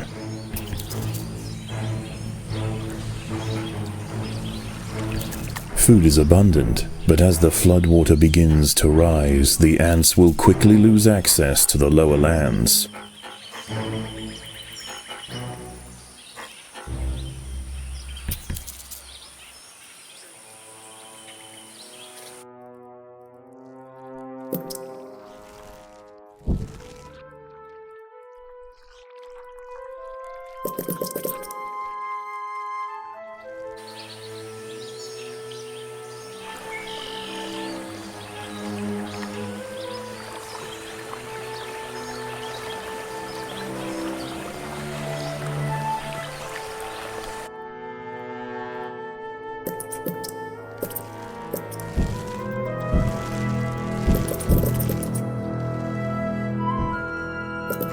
This colony must remain small for now. Food is too scarce to support greater numbers.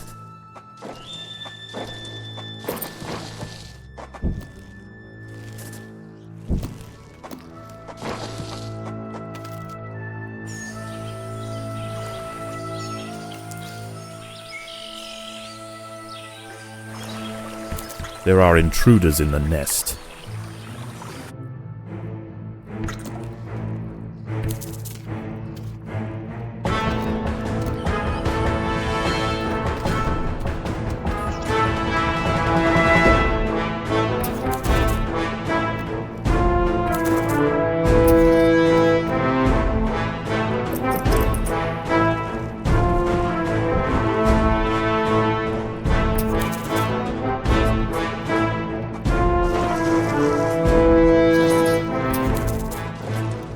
False bombardier larvae are burrowing through the earth surrounding the nest. They are already large and will hold their ground against small groups of ants.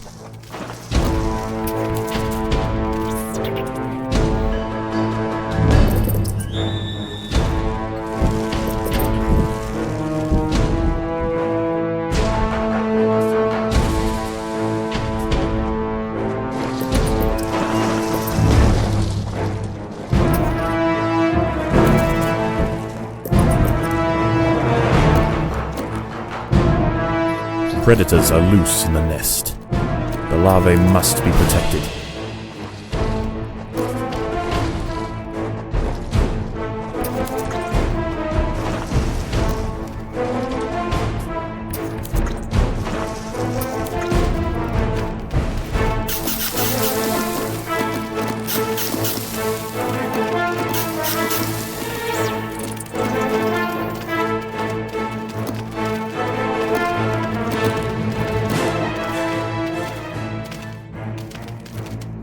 The boggy earth at the base of the mound is now saturated, and as night approaches, the water begins to creep closer.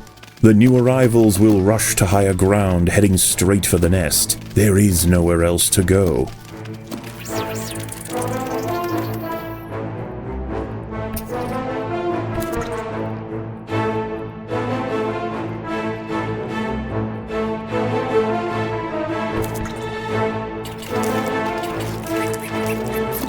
The queen is in imminent danger.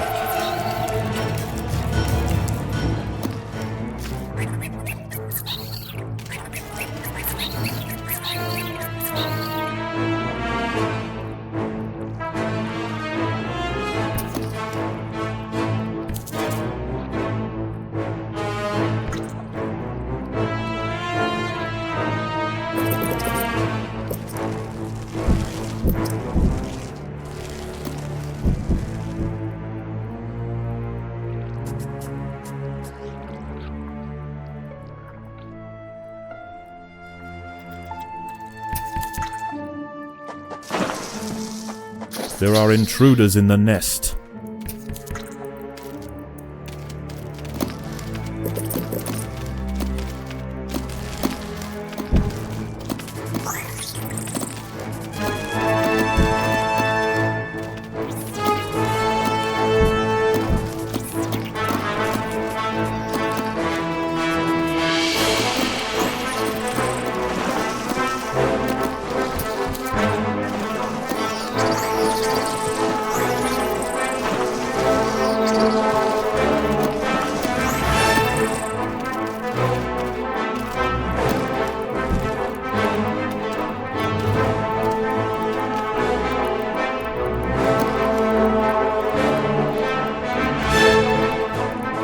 The Queen is in imminent danger.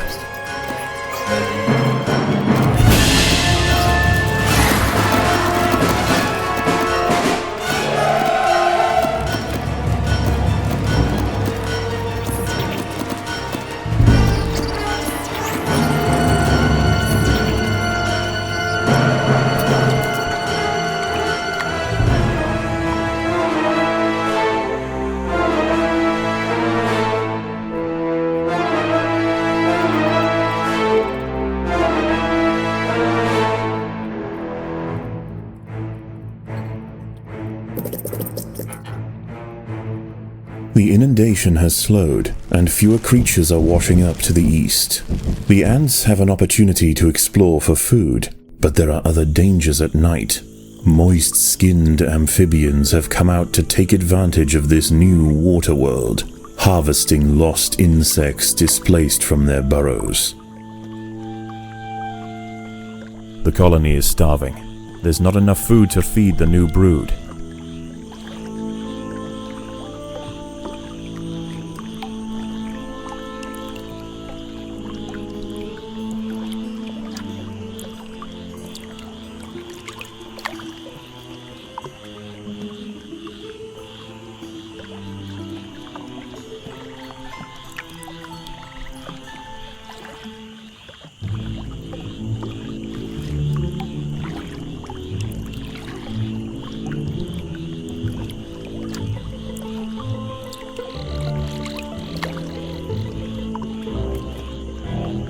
A Pinewoods tree frog, Gila femoralis, has wandered into the trail.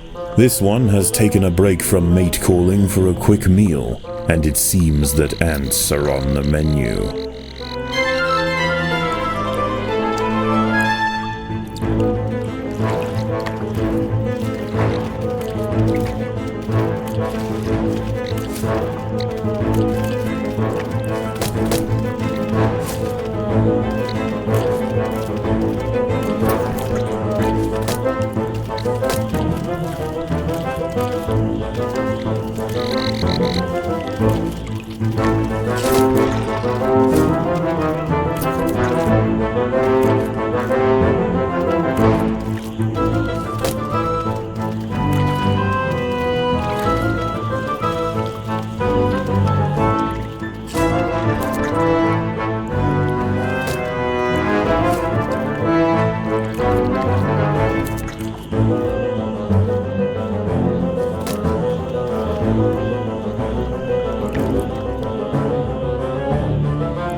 The ants will fight to the death.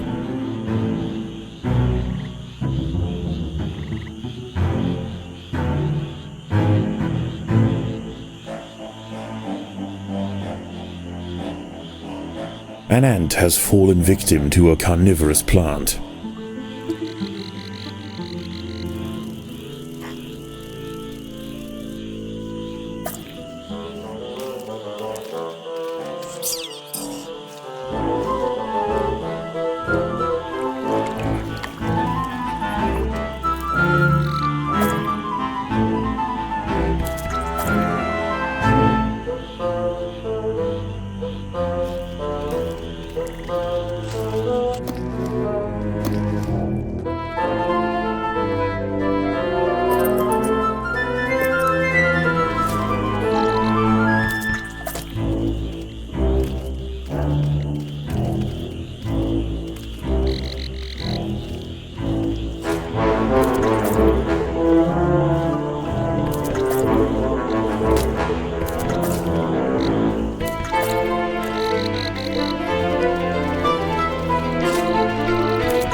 Continued rainfall is about to bring another torrent flushing through the bog, carrying with it a slew of ill-tempered arthropods.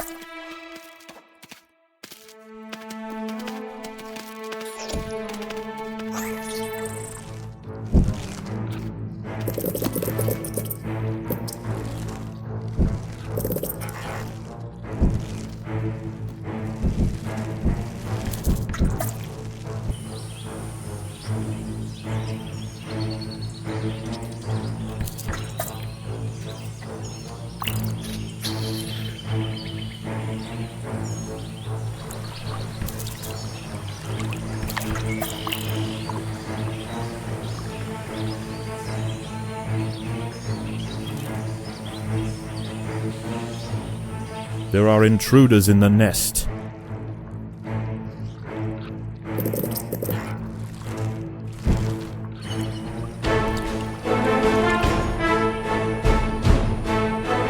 The queen is in imminent danger.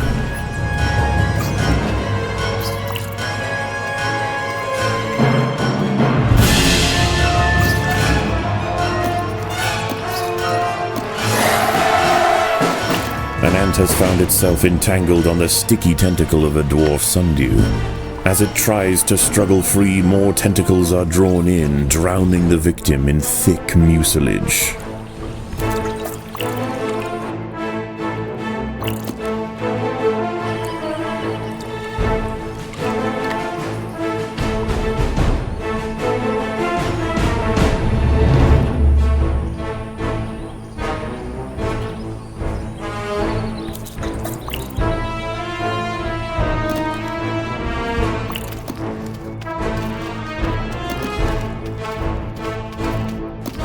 The ants must protect the queen. Predators are loose in the nest. The larvae must be protected.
The workers have done all they can to improve these food stores.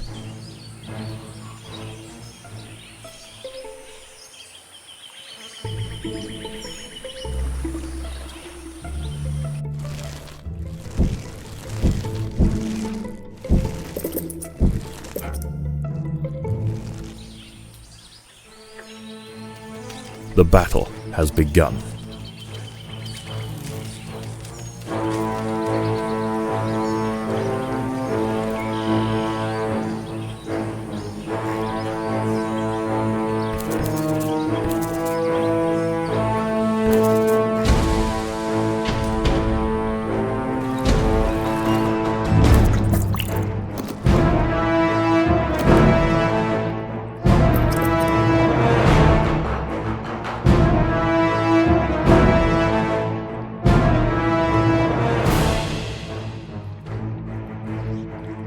With nowhere to drain, the floodwater creeps ever nearer to the nest.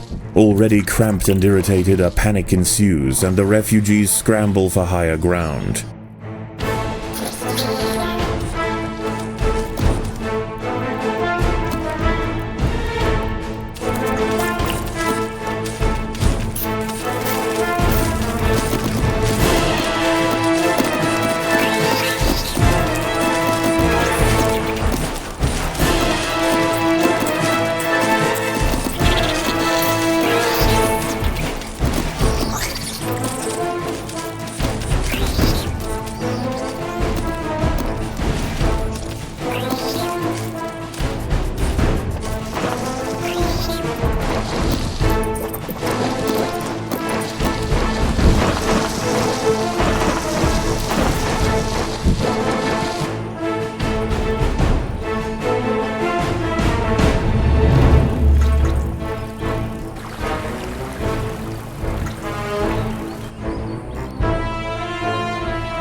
News of the insect feast has spread across the swamp. With growing numbers of amphibians patrolling the waters, the Invictor's scavenging expeditions will need to be well defended.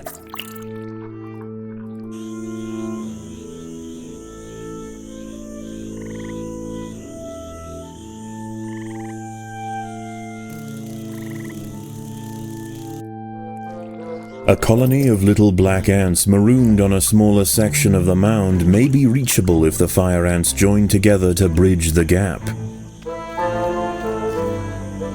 An eastern newt, Notophalmus viridations, is devouring ants. Growing up to 10 centimeters in length, it dwarfs other creatures on the mound. Its red skin is toxic and serves as a warning to potential predators.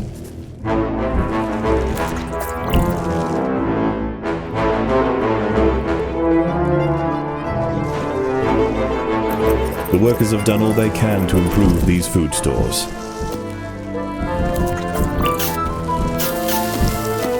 The battle has begun.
As if the colony didn't already have enough to deal with, the great blue skimmer has chosen this moment to touch down right outside the nest. Unchecked, this titan of the sky will no doubt disrupt colony activities, but if the soldiers are able to bring him down, the rewards could be mighty.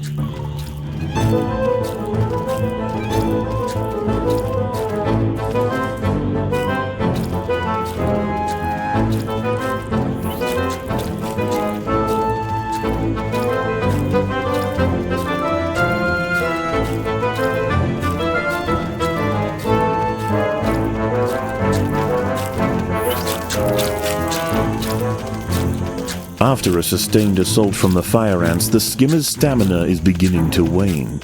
He leaps away from battle and prepares to take off. If the ants want to prevent his escape, they will need to act quickly. The colony is starving. There's not enough food to feed the new brood.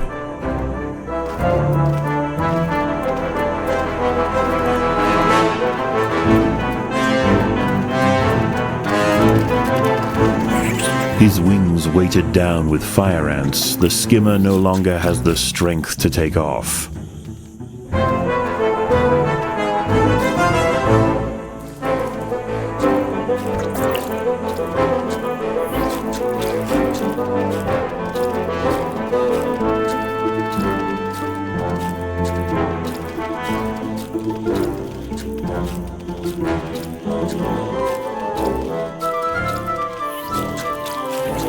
Crippled by relentless stings, the great skimmer's attempts to flee became ever more futile. Finally collapsing atop the mound, he succumbs to the fire ants. Dismemberment will follow.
As the water draws ever nearer, more insects begin to wash up on the bank. The Invicta colony must maintain control or risk being overrun.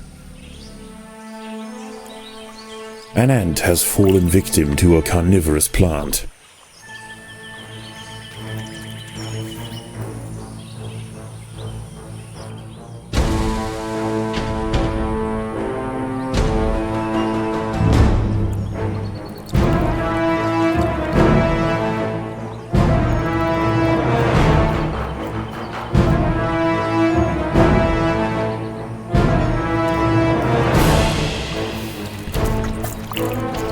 Predators are loose in the nest. The larvae must be protected.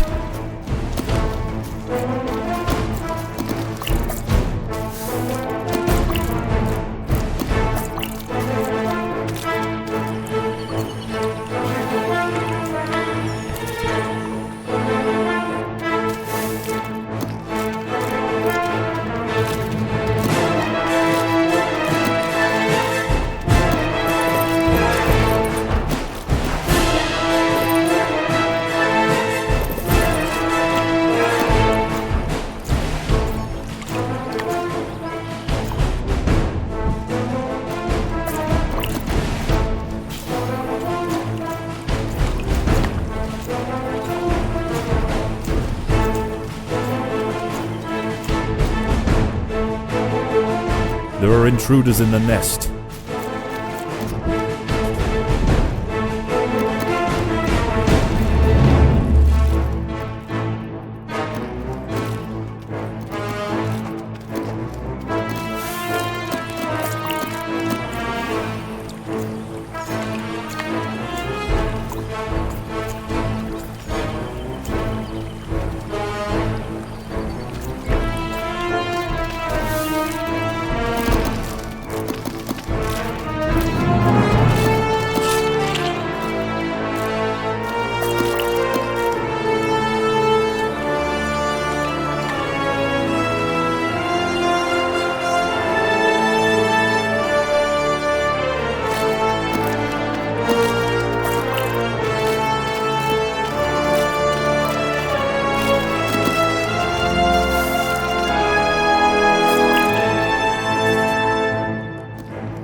The ants must defend themselves.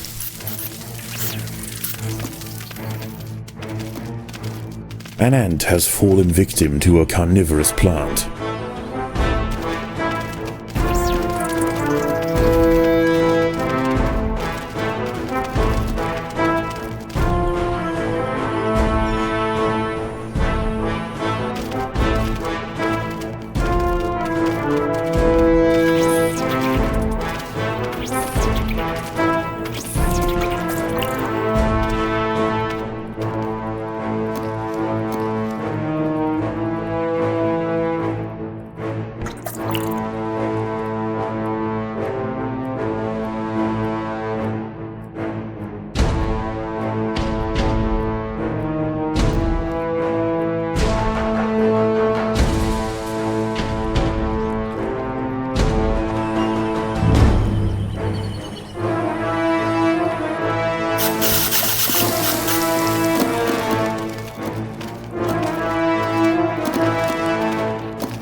Again, the floodwaters rise. The washed-up invertebrates panic, and a stampede ensues. The Invicta soldiers must form ranks quickly.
The ants must fight.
The little black ants have been defeated.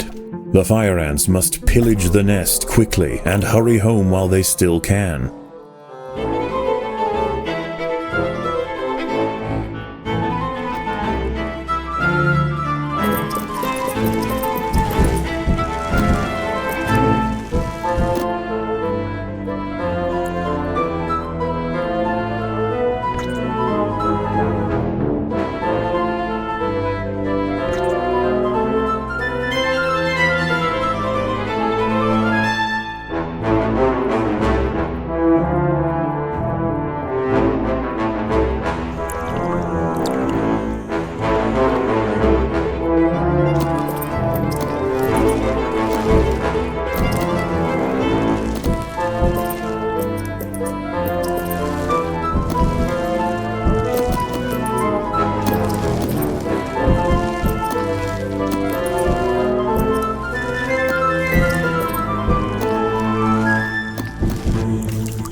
By joining their bodies together to form a giant raft, the fire ants were able to ferry the queen from the mound just as the nest filled with water. Their perils are not over, but they've shown great resilience and an ability to survive in this harsh environment. Wherever they land, the creatures of the swamp will quickly come to know the might of the fire ants.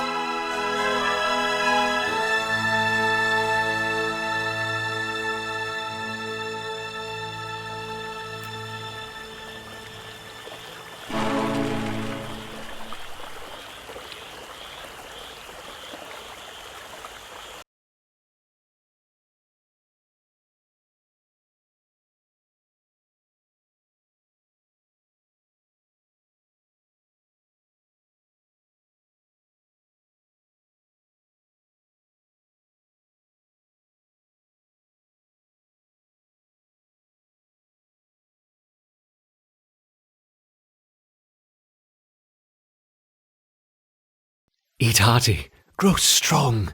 The work will continue soon. Hello? Shh, shh. Oh, it's you. Is something wrong? No.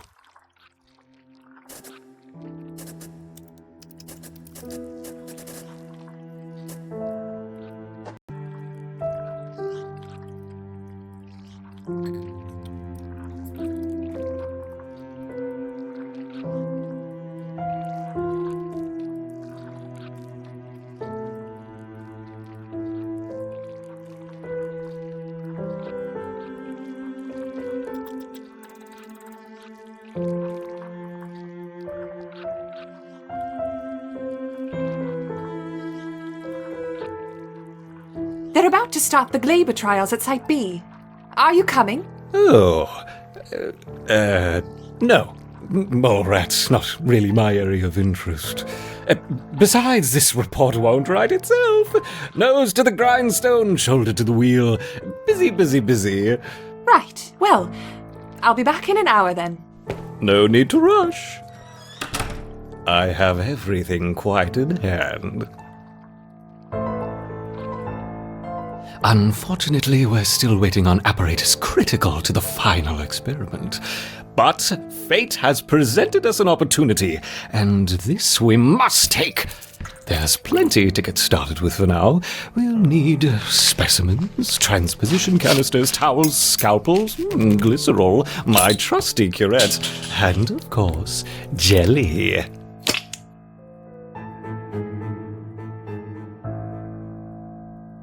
So, my enduring Ereptors, we've witnessed your proficiency for resisting natural predators, but what about the unnatural? After all, our work with the counterparts barely scratched the surface. Even on incompatible subjects, the effects of the jelly are remarkable. It may not look very pretty, nor indeed live longer than a day, but for our purposes, it's perfect. May I present to you my most armored hybrid, the Hermit Scorpion.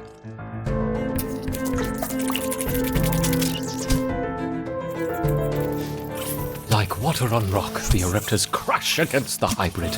How many will fall? Perhaps them all.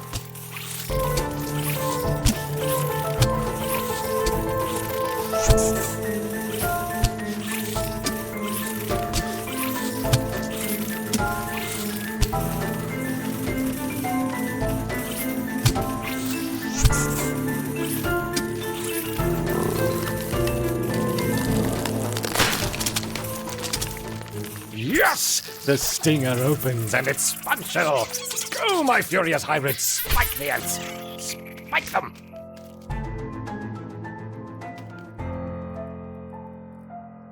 Hermit Scorpion. It sounded better in my head. No matter, every stimulation spurs the permutations. Perhaps a more elaborate test to follow. Something to provoke a creative response. Now, do we want raptorial forelegs or pedipalps? Forelegs or pedipalps? Ah, silly me. We want both, of course. No, don't do that. That's your sister. No, no, no. Right, we're keeping you two apart.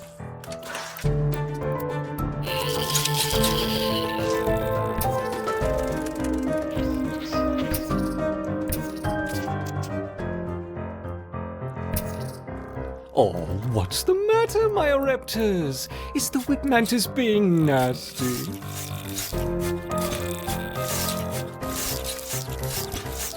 Yes, clever little ants. Work smarter, not harder.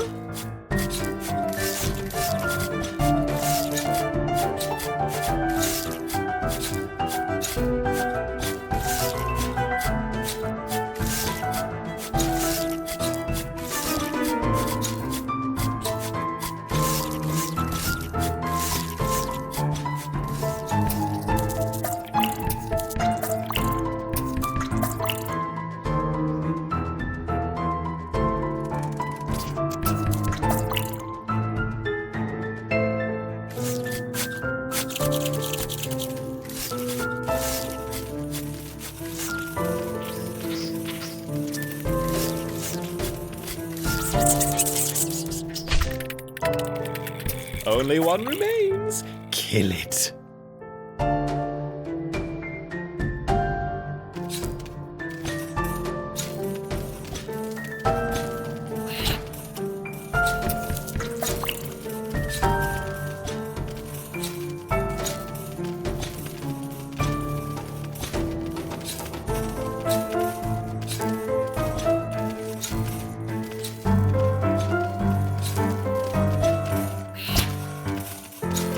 Get on with it. Get on with it.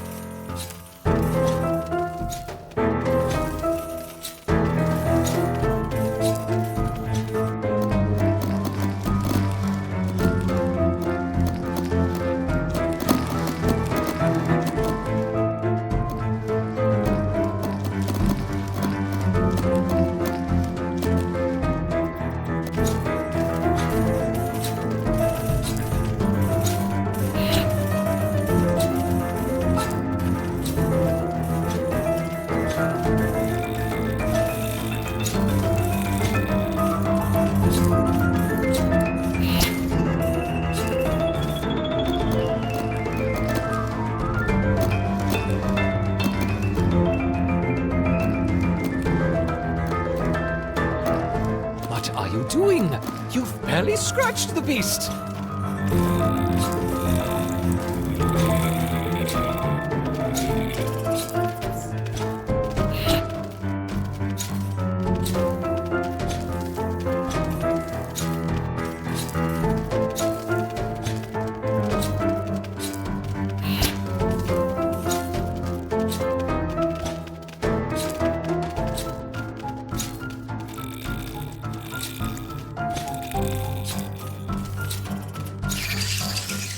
Wonderful! Both champions bested! The caustic scent of Himmelin filling the arena. Can you smell it? What's going on in there? Open the door. What's she doing back? We need more time. I'm sorry, there's been a containment contamination. What are you talking about? Set the spider to the fly. You're witty and you're wise. How handsome are your gauzy wings? How brilliant are your eyes? Where's your hazmat suit? There's no contamination. Yes, Let me yes, in. contamination, yes. And it lives. I have to say, I do my best work under pressure. In you go. Open the door this instant, or I'll have you escorted from the building. Open the door, no problem. I'm on my way. Right? That's it. Could I have a security team on the 6th floor, please? It's using its wings. Incredible. Oh, it does seem a little slow to react. Perhaps we severed a few too many synapses. Have you noticed that, my raptor?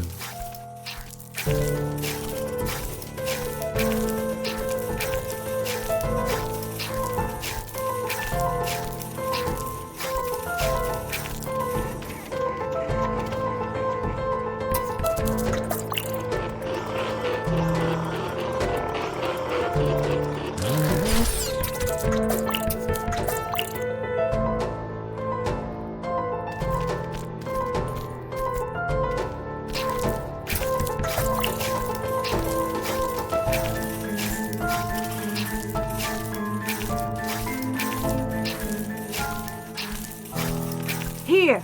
I need this door opening and that man removed immediately. Why must they constantly disrupt our work? You deal with the hybrid. I'll buy some more time. This should do it. Drive some more help on 6, please. There's a situation developing here. Hurry now. Not much time.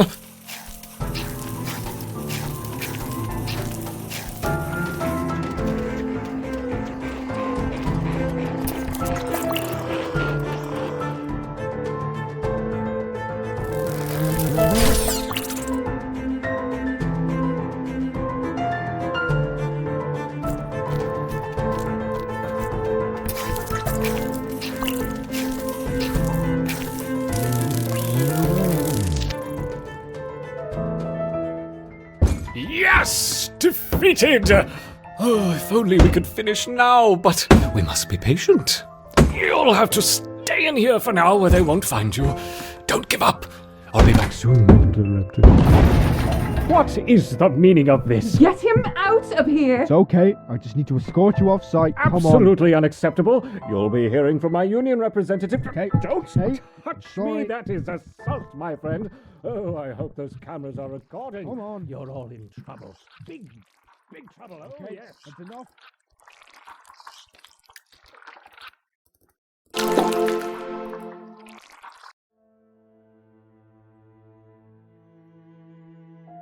What was he up to? There's nothing untoward here. Why did he lock the door?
Delivery! I haven't put in any request. Looks like a supercapacitor. You're probably after microelectronics. Next floor up.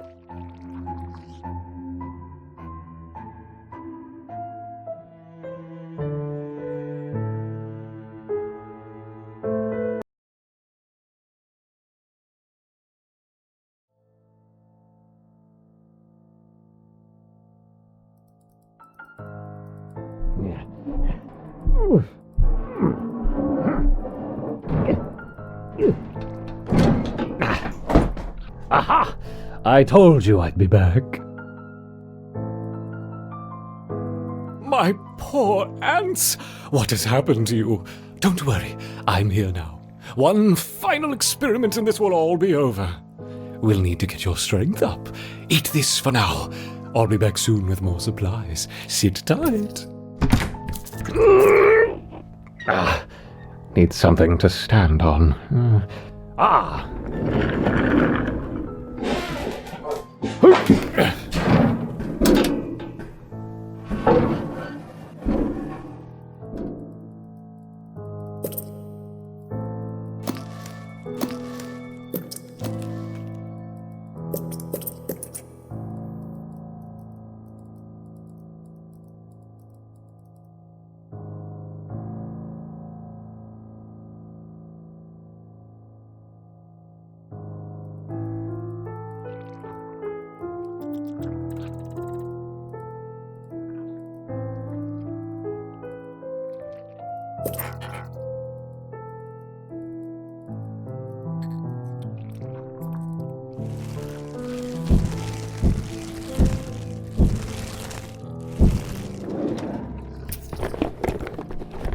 What's this?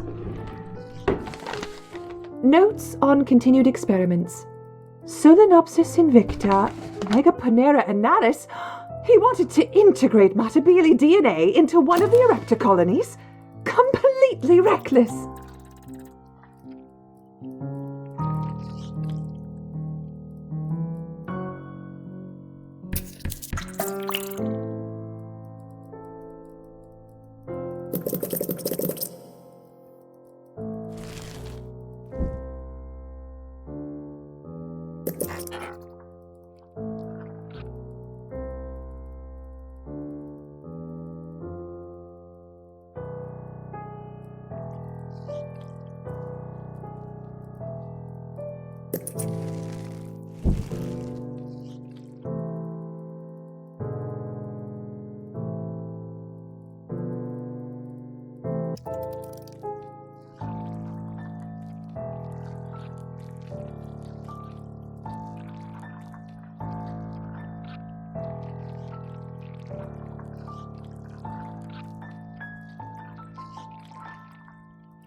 Escorted by a small entourage of loyal soldiers, this young queen has set out to establish a new colony on the edge of the savannah.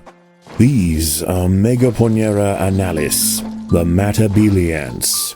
They are large, fierce, and specialize in raiding termite nests.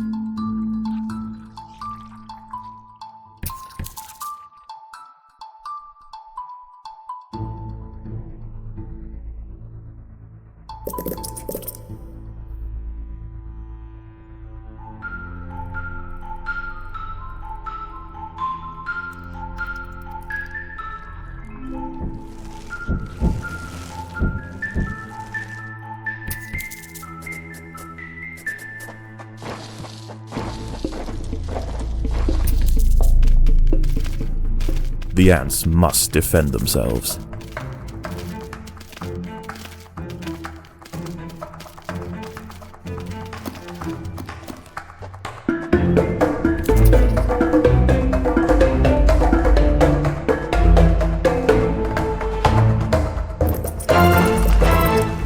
The Matabele may be predators, but they are very picky about their prey. The other creatures nearby are insignificant compared to the vast and replenishable bounty locked within the local termite mounds. Raids are conducted at dusk and dawn, and the night is almost over. It is time.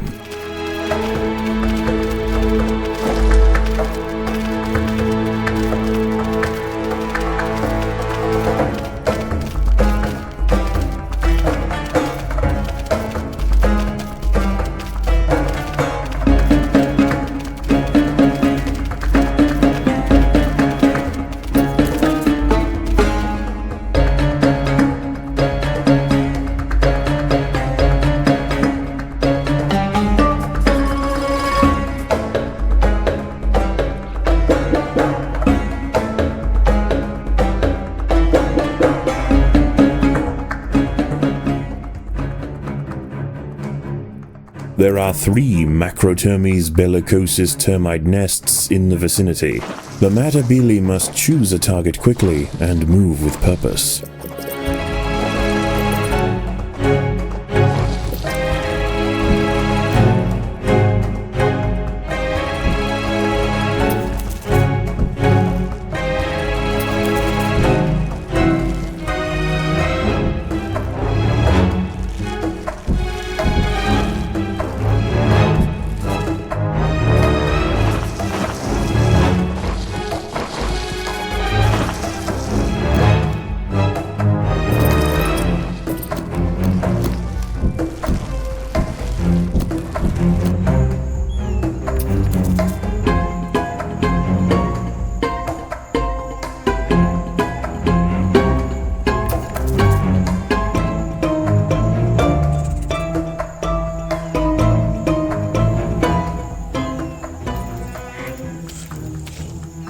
A common earwig, Forficula auricularia, has locked jaws with a Matabele ant. This nighttime scavenger won't shy away from a scuffle, especially if there's a chance it'll end with a meal.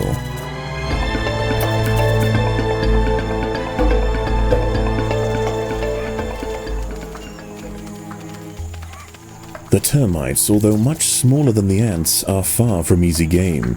They have their own soldier castes whose job is to make the raids as difficult as possible for the ants. With durable head armor and keen jaws, it is not uncommon for the defenders to maim and even kill raiding soldiers. As soon as the Matabele have enough food, they should leave without delay. The colony is starving. There's not enough food to feed the new brood.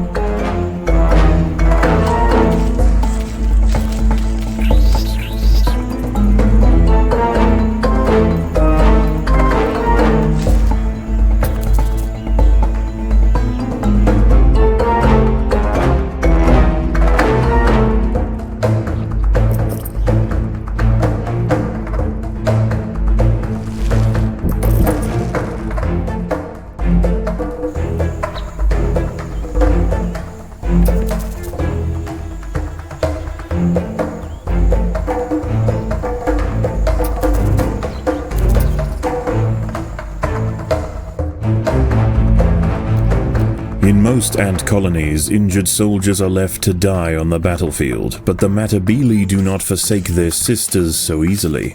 Ants wounded in battle and unable to walk release pheromones calling their comrades for help. If unburdened raiders are available, the casualties are carried home and nursed back to health.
As the midday sun rises overhead, the termites retreat into the cool depths of their fortified mounds. Raiding at this time would be troublesome, and there would usually be little reason for the Matabele to leave their nest. However, West African rainbow lizards, Agama africana, have come to bask in the clearing. If too many are allowed to gather, the evening raids may be disrupted.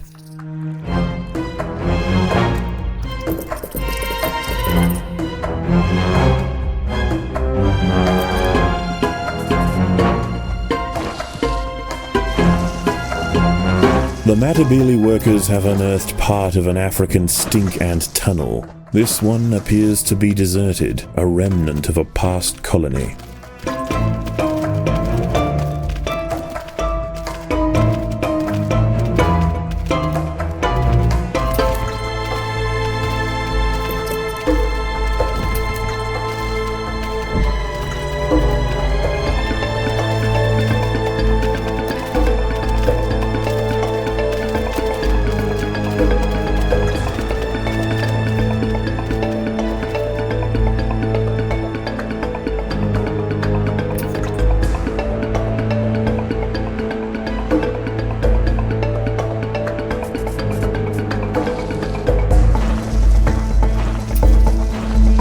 The colony is starving. There's not enough food to feed the new brood.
As dusk begins to set in and the dusty earth cools, the termites march out of their mounds to collect dead wood and leaves. Time for the Matabele to replenish their larders.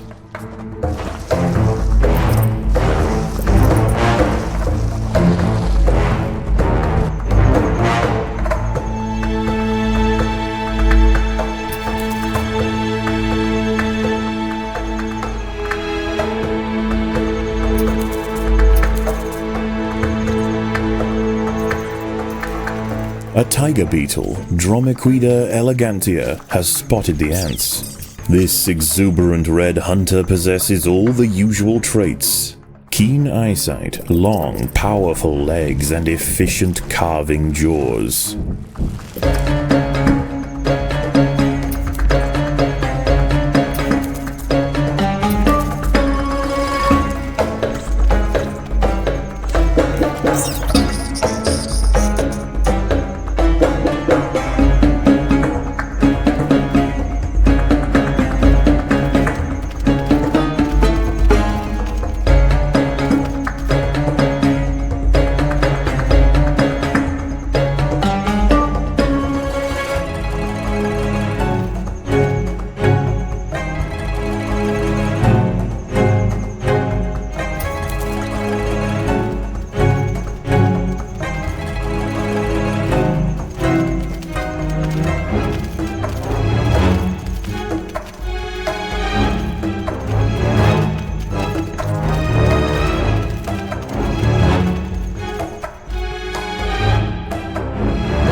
The Matabele should be careful not to overpillage any one mound. If the termites are too weakened, they will not recover their numbers in time for the next raid.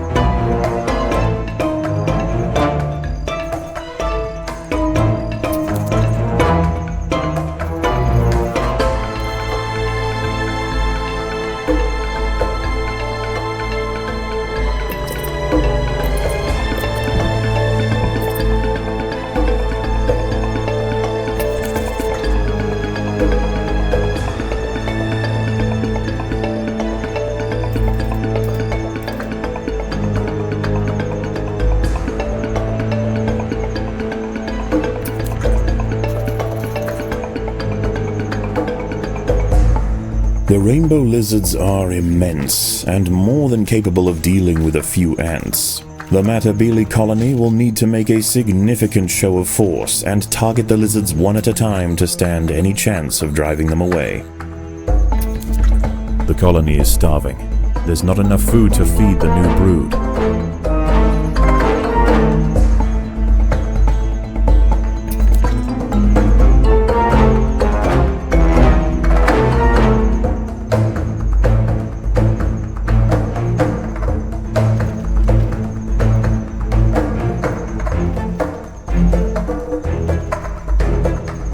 As night draws in, nocturnal scrubland specialists emerge from their hiding places to hunt. For the colony, the benefits of facing down these beasts are far outweighed by the cost in soldier casualties. Fortunately, the nest entrance is too small for the largest and most dangerous arthropods to crawl through. The ants will be safe underground.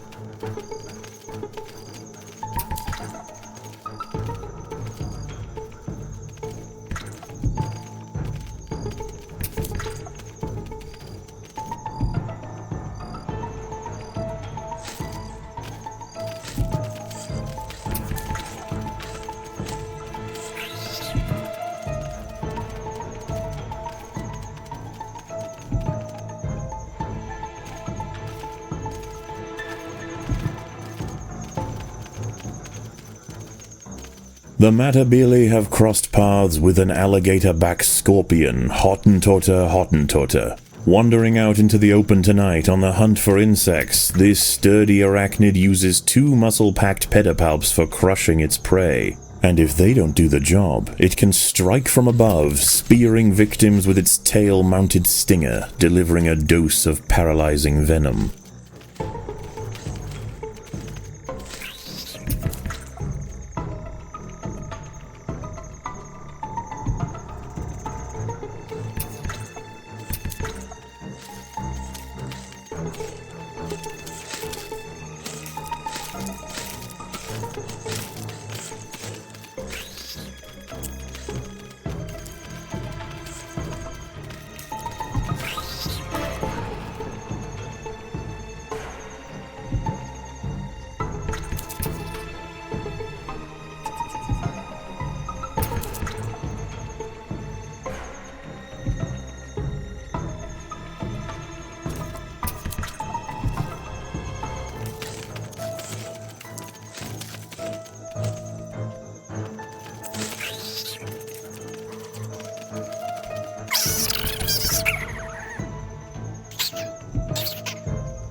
The sky brightens and the nighttime scavengers begin to dissipate, leaving space for Matabele raiding columns.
The temperature outside is rising, and the termites retreat inside to escape desiccation.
The battle has begun.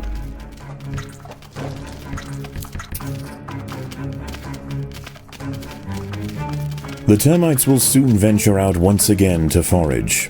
For the hungry Matabele ants, now is the time to strike.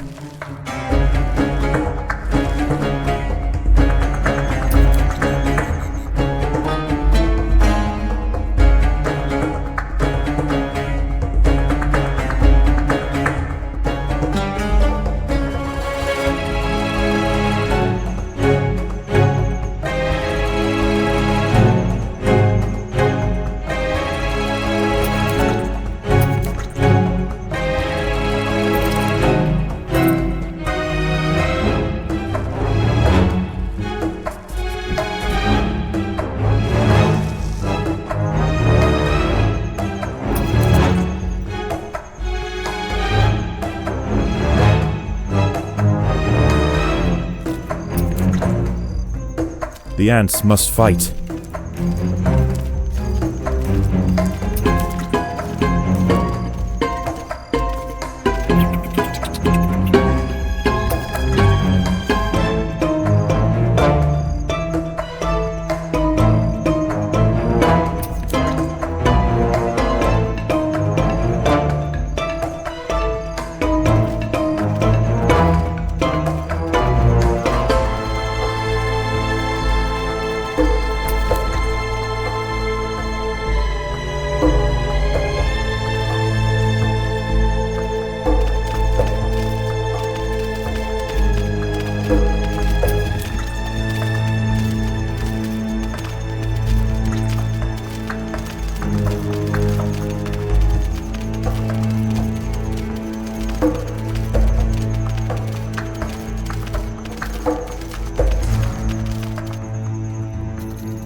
battle has begun.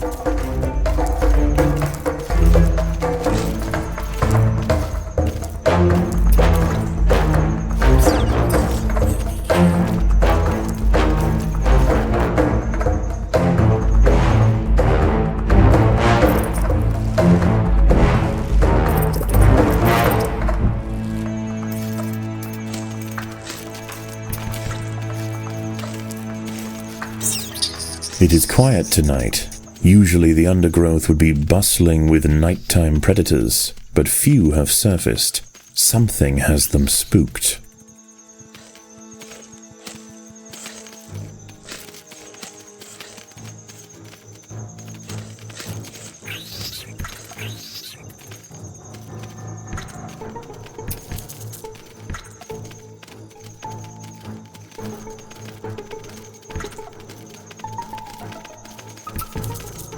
Tremors can be felt from within the nest.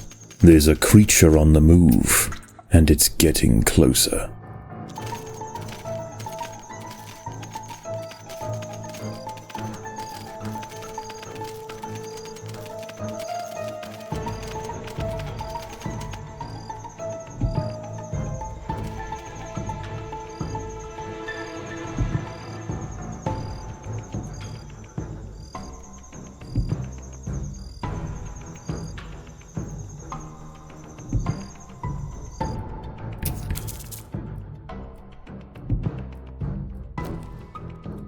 A fully grown sun spider, Zaria Kisarlinji, has found the nest. She's looking for a burrow to lay her eggs, and this is the perfect spot. Unable to fit through the entrance, she'll need to dig her way in. This could be disastrous for the colony. The sun spider has bulldozed through the nest entrance and into the tunnels. She must be stopped.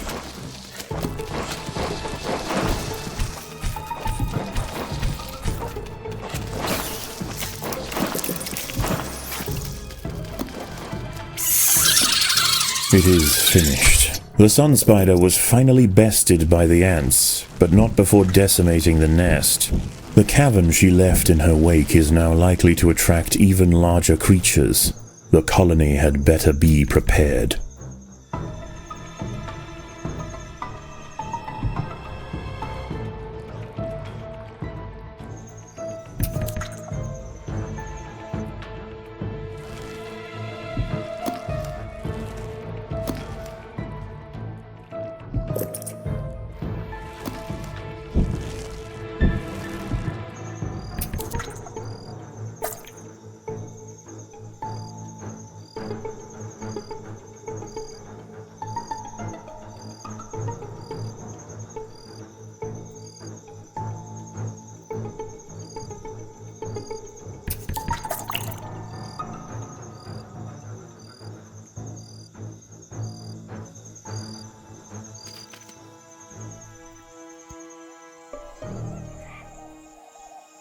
With the sun spider threat eliminated, the Matabele have an opportunity to raid freely while the termites are active. They should make the most of it while they can.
The workers have done all they can to improve these food stores.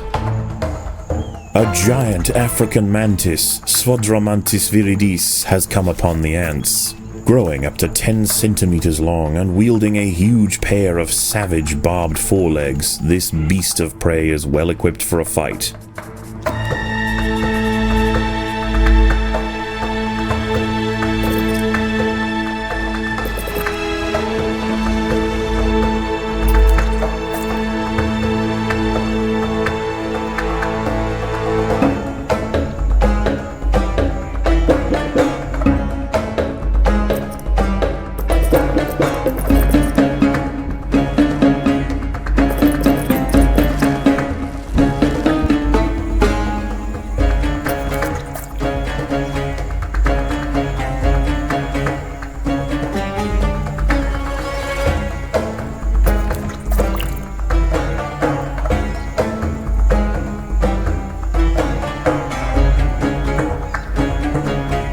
The battle has begun.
It is almost noon, and the termites go to ground. Further raids are unlikely to be fruitful, for now.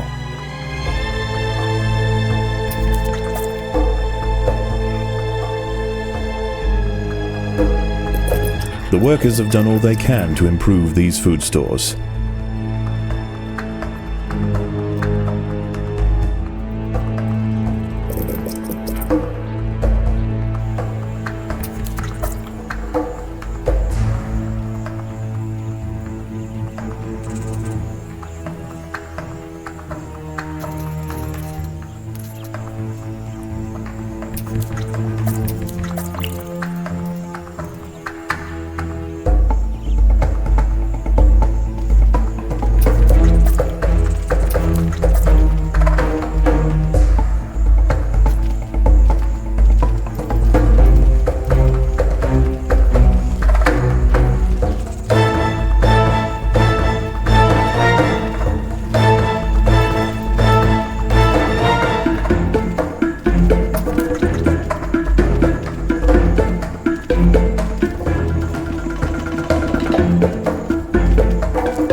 The termites are ramping up their activities. The Matabele should seize this opportunity before the nocturnal predators are too numerous.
must defend themselves.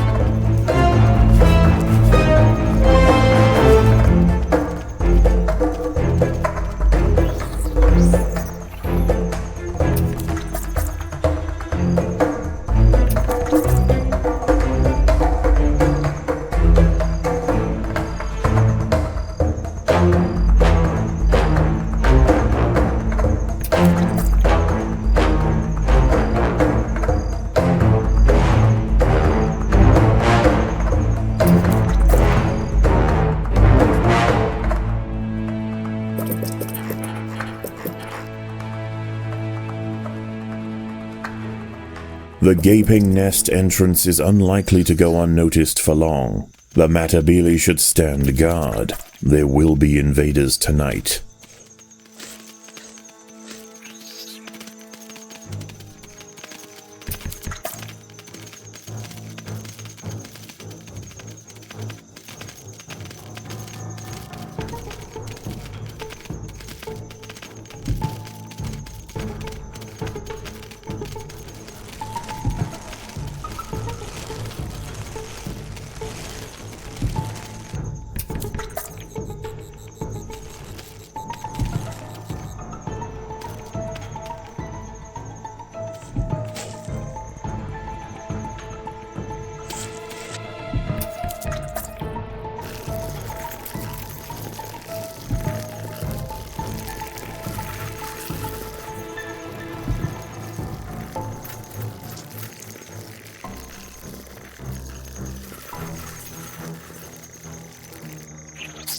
An African giant centipede, Etmostigmus trigonopodus, approaches the nest.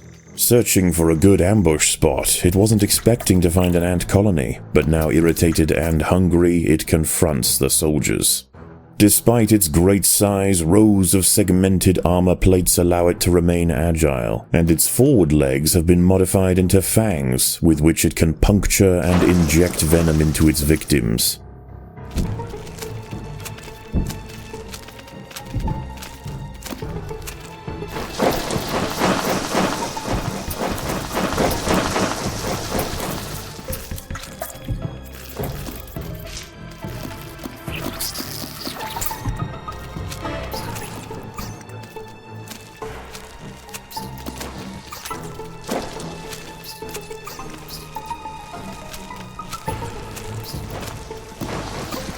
The Queen is in imminent danger.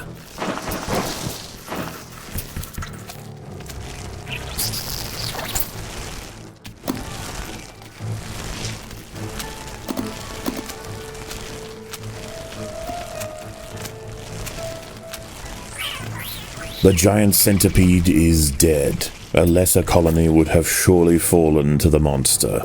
Although the Matabele Queen has survived, the undergrowth remains perilous. The ants should clear the carcass and replenish quickly.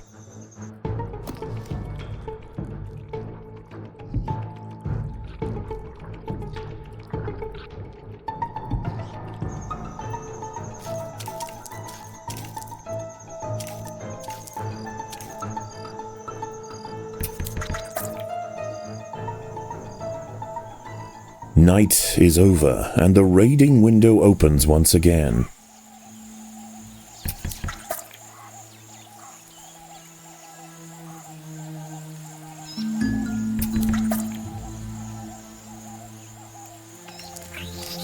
The ants must defend themselves.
Rainbow lizards are beginning to arrive. The Matabele would do well to keep them in check.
The sun has almost set, the sand has cooled, and the termites resume their harvest.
Darkness looms, and the savanna arthropods emerge to hunt. There is but one the Matabele have yet to face, the greatest amongst their number. It comes tonight.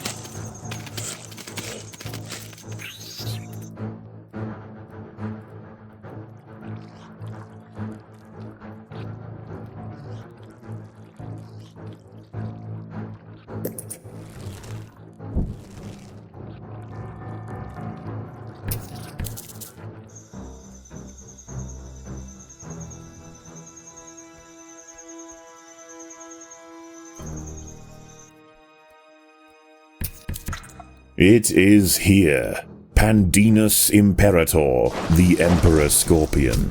Growing to 20 centimeters in length, this true titan of the undergrowth dwarfs almost anything that crosses its path. With bulging pedipalps, equally effective for digging up insects and tearing them apart, this encounter could mean extinction for the colony.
The Queen is in imminent danger.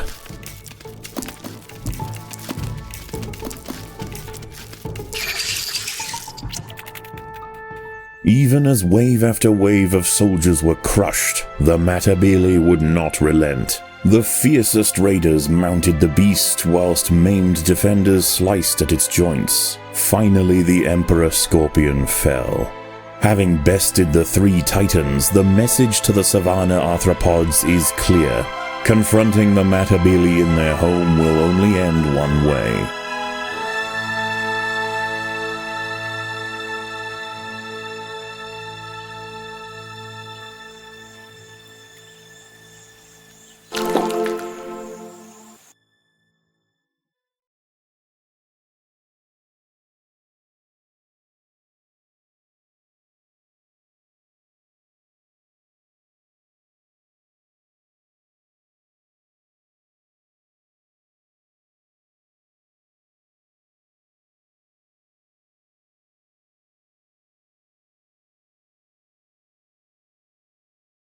Why are there footprints on my chair?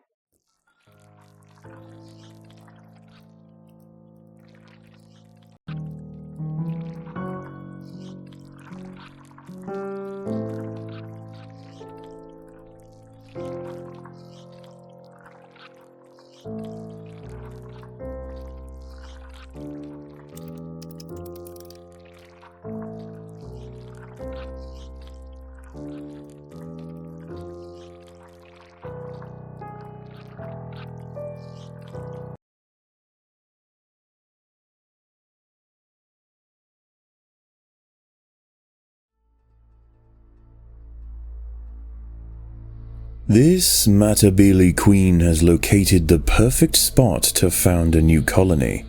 Surrounded in all directions by termite mounds, securing a steady supply of food should be no problem. Her raiders are spoiled for choice.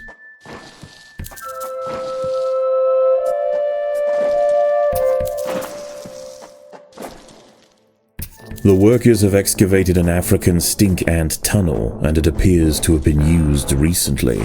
The tunnels serve as convenient highways for the stink ants, allowing them to reach the outskirts of their territory safely.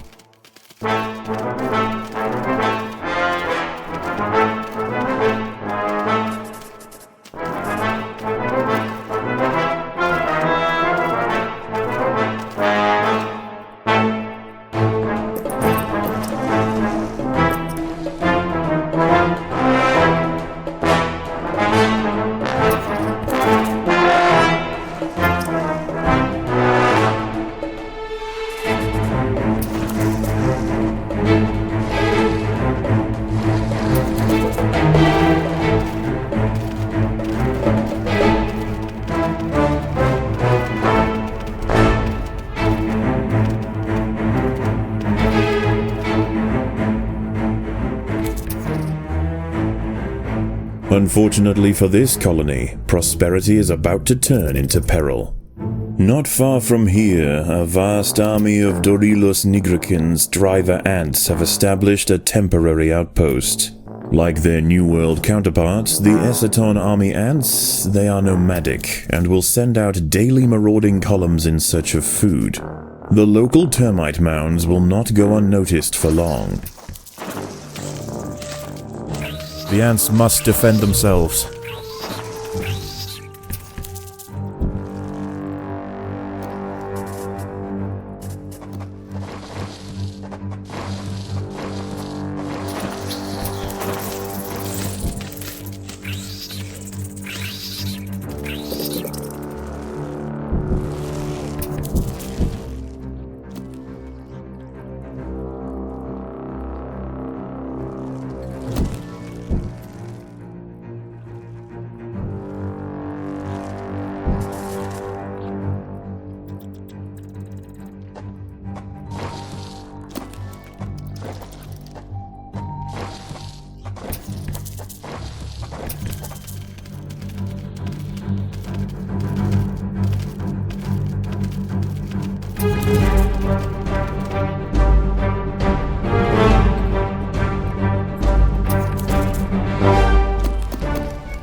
The first driver ant scouts can be seen encroaching on the termite mound to the northwest.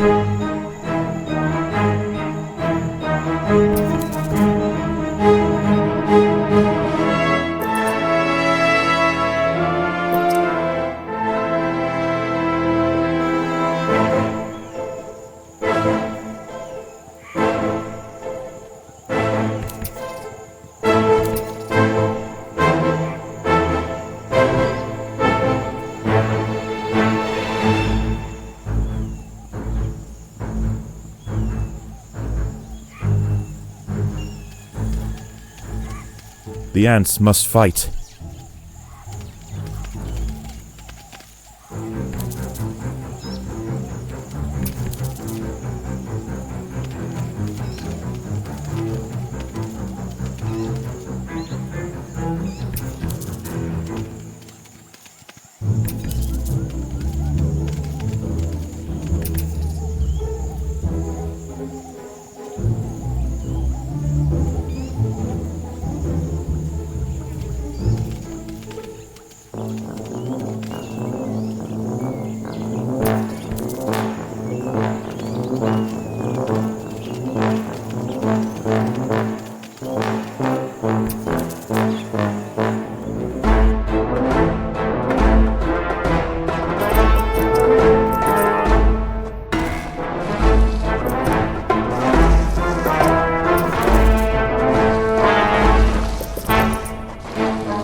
colony is starving.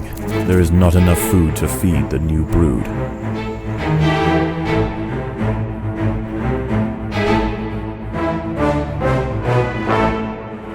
The ants must defend themselves.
The ants must defend themselves.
course, and the clearing between the termite mounds will soon be scuttling with nocturnal predators.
The colony is starving. There is not enough food to feed the new brood.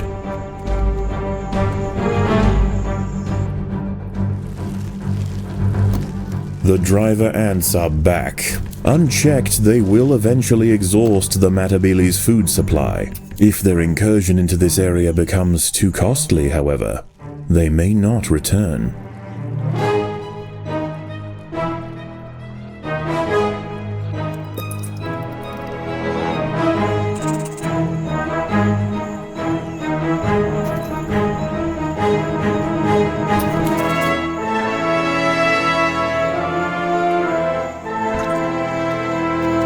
The ants must fight.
huntsman spider, Pseudomicromata mary, has subdued a Matabele ant.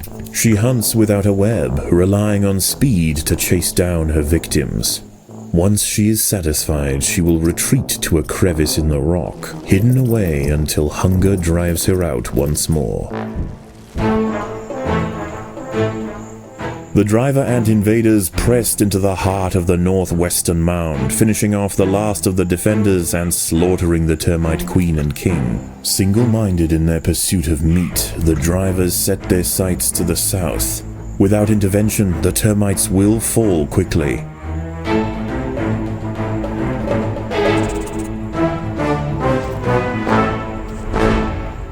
The ants must fight.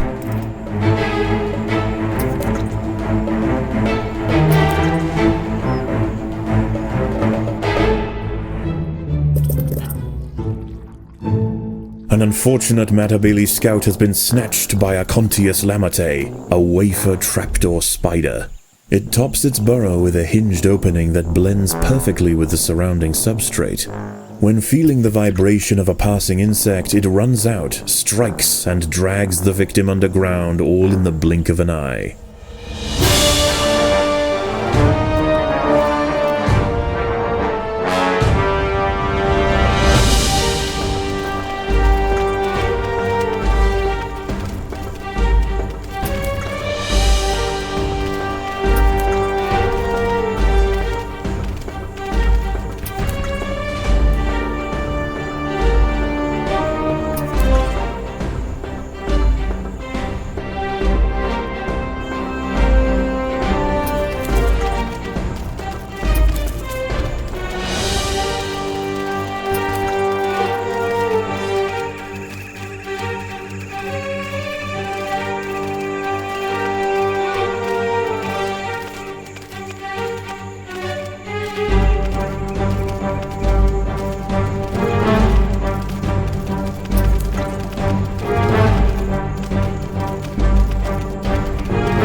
Darkness sets in, and the undergrowth stirs. The creatures of the night awake.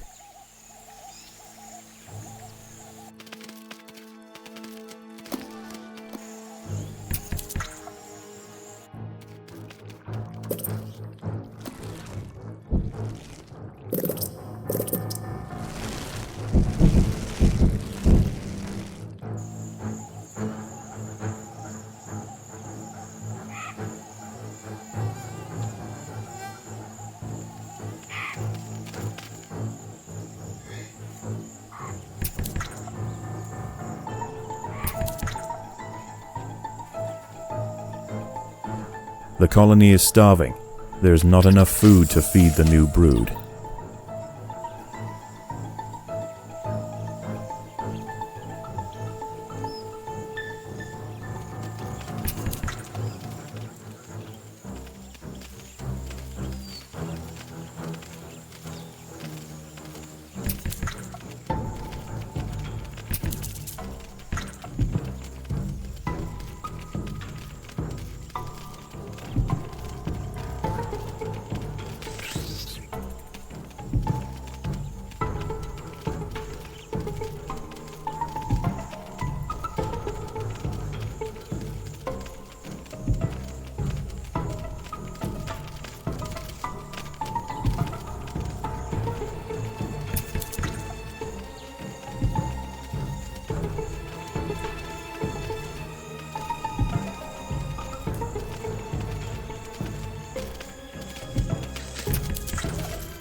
The driver ant menace has returned, and the termite soldiers gather at their mound's entrance to repel the invasion.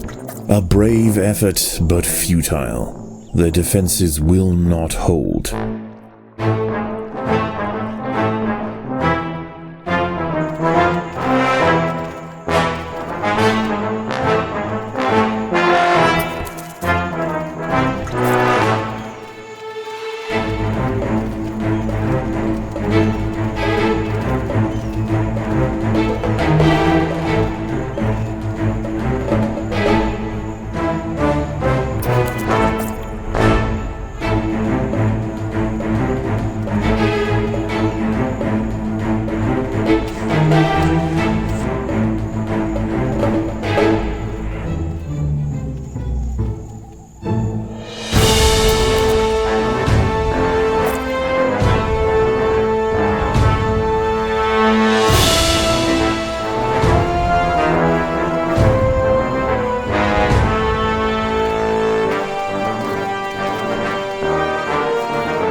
2 termite colonies have now been conquered and their mounds pillaged.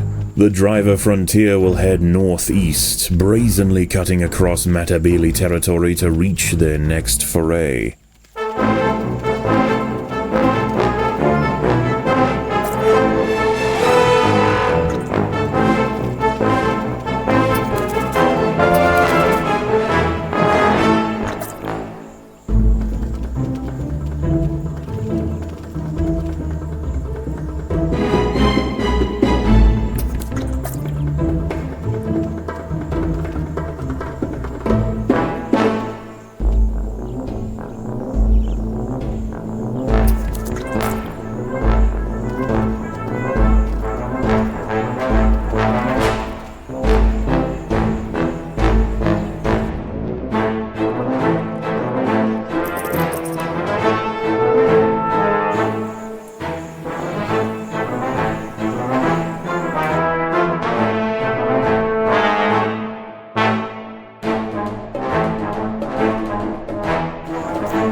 Although the driver ants are generally smaller than the Matabele, their mages are formidable opponents on the battlefield.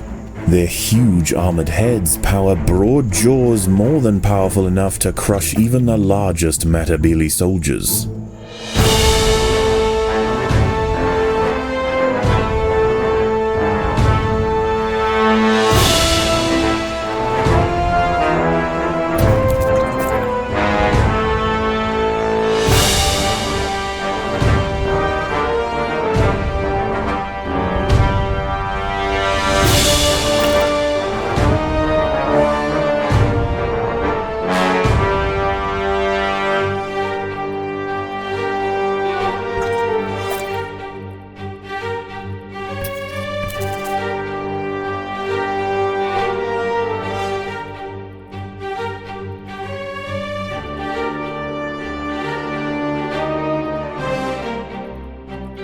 The ants must fight.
The twilight is fading, and under the shroud of night, large invertebrates creep out of their holes to prowl the clearing.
Hungry for termites, once again the driver and foraging frontier closes in on the nearest mound.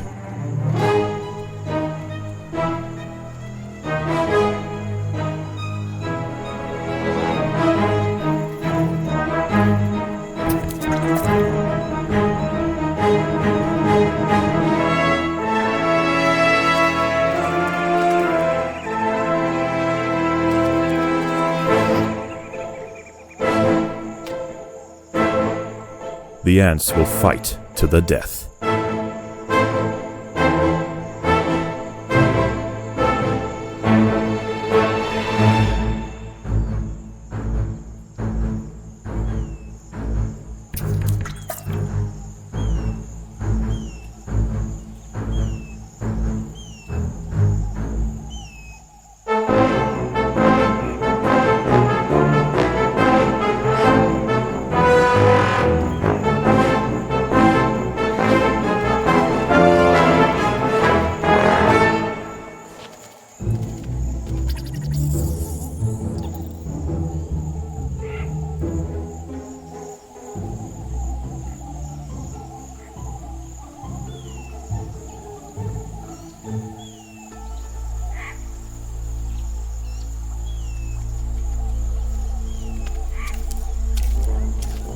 The battle has begun.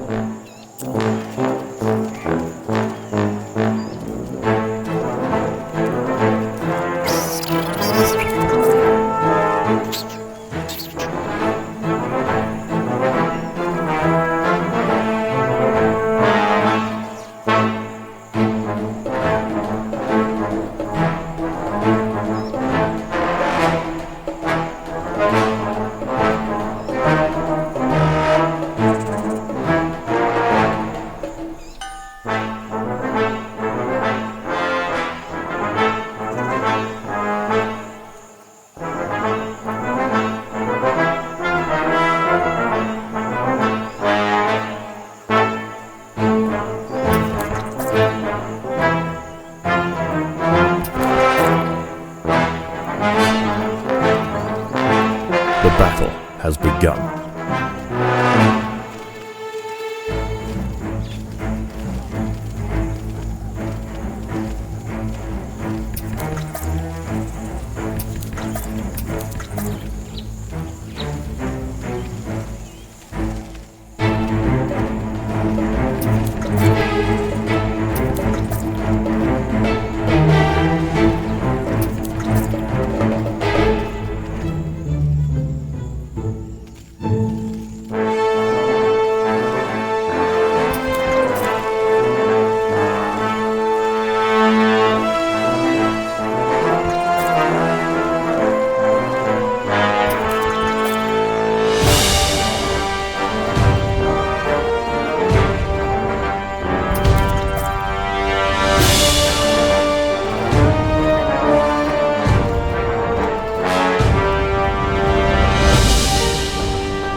The third termite colony has fallen. Only one remains.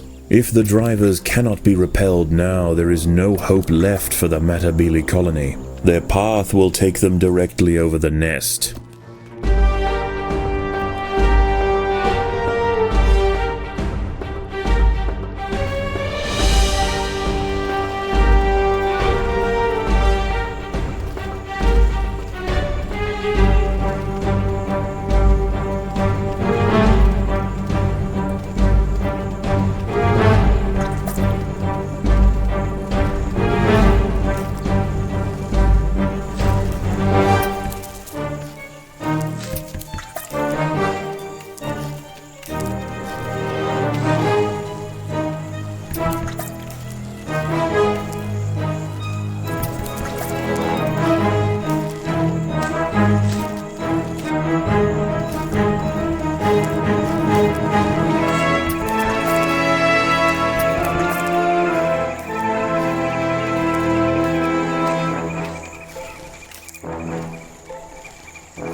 The battle has begun.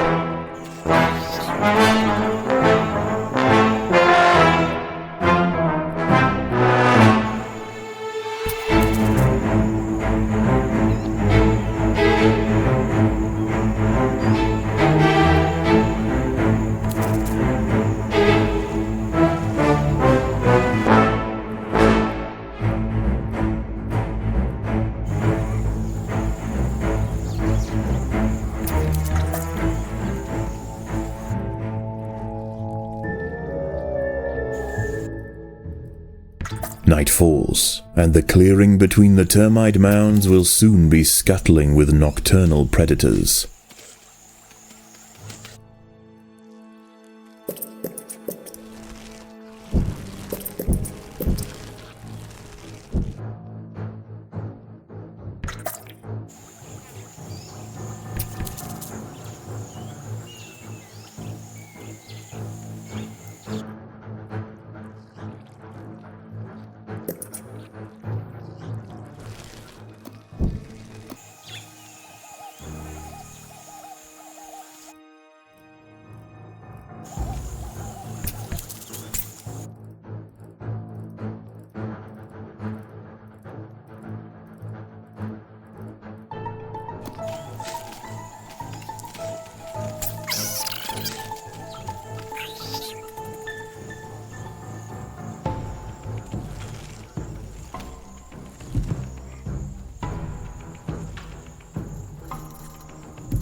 The driver ants are back.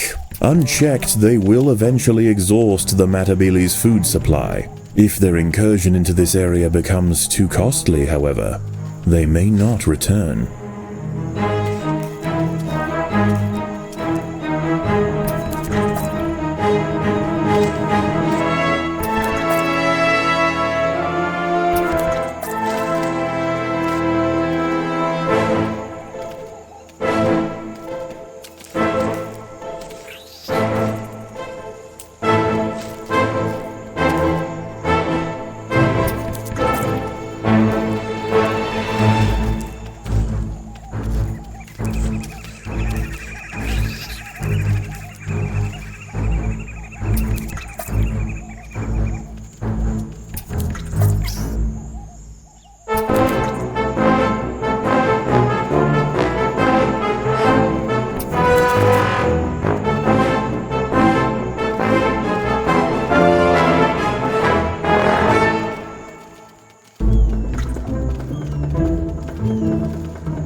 The battle has begun.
The driver ants are returning home, their jaws filled with termites. They will be back soon for more. Unlike the Matabili, they have no motivation to show restraint in their termite raids. They will press their siege until the mound is spent and then move to the next. Their losses far outweighing the food they could carry home, the driver ants have finally been forced away. The Matabili have regained control over their territories and have crucially protected their one remaining termite mound. If the driver ants should ever return, this colony will be prepared.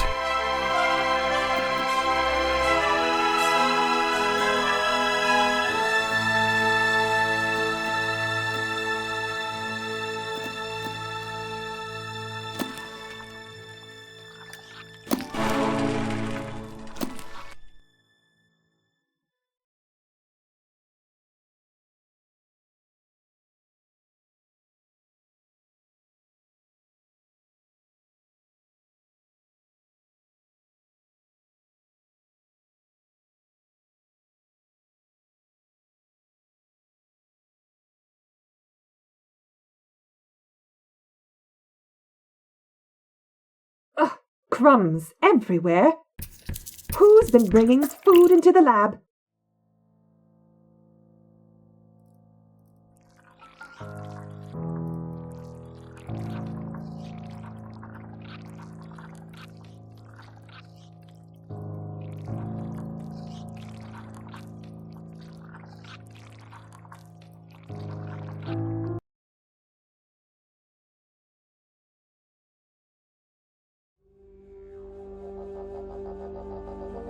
This Macrotermes bellicosus termite king and queen are one of 3 reproductive pairs that founded colonies here.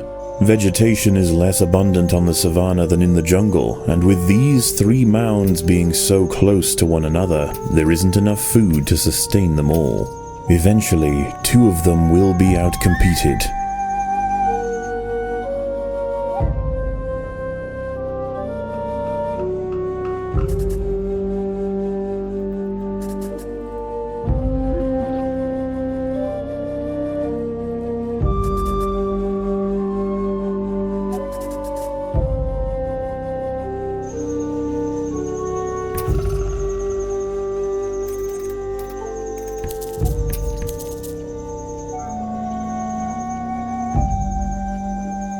Similar to leafcutter ants, Macrotermes are fungus farmers. Dead plant matter is first harvested and eaten by the workers. This initial digestion provides little in the way of nutrition, serving mainly to churn and mix the plant matter with fungal spores.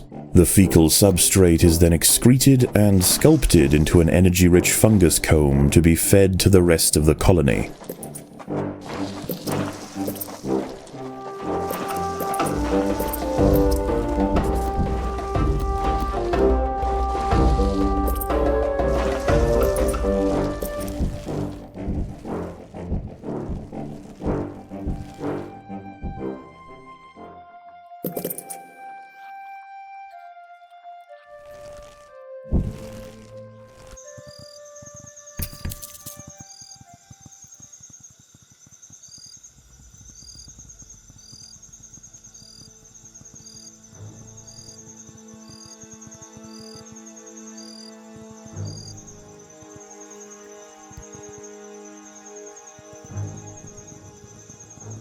termite raiding Matabele ants are active in this area, and given the abundance of termites here, the Matabele are unlikely to exercise restraint when pillaging any one mound.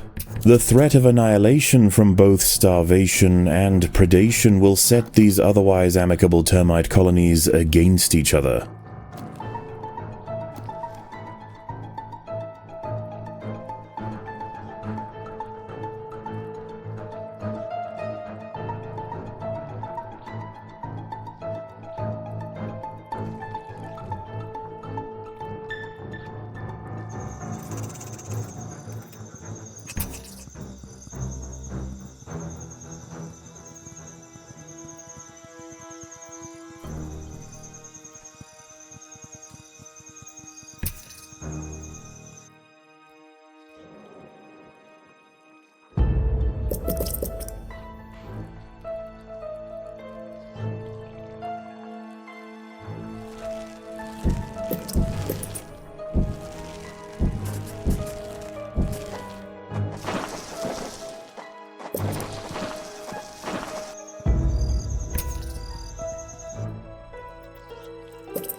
Dawn breaks, and a Matabele raid is imminent. They're heading straight for the northern mound.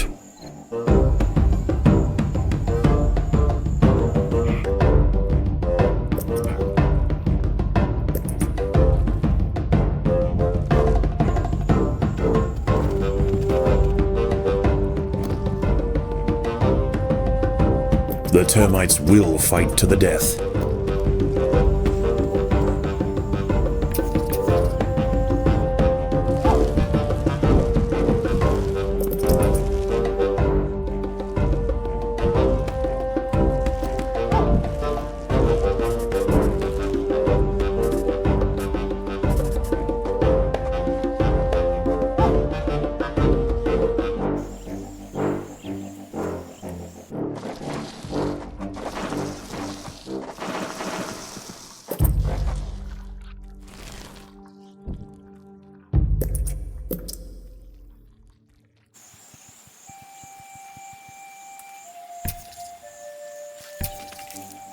The termites must fight.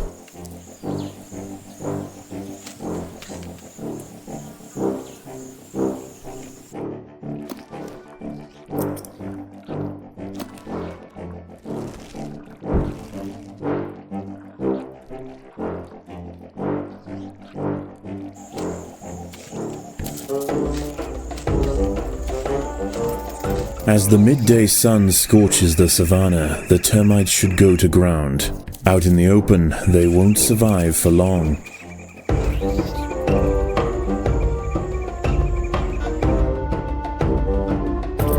The workers have done all they can to improve these food stores.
The termites must fight.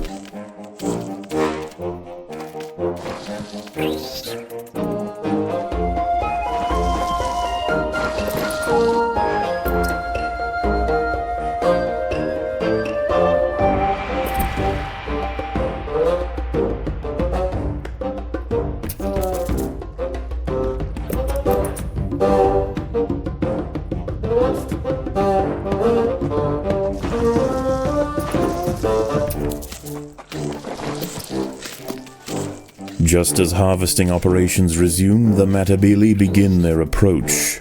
Tonight they raid the southern mound.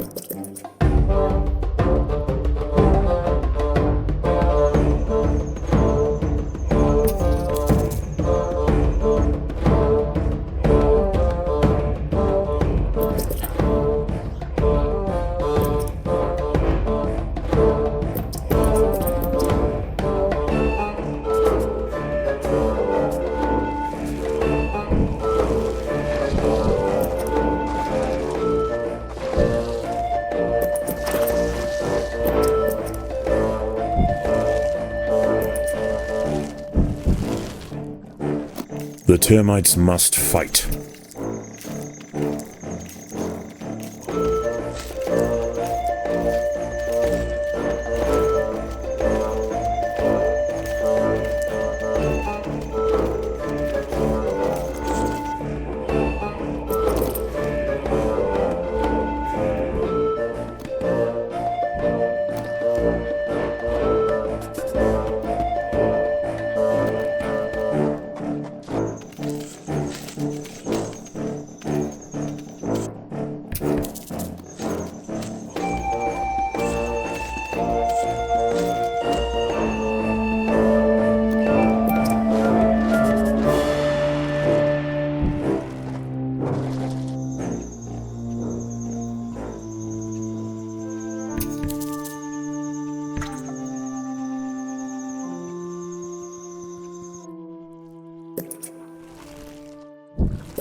The colony is starving.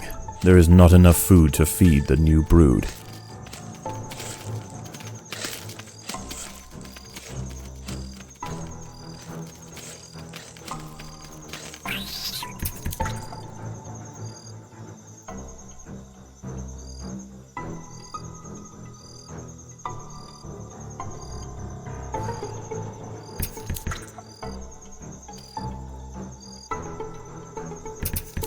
Termites from rival colonies have met in battle. Soldiers will no doubt be attracted to the commotion.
The termites must defend themselves.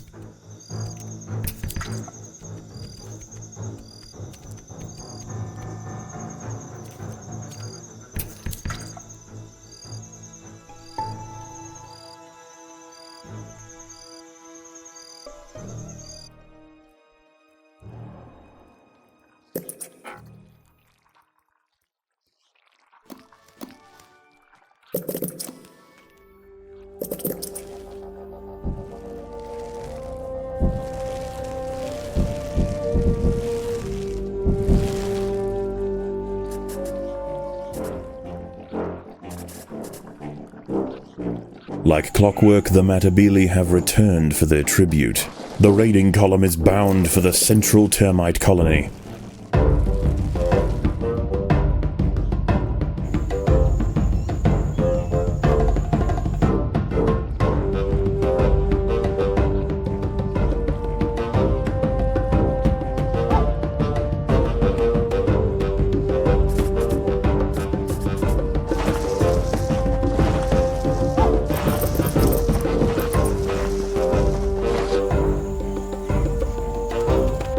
The termites must defend themselves.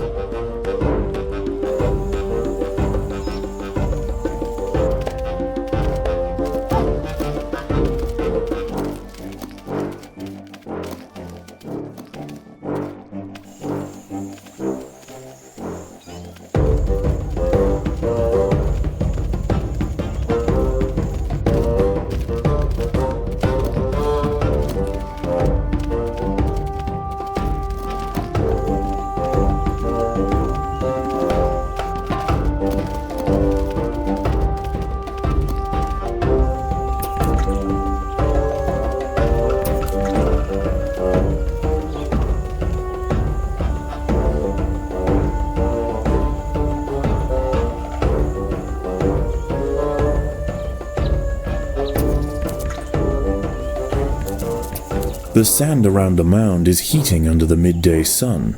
Termites wandering far from the safety of the nest will dry out quickly.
The termites must fight.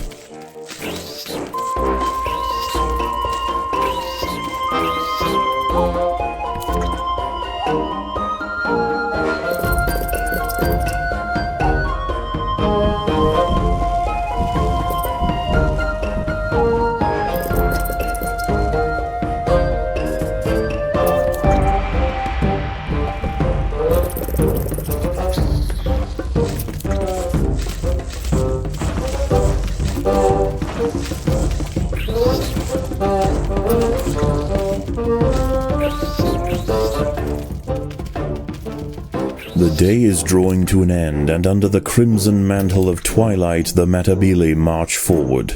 They will strike at the northern mound.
The workers have done all they can to improve these food stores.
It's breakfast time for the Matabili. They have selected the central mound for their morning raid.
The undergrowth is baking in the midday sun. Insects ill-equipped to withstand the high temperatures will fall victim to heat stroke.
The termites must defend themselves.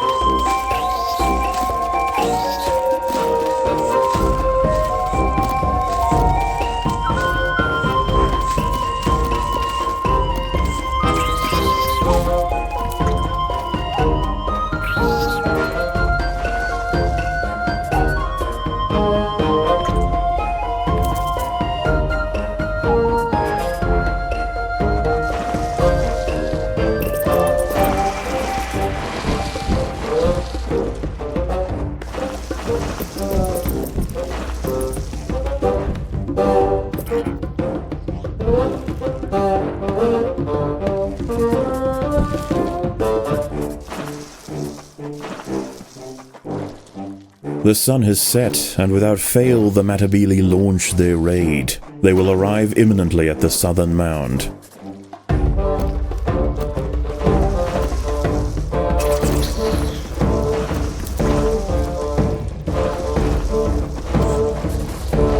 The termites must defend themselves.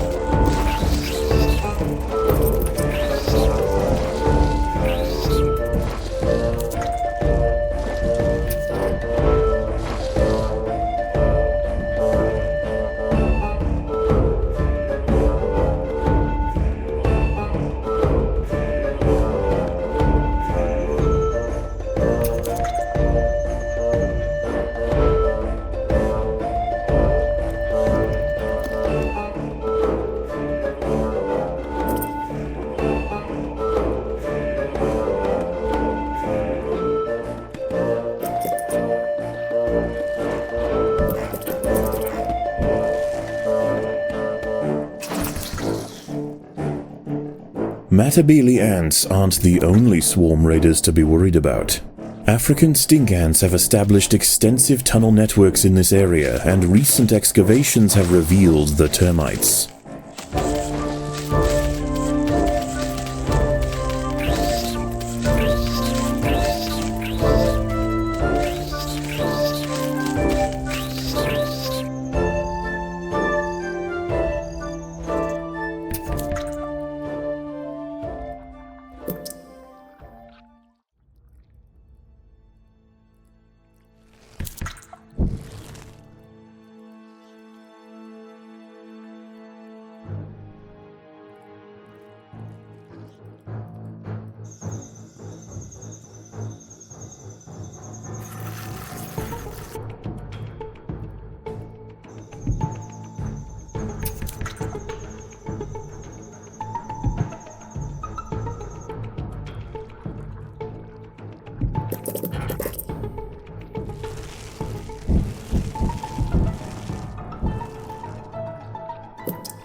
The termites must fight.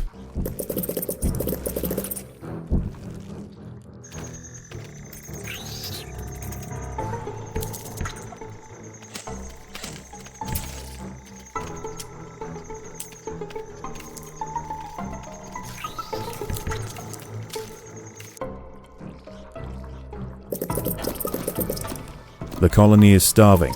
There's not enough food to feed the new brood.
Dawn breaks, and a Matabele raid is imminent. They're heading straight for the northern mound.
As the midday sun scorches the savannah, the termites should go to ground. Out in the open, they won't survive for long. A skirmish between termites has broken out over access to food.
The termites must defend themselves.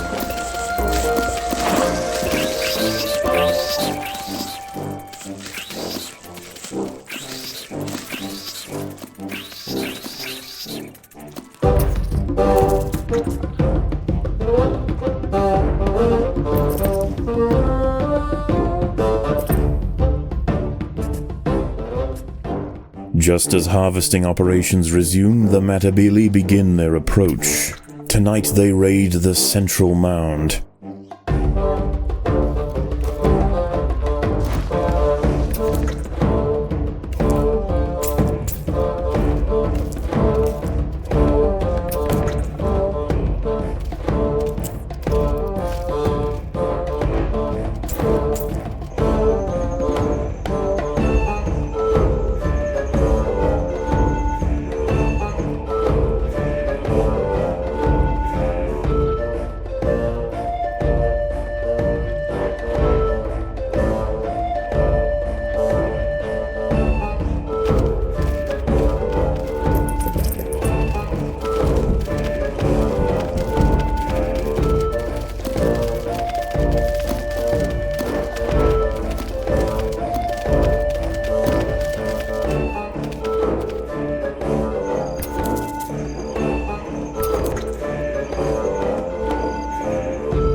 Like clockwork, the Matabele have returned for their tribute. The raiding column is bound for the southern termite colony.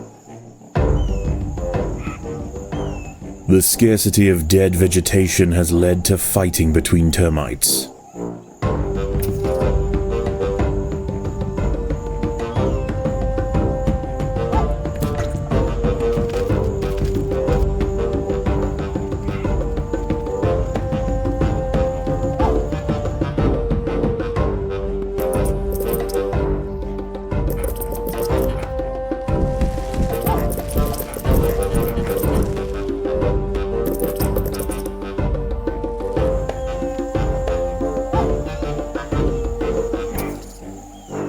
The termites will fight to the death.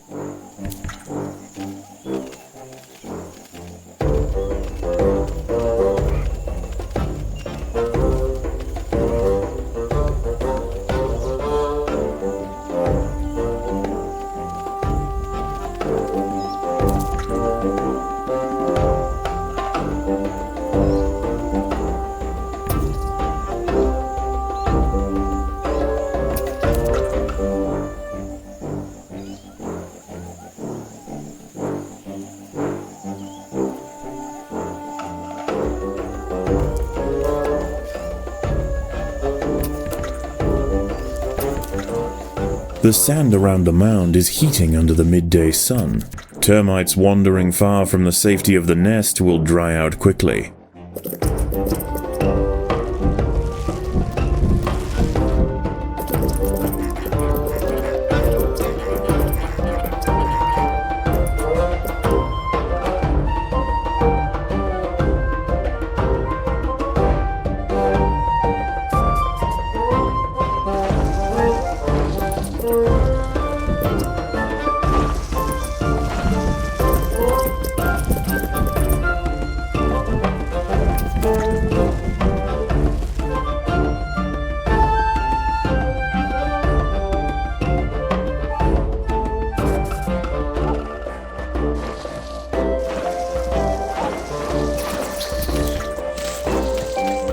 The termites must fight.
The day is drawing to an end, and under the crimson mantle of twilight, the Matabele march forward. They will strike at the northern mound.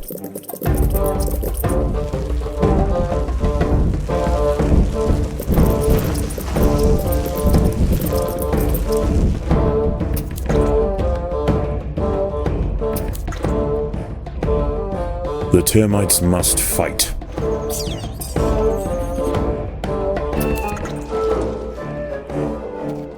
A subterranean stink ant raiding party has entered the nest.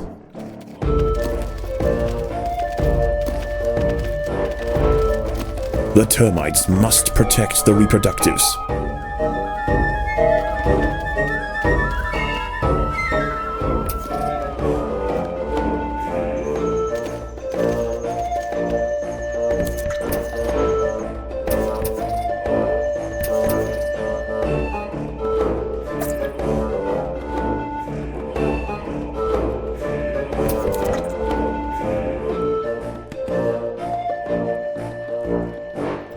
African stink ants are invading. The termite soldiers will need to mobilize quickly before too many workers are lost.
Precious food sources are contested. The termites will fight.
It's breakfast time for the Matabili. They have selected the central mound for their morning raid.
The undergrowth is baking in the midday sun. Insects ill-equipped to withstand the high temperatures will fall victim to heat stroke.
The sun has set, and without fail the Matabele launch their raid. They will arrive imminently at the southern mound.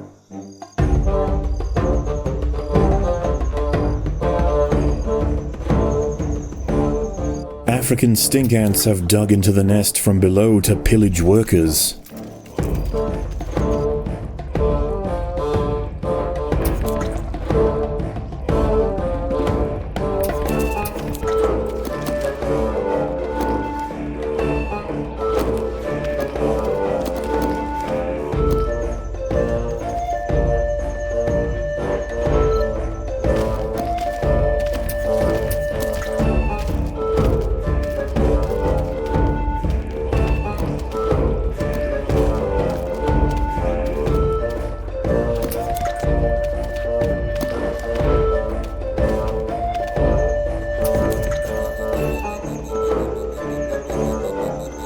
A subterranean stink ant raiding party has entered the nest.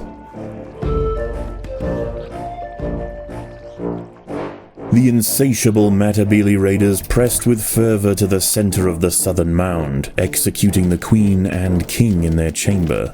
Only 2 active mounds remain. The reproductives are in imminent danger.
With only 2 colonies remaining, the northern termites mount a desperate and risky offensive against the central mound.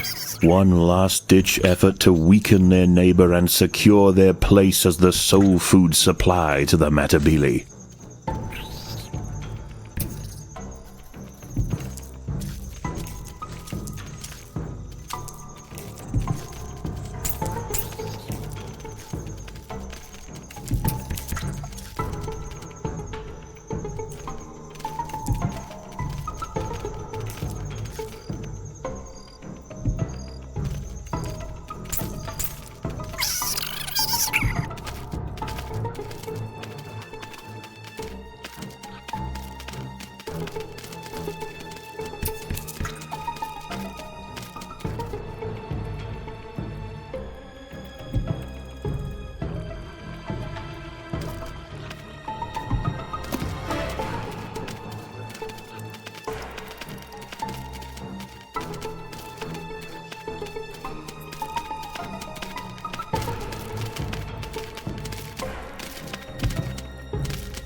With the northern and southern mounds emptied, the remaining termites inherit complete control of the local vegetation. Feeding unhindered, they will outgrow the threat from the raiders and extend their mound into a towering savanna fortress. A monument worthy of a great termite empire.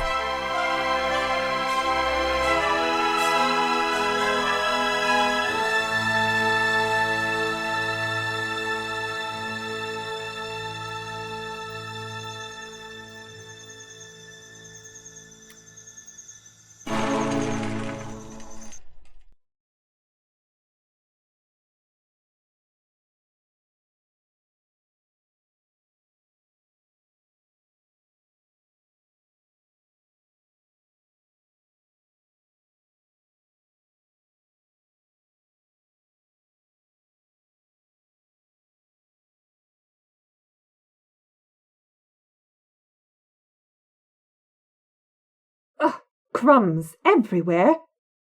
Who's been bringing food into the lab?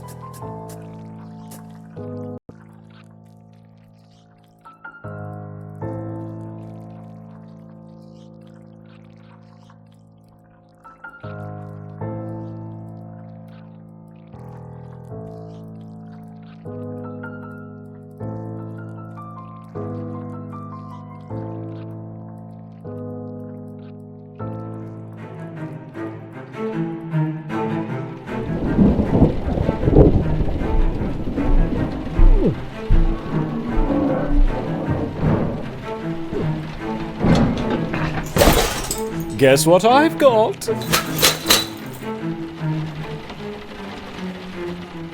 It's been a long road, hasn't it, my Reptors? You've done so well. Everyone doubted your potential for selective assimilation. Everyone except for me, of course. We need only arouse the remaining mutation vectors and it will be complete. Imagine it. No host rejection, no secondary augmentations. Tonight we finish it. Tonight we conduct the final experiment. Everything is arranged. Perhaps not as clinical as certified company equipment, but we'll make do. Our fates are intertwined now, my little ants. Do not fail me. We'll program a simple linear sequence to begin with. Electrode, fire, acid, then the laser. Don't be shy. You want the jelly, don't you? Look, a nice big blob on the surface. Come and get it.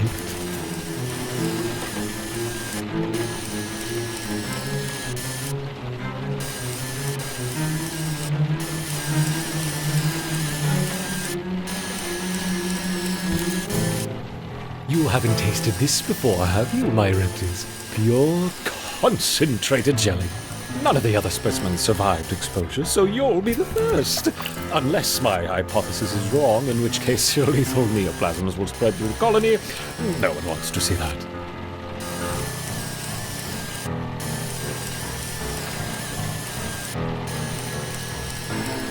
Charging the capacitors. Now don't be startled if you hear a slight pop.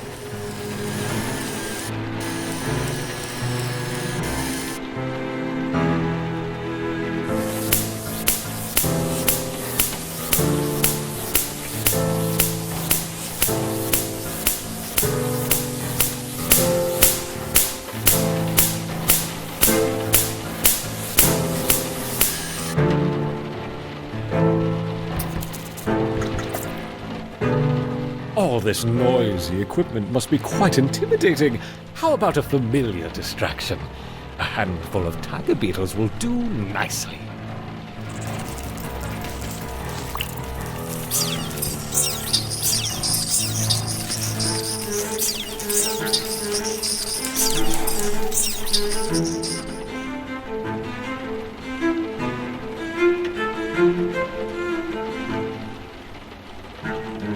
Fire extinguisher on standby for this one. Safety first.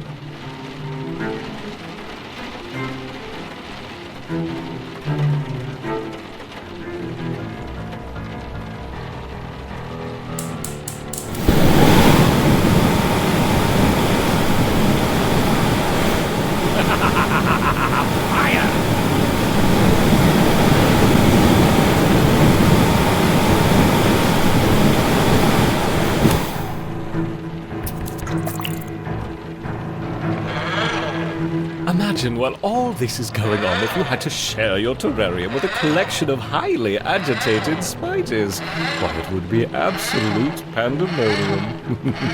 Whoops!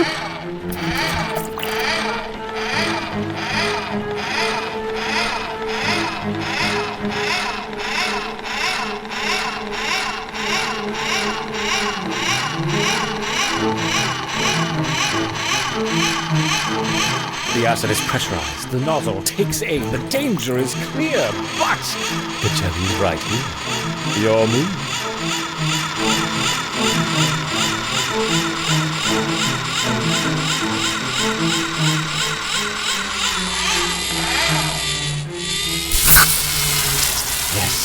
Yes! It's working. The rate of adaptation has accelerated tenfold. How about some bombardier beetles? Now that you've faced down a jet of noxious super acid, these should be child's play.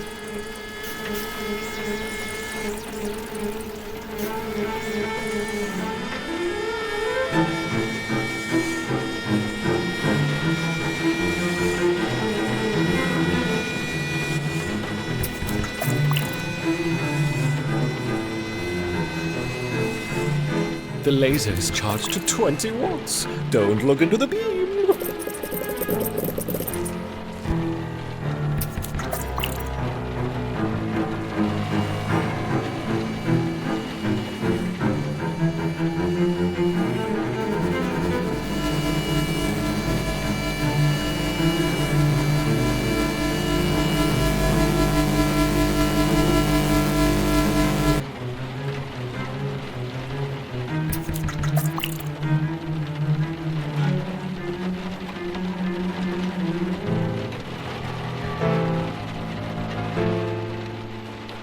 And that concludes the warm-up test.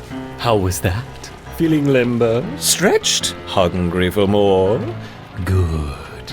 Next, we'll observe the effects of simultaneous exposure to multiple stimulants, programming in a distributed sequence. There. Good luck.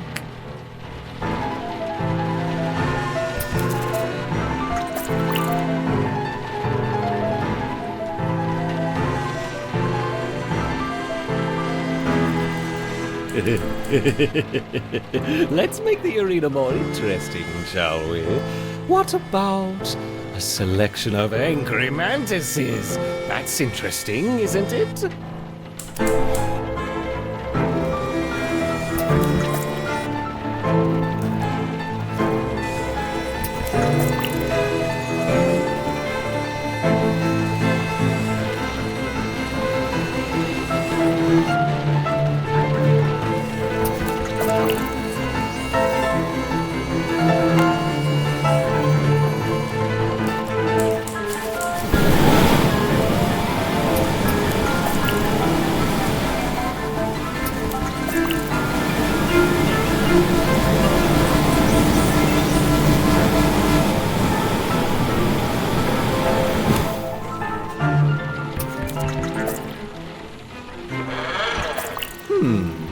Perhaps the stimulation intensity should be increased.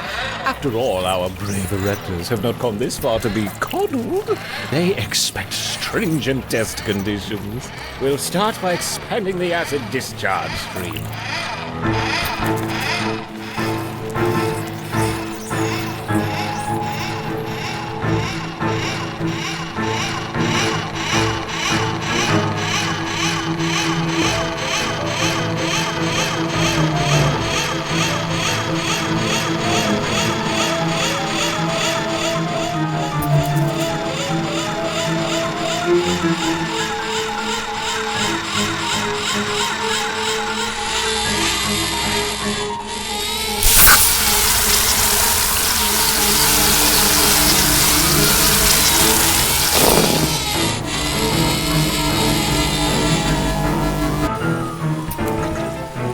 Let's increase the electrode discharge capacity next.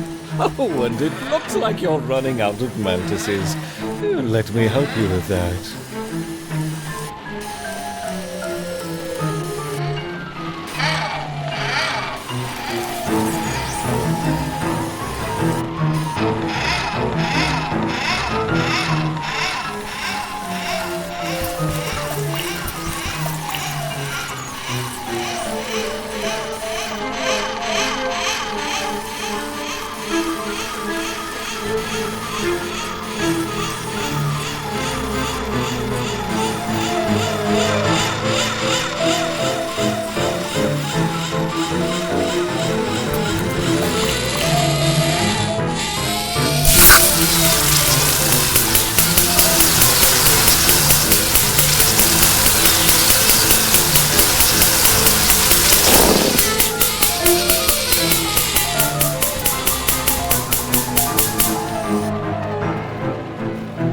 Exposure to 3 cycles of each stimulant complete.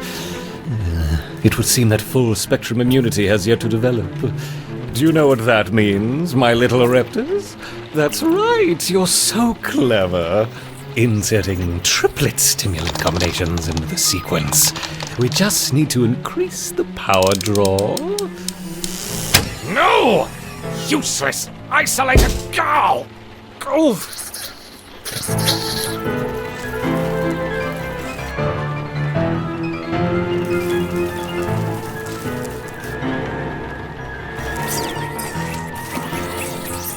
Where is it? Aha! I just need to prise it Open! Ah! Let there be light. And then there was... This could complicate matters.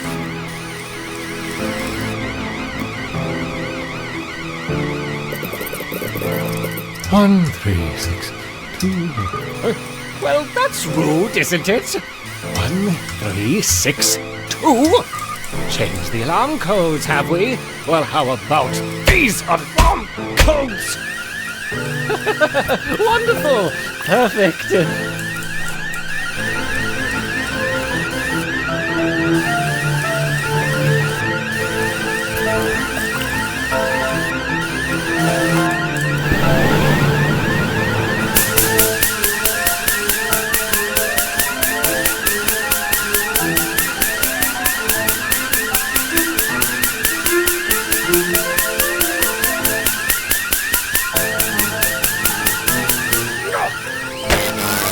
Almost.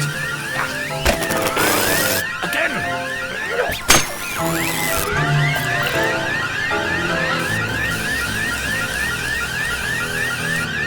Shut up. Thank you. Now, back to the matter at hand.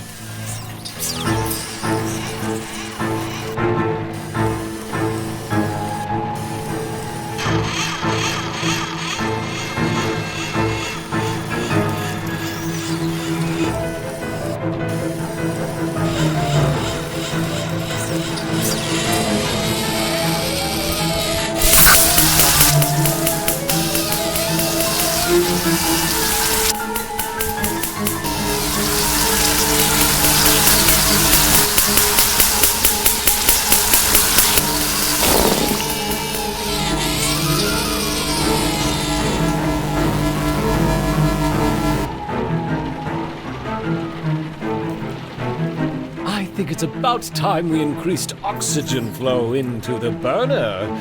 Don't you? After all, that little fiasco won't have gone unnoticed. Oh, and I almost forgot to connect the feeder colonies. You remember those, don't you, my little reptile?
What's left?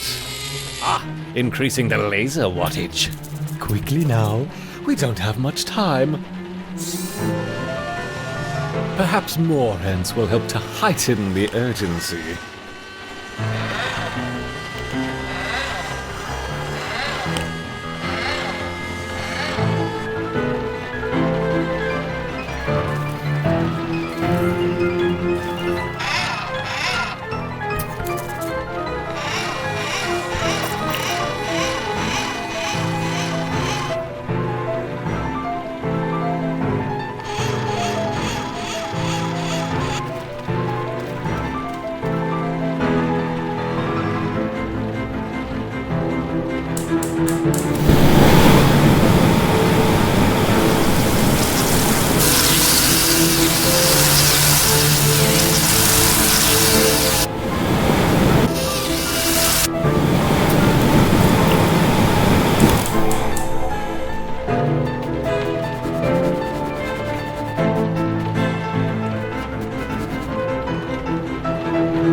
Already?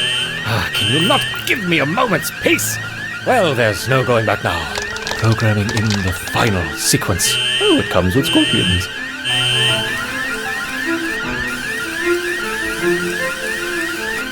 I'd love to stay and observe, but I need to go and buy us a little more time. Good thing I brought my dynamite.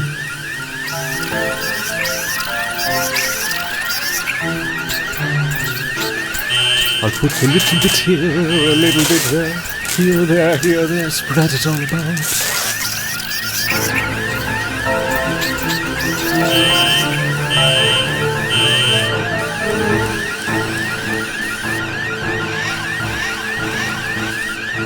The door frame connected to the fuse bit, the fuse bit connected to the wire bit, yes, the wire bit connected to my foot bone.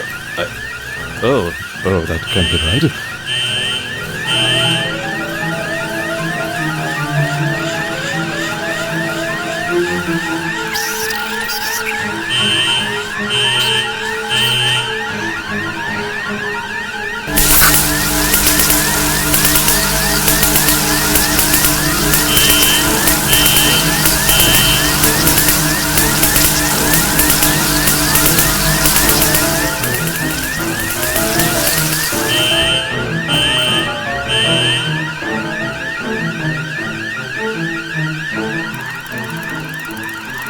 Here! I knew it! There's no way out. Put your hands up and step out into the corridor. Oh, just in time. I want him arrested now! I think we should get back. Fire in the hole. Get back!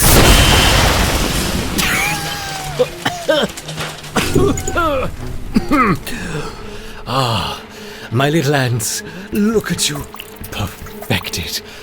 Oh, this is the end, I'm afraid. After all, we can't have those brainless parasites unraveling all of your secrets, can we? So, I hope you understand. It's not personal. There's just one final step.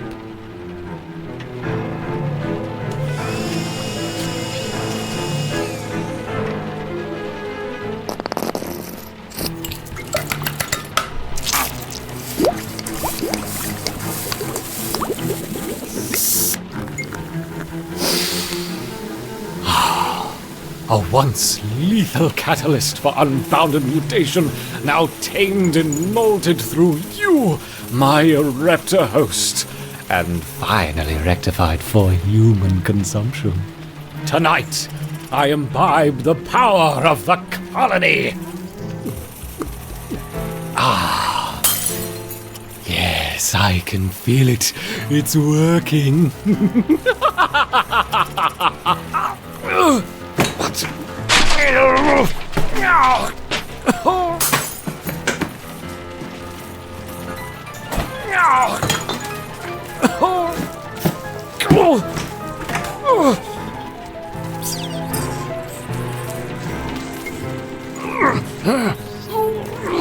We are the ultimate state of life.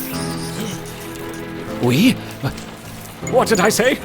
Oh, this shouldn't be happening. The power of the colony. The bonds of the colony. No! Yes.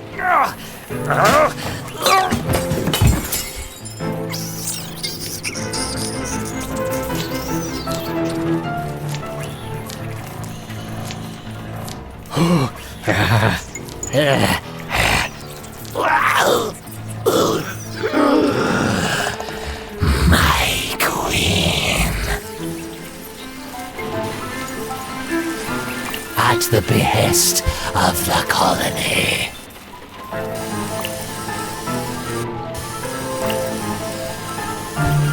At the behest of the colony.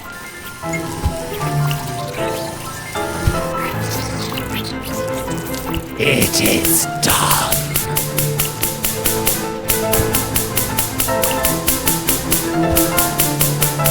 I serve the will of the colony.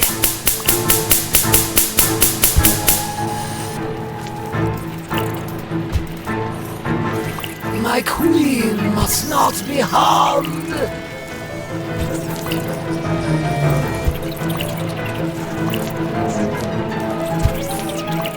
I serve the will of the colony.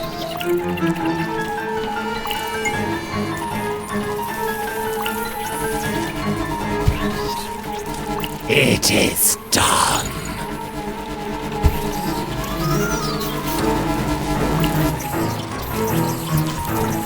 It is done.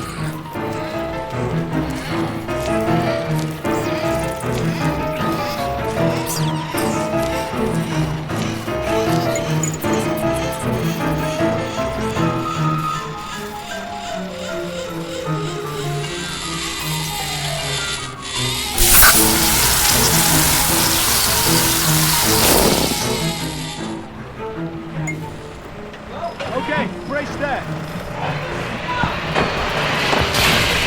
Fires are out. We're making our way through to the lab now. We must leave now, my queen. It is not safe here.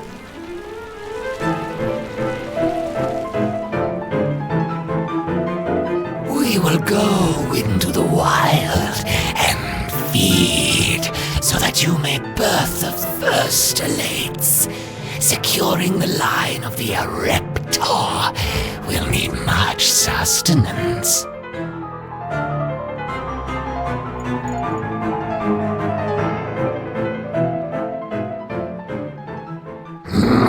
Dear Lord, what is that? No! What has he done? Get everyone up! Seal the doors!